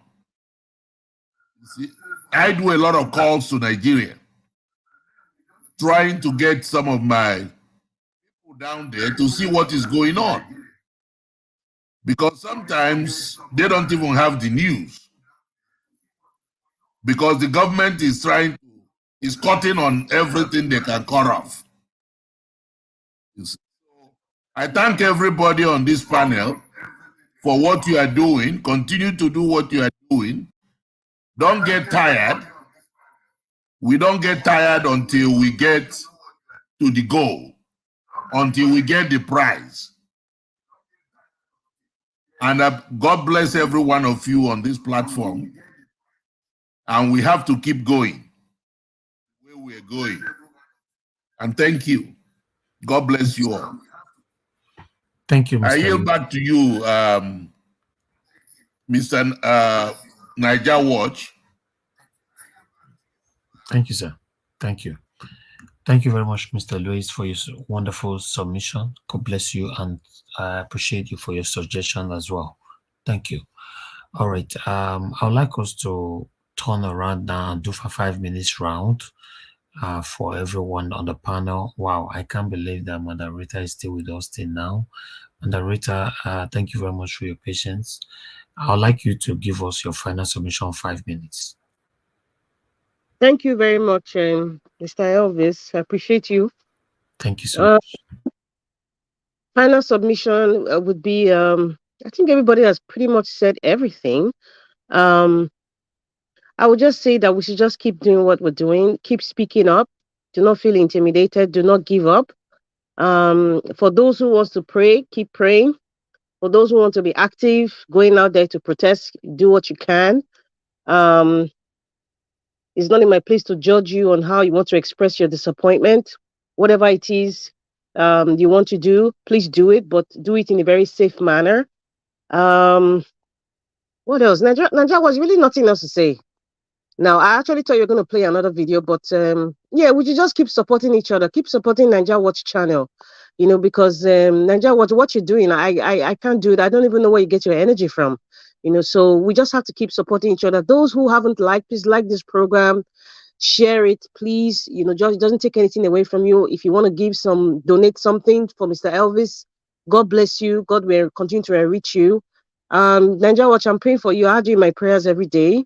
And I'm also at Nigeria, but I'm not a religious person, but, I still believe I believe in God, and I believe in the existence of God, and there's nothing God cannot do. It has been said time and time again that I think one of the minions of Agbado, I don't want to mention his name, he said it is only the Almighty God that can remove Agbado, from being the president of Nigeria. I mean, if he says that and declares that, then maybe we should channel our prayers towards that. However God wants to remove him, that is really not my business. Whatever God wants to do, I know it's for the betterment of Nigeria. So how he's going to do it, I'm not even going to talk about it, but we just need a change. We just need, Nigeria is in so much pain. I just feel that going forward, within the Agbado's family, you could clearly see there's some kind of little tension there, with Agbado's daughter and, Remy, because Remy has a penchant for, being very forward with people in the National Assembly. And then, so I would not be surprised if she's taking certain actions that might be stirring up something in Aso Rock. As the day goes by, like what Dr. CM said, it's very possible we have a female president, I would like, what they call it, unofficial female president lurking in the shadows. And I really expect the media, possibly by tomorrow, to start questioning why Oluremi Tinubu was in that meeting, because she wasn't voted for. Why was she there? It should be questioned. There's something that Mr. Chuks Ogwigwezi, I'm sorry if I didn't pronounce your name properly. There's something that you said in your first submission, and I said, oh my goodness, Nigeria is a very, very easy country. Very easy country to rule. Very easy. Why do I say so? Because of what Mr. Chuk said. Nigerians do not demand. That's the key word. Nigerians do not demand from their leaders, from the people that they voted for. They don't demand. Now, people like me, when I start demanding, they will say I'm insulting. And that's where I really get really upset, because people don't know their rights. And then people like me and Nigeria Watch and say, this is what these people, they're actually your servants. Nigerians don't demand for electricity. They don't demand for good health. They don't demand it.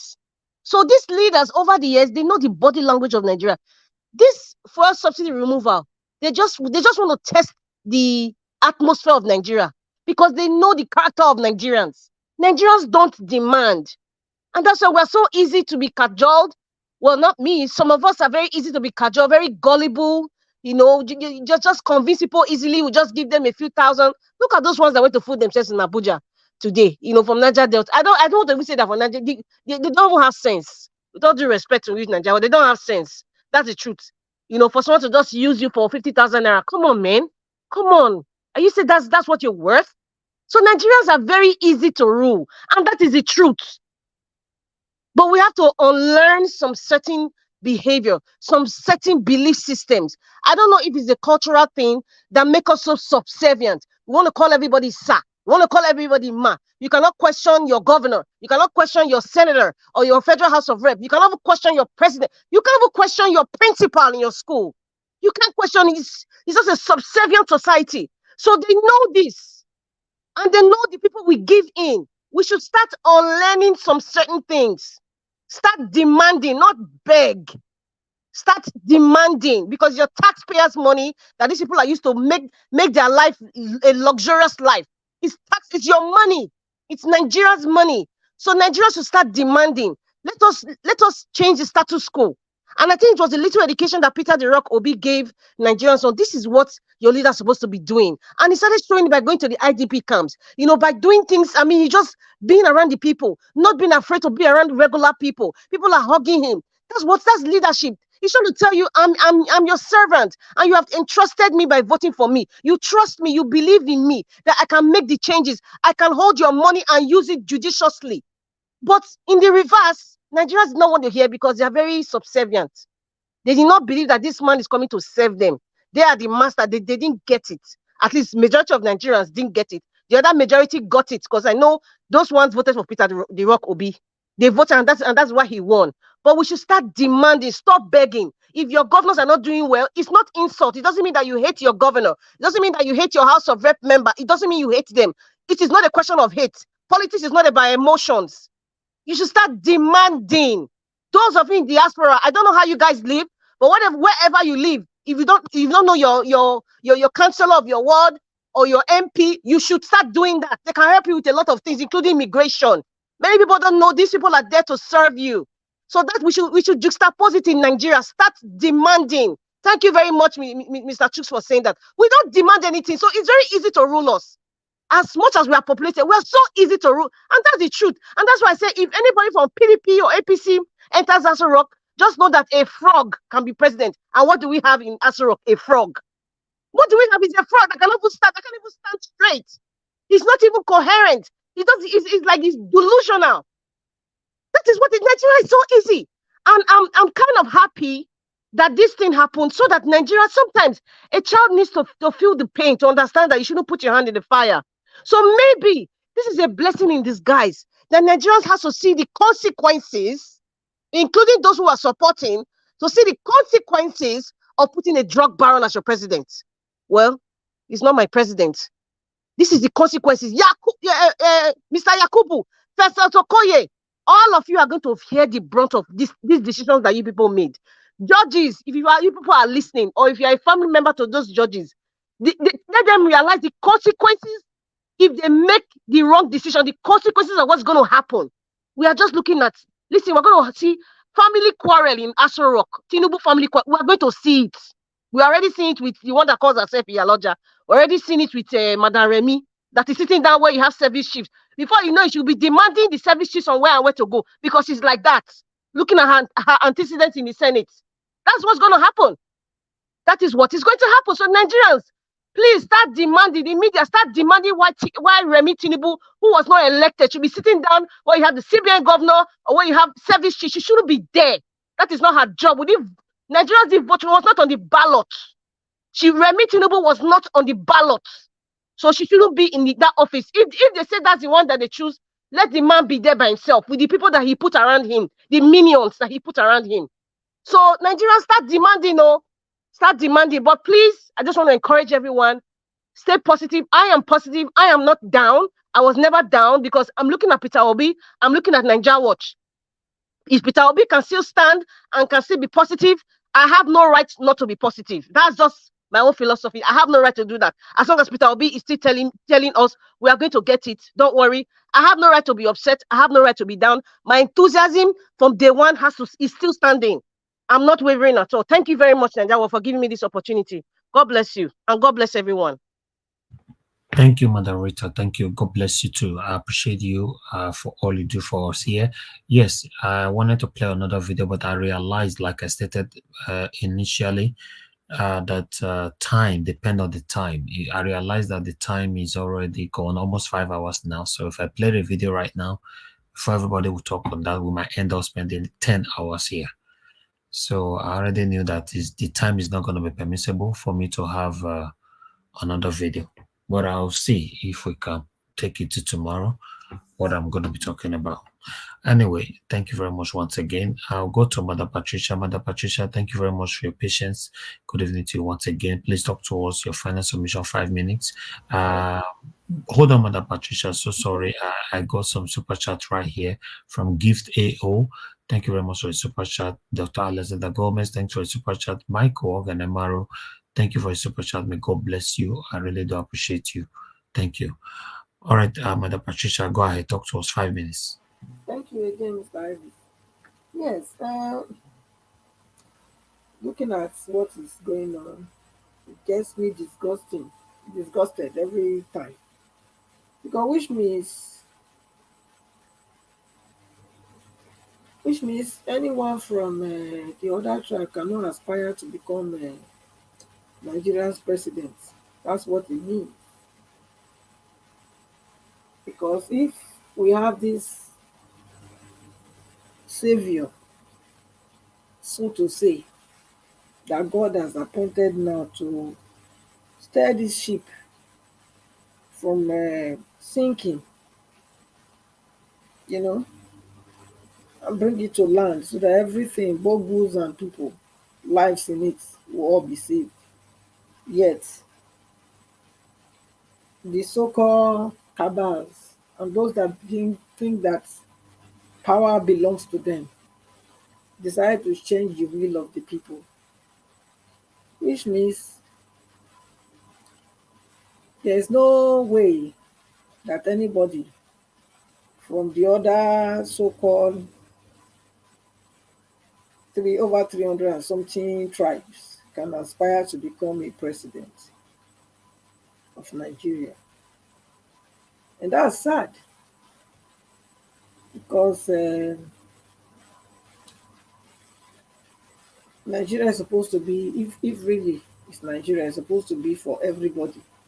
It's supposed to be a country where anybody can aspire to become anything, and any place, any position you occupy should be by merit and not by nepotism. So it's a shame. It's a big shame that this is what the general masses have settled for. Because the few people that did these things against the rest of us, they are not even up to 1 million people. So for the whole other many million, 219 or 229 million, to fold their hand and watch this thing just happen, oh, just break my heart. It breaks my heart, honestly. I know we are doing something. Not that I'm not trying to be ungrateful or not recognizing or trying to talk down on those that are doing something, but majority are not doing anything. That's why we find ourselves where we are. And what has happened is very disheartening. But nevertheless, As long as there is life, there is hope. So we hope for a better Nigeria. But I want to warn, I want to warn, I want to warn these people that think that Nigeria belongs to them. That thinks that Mr. Peter Obi, our president, will not become the president. That are going about threatening him. I want to warn. Now remember that if anything should happen to Mr. Peter Obi, you too, you will not escape. Your family will not escape. None of you will escape the wrath that will come upon Nigeria. Not as a result of anybody fighting you back, no.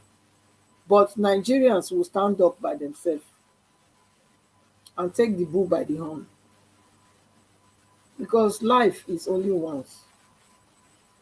Life is lived once. There is no duplicate. So nobody was designed by God to suffer.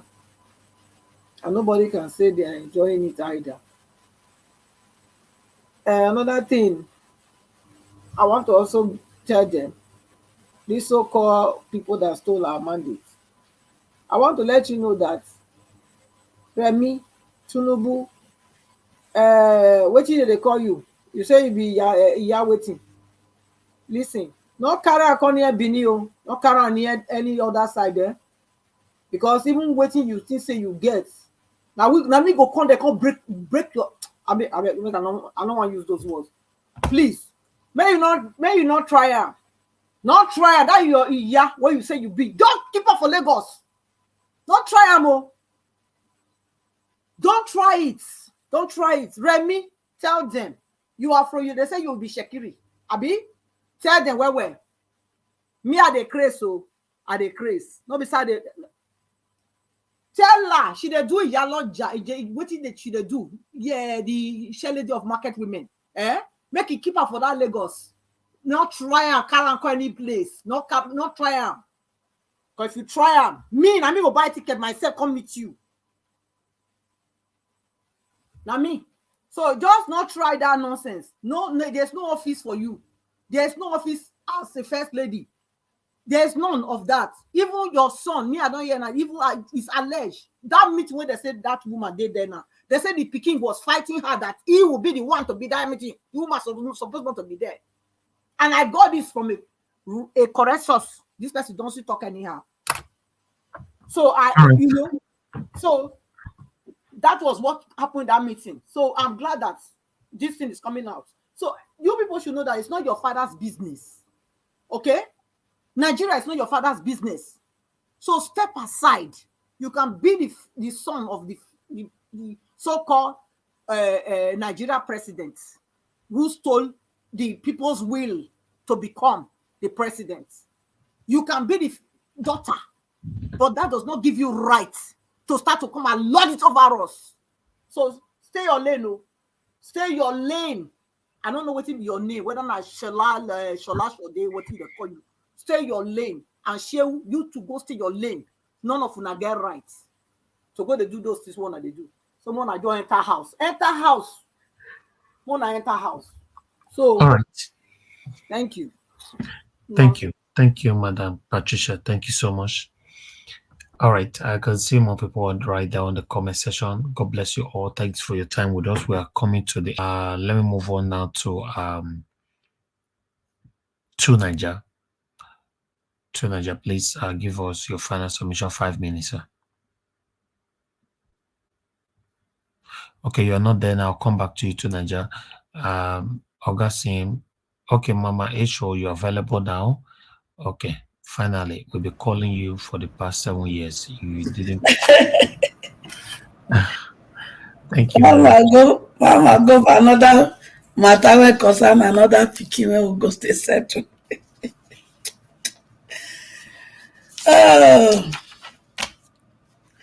So they don't start their katakata for Aso Rock. don't start out. Una carry my children mandate.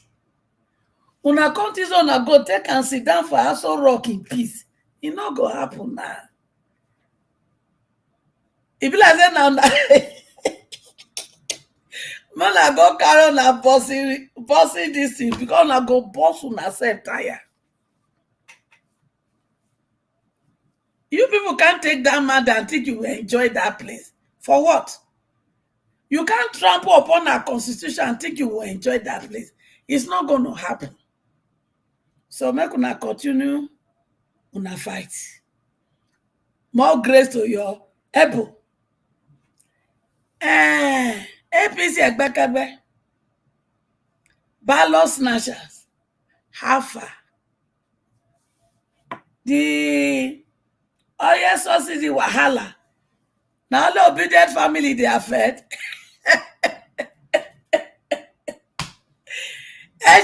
Bẹ̀rẹ̀ ni.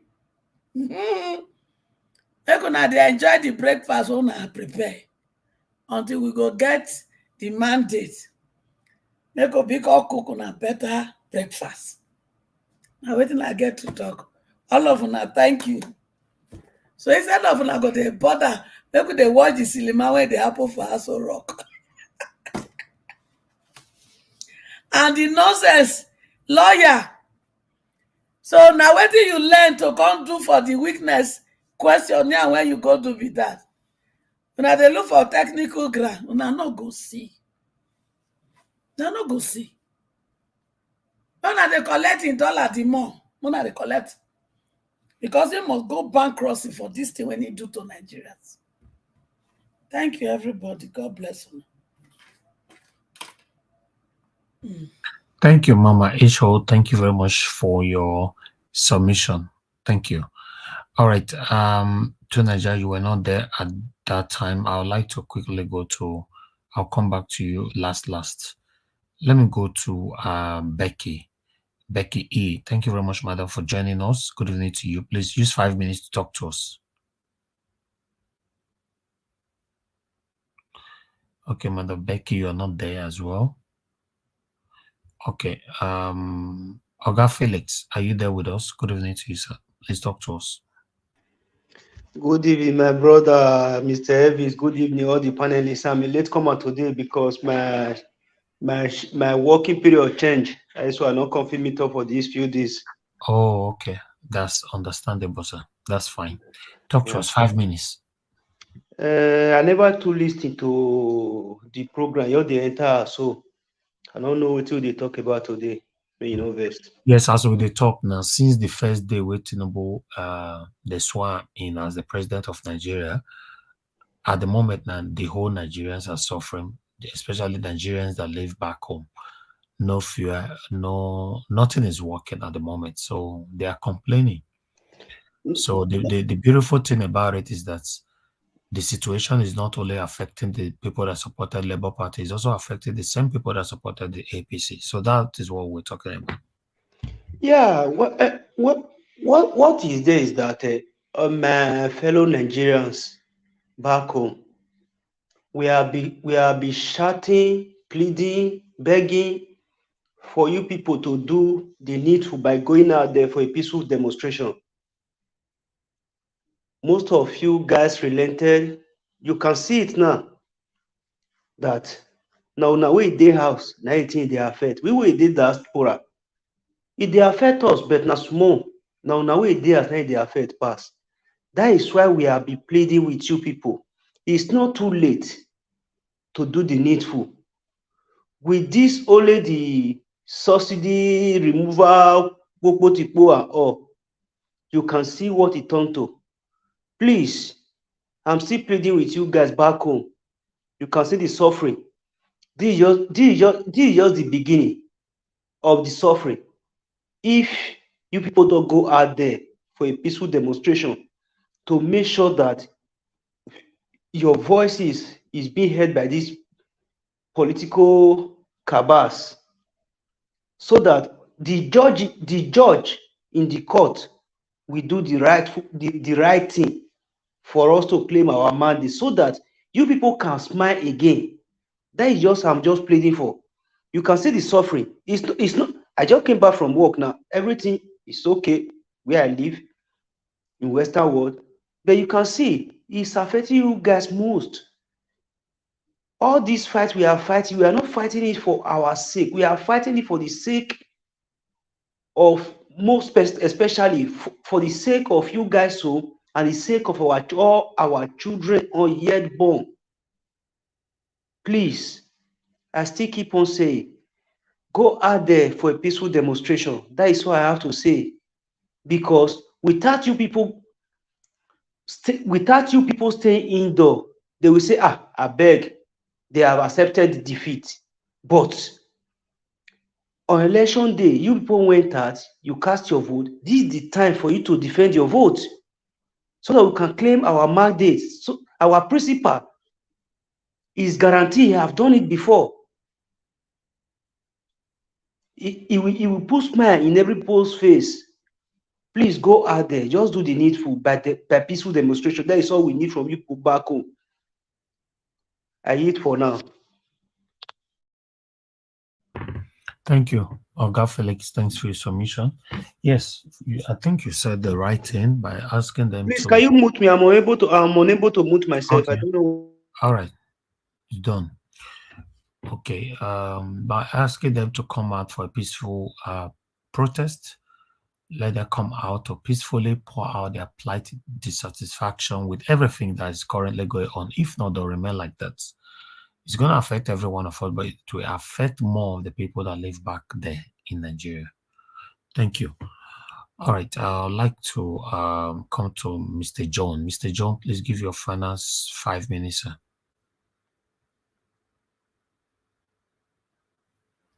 Okay. So thank you again, for having me. Go ahead. It's I can't say enough. A lot of people have said everything that I really want to say. It's a shame. It's a shame. It's very unfortunate. It's very sad that Nigeria at this point in time has a president like they have right now. Primarily because it is clear that there isn't, it doesn't, so far, based on what I've seen, this administration doesn't look like it had a plan to begin with. It just wanted power. It just wanted to be able to say, we won. That speech, inauguration speech that should have been made to bring people together, in my opinion, actually brought people apart.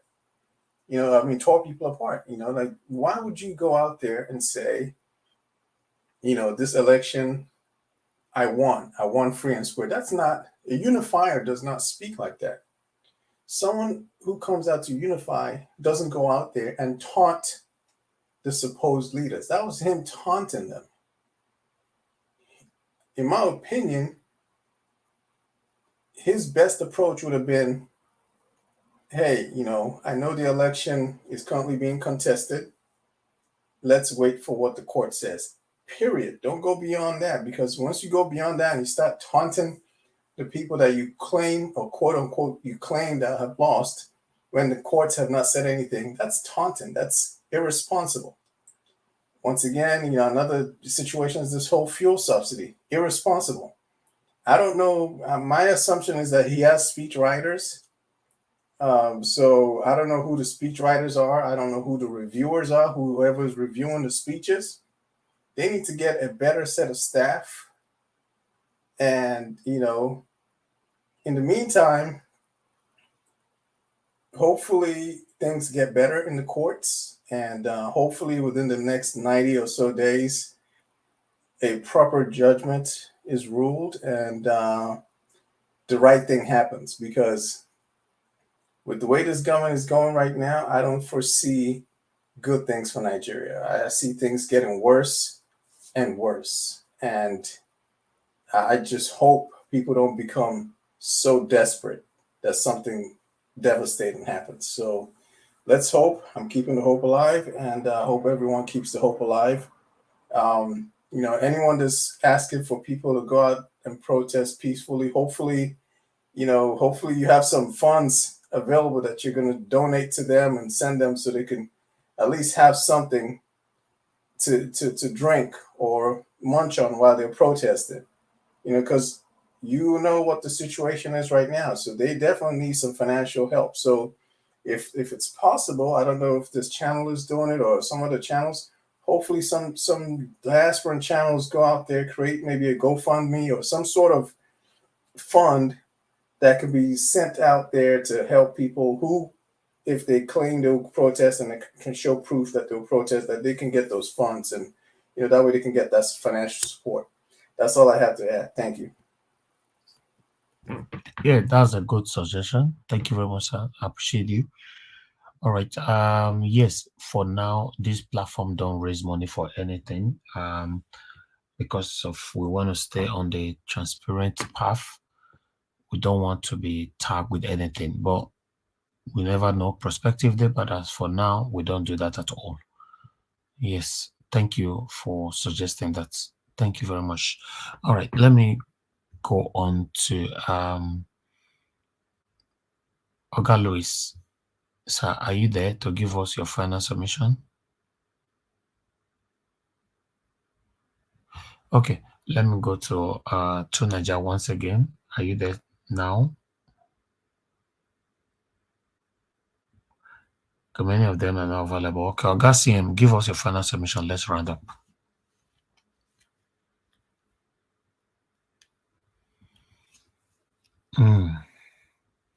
Okay, let's assume nobody's available right now.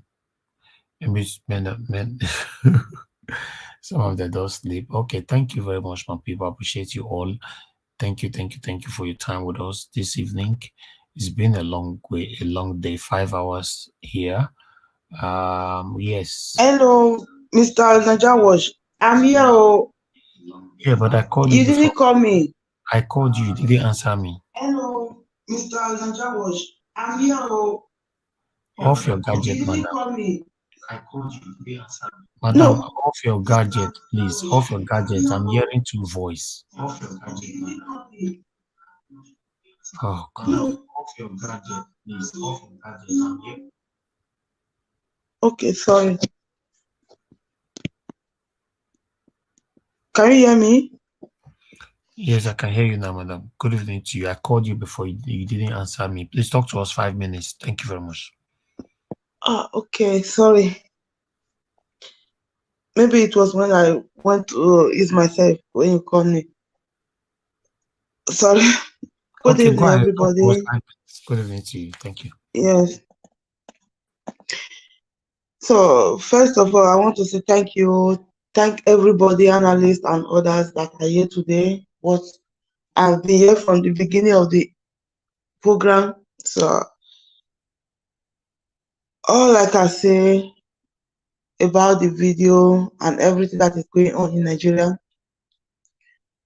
yeah, we all know what is going to happen. We that are here, we know what is going to happen.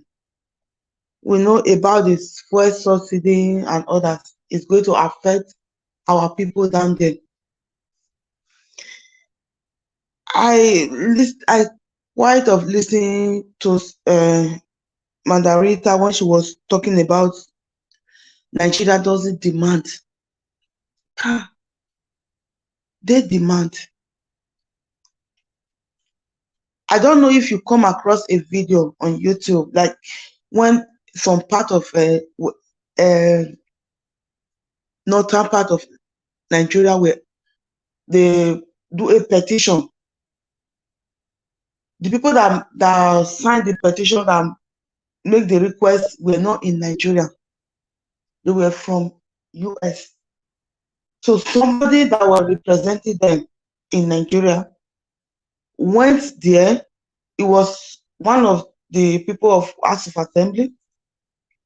He presented the request for them. They ruled against it because they were not in Nigeria.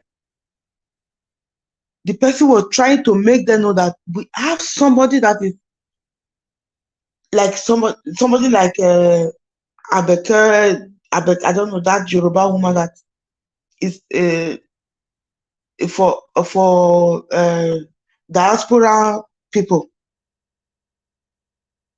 You mean Abike Dabiri? Yeah. So it was presented. Is this same What do they call it? Deputy is House of Representative Deputy. But this same one that was in the time of Buhari, they make they were trying to make trying to like defend themselves, like ask why they are killing them. It was part of northern south side they were killing Amos, that is Middle West. All right. We don't use those words anymore here, please. Okay, sorry, that they were trying to eliminate. Yeah, sorry, I forgot. Even that one you just used, none of them is used. It's forbidden, please. Okay. They present something, so he said because they were not in Nigeria, they didn't accept those things they presented. So people in Nigeria, they are afraid. I spoke with somebody in Edo State. They've arrested 2 people. I asked my brother to request to make to let me know the name of those people and others, to let me know about them. People that were agitating, like trying to protest, they were just talking within themselves, going against this our new president. They have arrested 2 people in Upper Inoka, Edo State, because they were trying to defend Obi, like, so people are afraid. Why they reject this petition that they presented in northern part? They said because they were not in Nigeria. Because they wanted people that are living in Nigeria to present it. Minute, please, quick. Yeah, to present it because they want to, do something to them. That is it. They are afraid of for their life. When I call my brother, I say, why are you people out there? What is happening? He now start telling me about those 2 of his friends, because I was the one that motivated him to organize people to start something. He said they arrest 2 of his friends in Edo State. I asked him to request about them, to let me know what happened, if he have evidence about this. The people out there, they are afraid. If they start requesting, what they will do, they will eliminate them. Sorry. They will just like ignore them. Let me say ignore them. So concerning this judiciary, all right, what I can say about it is like your time is up. It's like we need to round up now. Yeah, they are in a junction that have to wait. They can't. If you listen to what is happening in the court, I've read everything online, the questions and the objection and others. They didn't really have good evidence to present to the court. They were just trying to bring something that is not even part of what is in the court. So they don't have choice. Judicially, they don't have choice. They are in a billion. They know that what what Obi is presenting is an evidence that 100% sure. So they cannot object to that. They can't object to that. So they are not objecting to it. They are trying to do one of. Please round up now, please. 1 minute. Your time. I gave you 1 minute since. Round up, please. Sorry. Okay, I will round up. By saying, talking about the daughter of you can't Tinubu. talk about anything. Just round up. What? Please. Your time is up. Yes, I'm rounding up to tell Tinubu's daughter, like our sister have said before, if he come close to Edo State, he cannot. He don't dare come. Edo State. Excuse me, mother. It's okay. It's okay. We can't live in abroad and be telling somebody that will come close to those states, people that's already in the power. There's no need for that. I see them as empty threat because we live abroad. Please, there's no need for that at all. Just let's focus on the judiciary. There's no need of telling Tinubu's daughter what to do or wife or what to do, or even say Tinubu what to do. The only hope we have right now is judiciary. Let's focus on it. Okay, thank you. Thank you. I'm done. Thank you very much, Madam Becky. God bless you. Please, guys, let's just focus on the judiciary. That is it. We cannot really whatever we say right now on air is inconsequential. In terms of trying to tell somebody come to those states or come Lagos or come anywhere, we can't be in abroad and be telling where person will go or not go. Let's talk to our judiciary, our judges, our lawyers representing Labour Party, the obedient.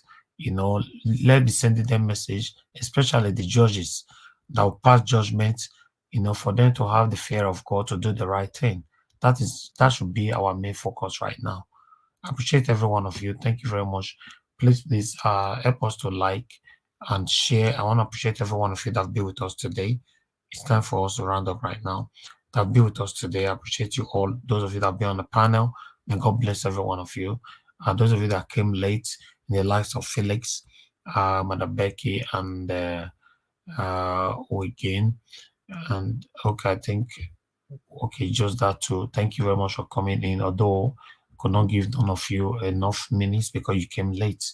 If you want to have enough minutes next time to talk, please come early. And for those of you on the comment section, thank you very much for your time with us today. I appreciate you all.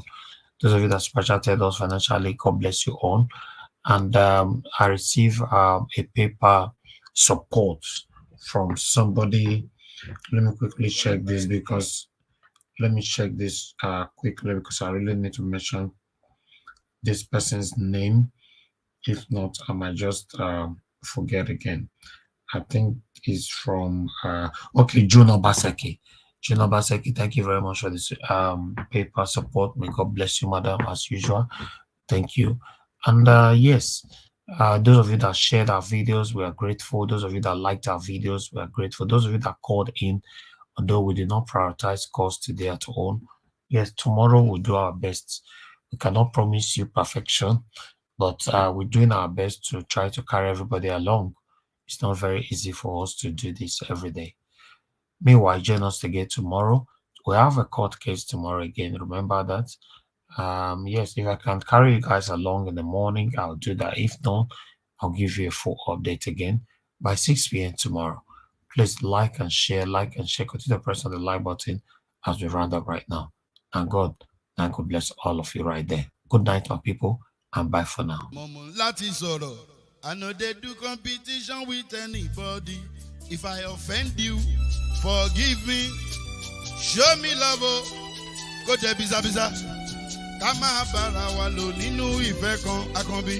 I know they do competition with anybody. If I offend you, forgive me. Show me love. I go show you love. Kama bara wa lo ninu ife kan. But I know they do competition with anybody.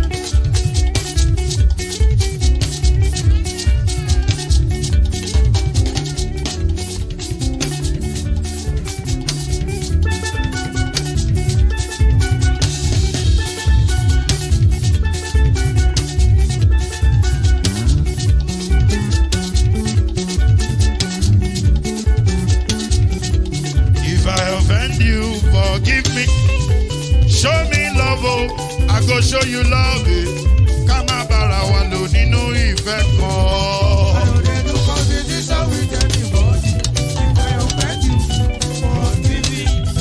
Show me love, oh, I go show you love, oh. Kama bara wa lo ninu ife kan.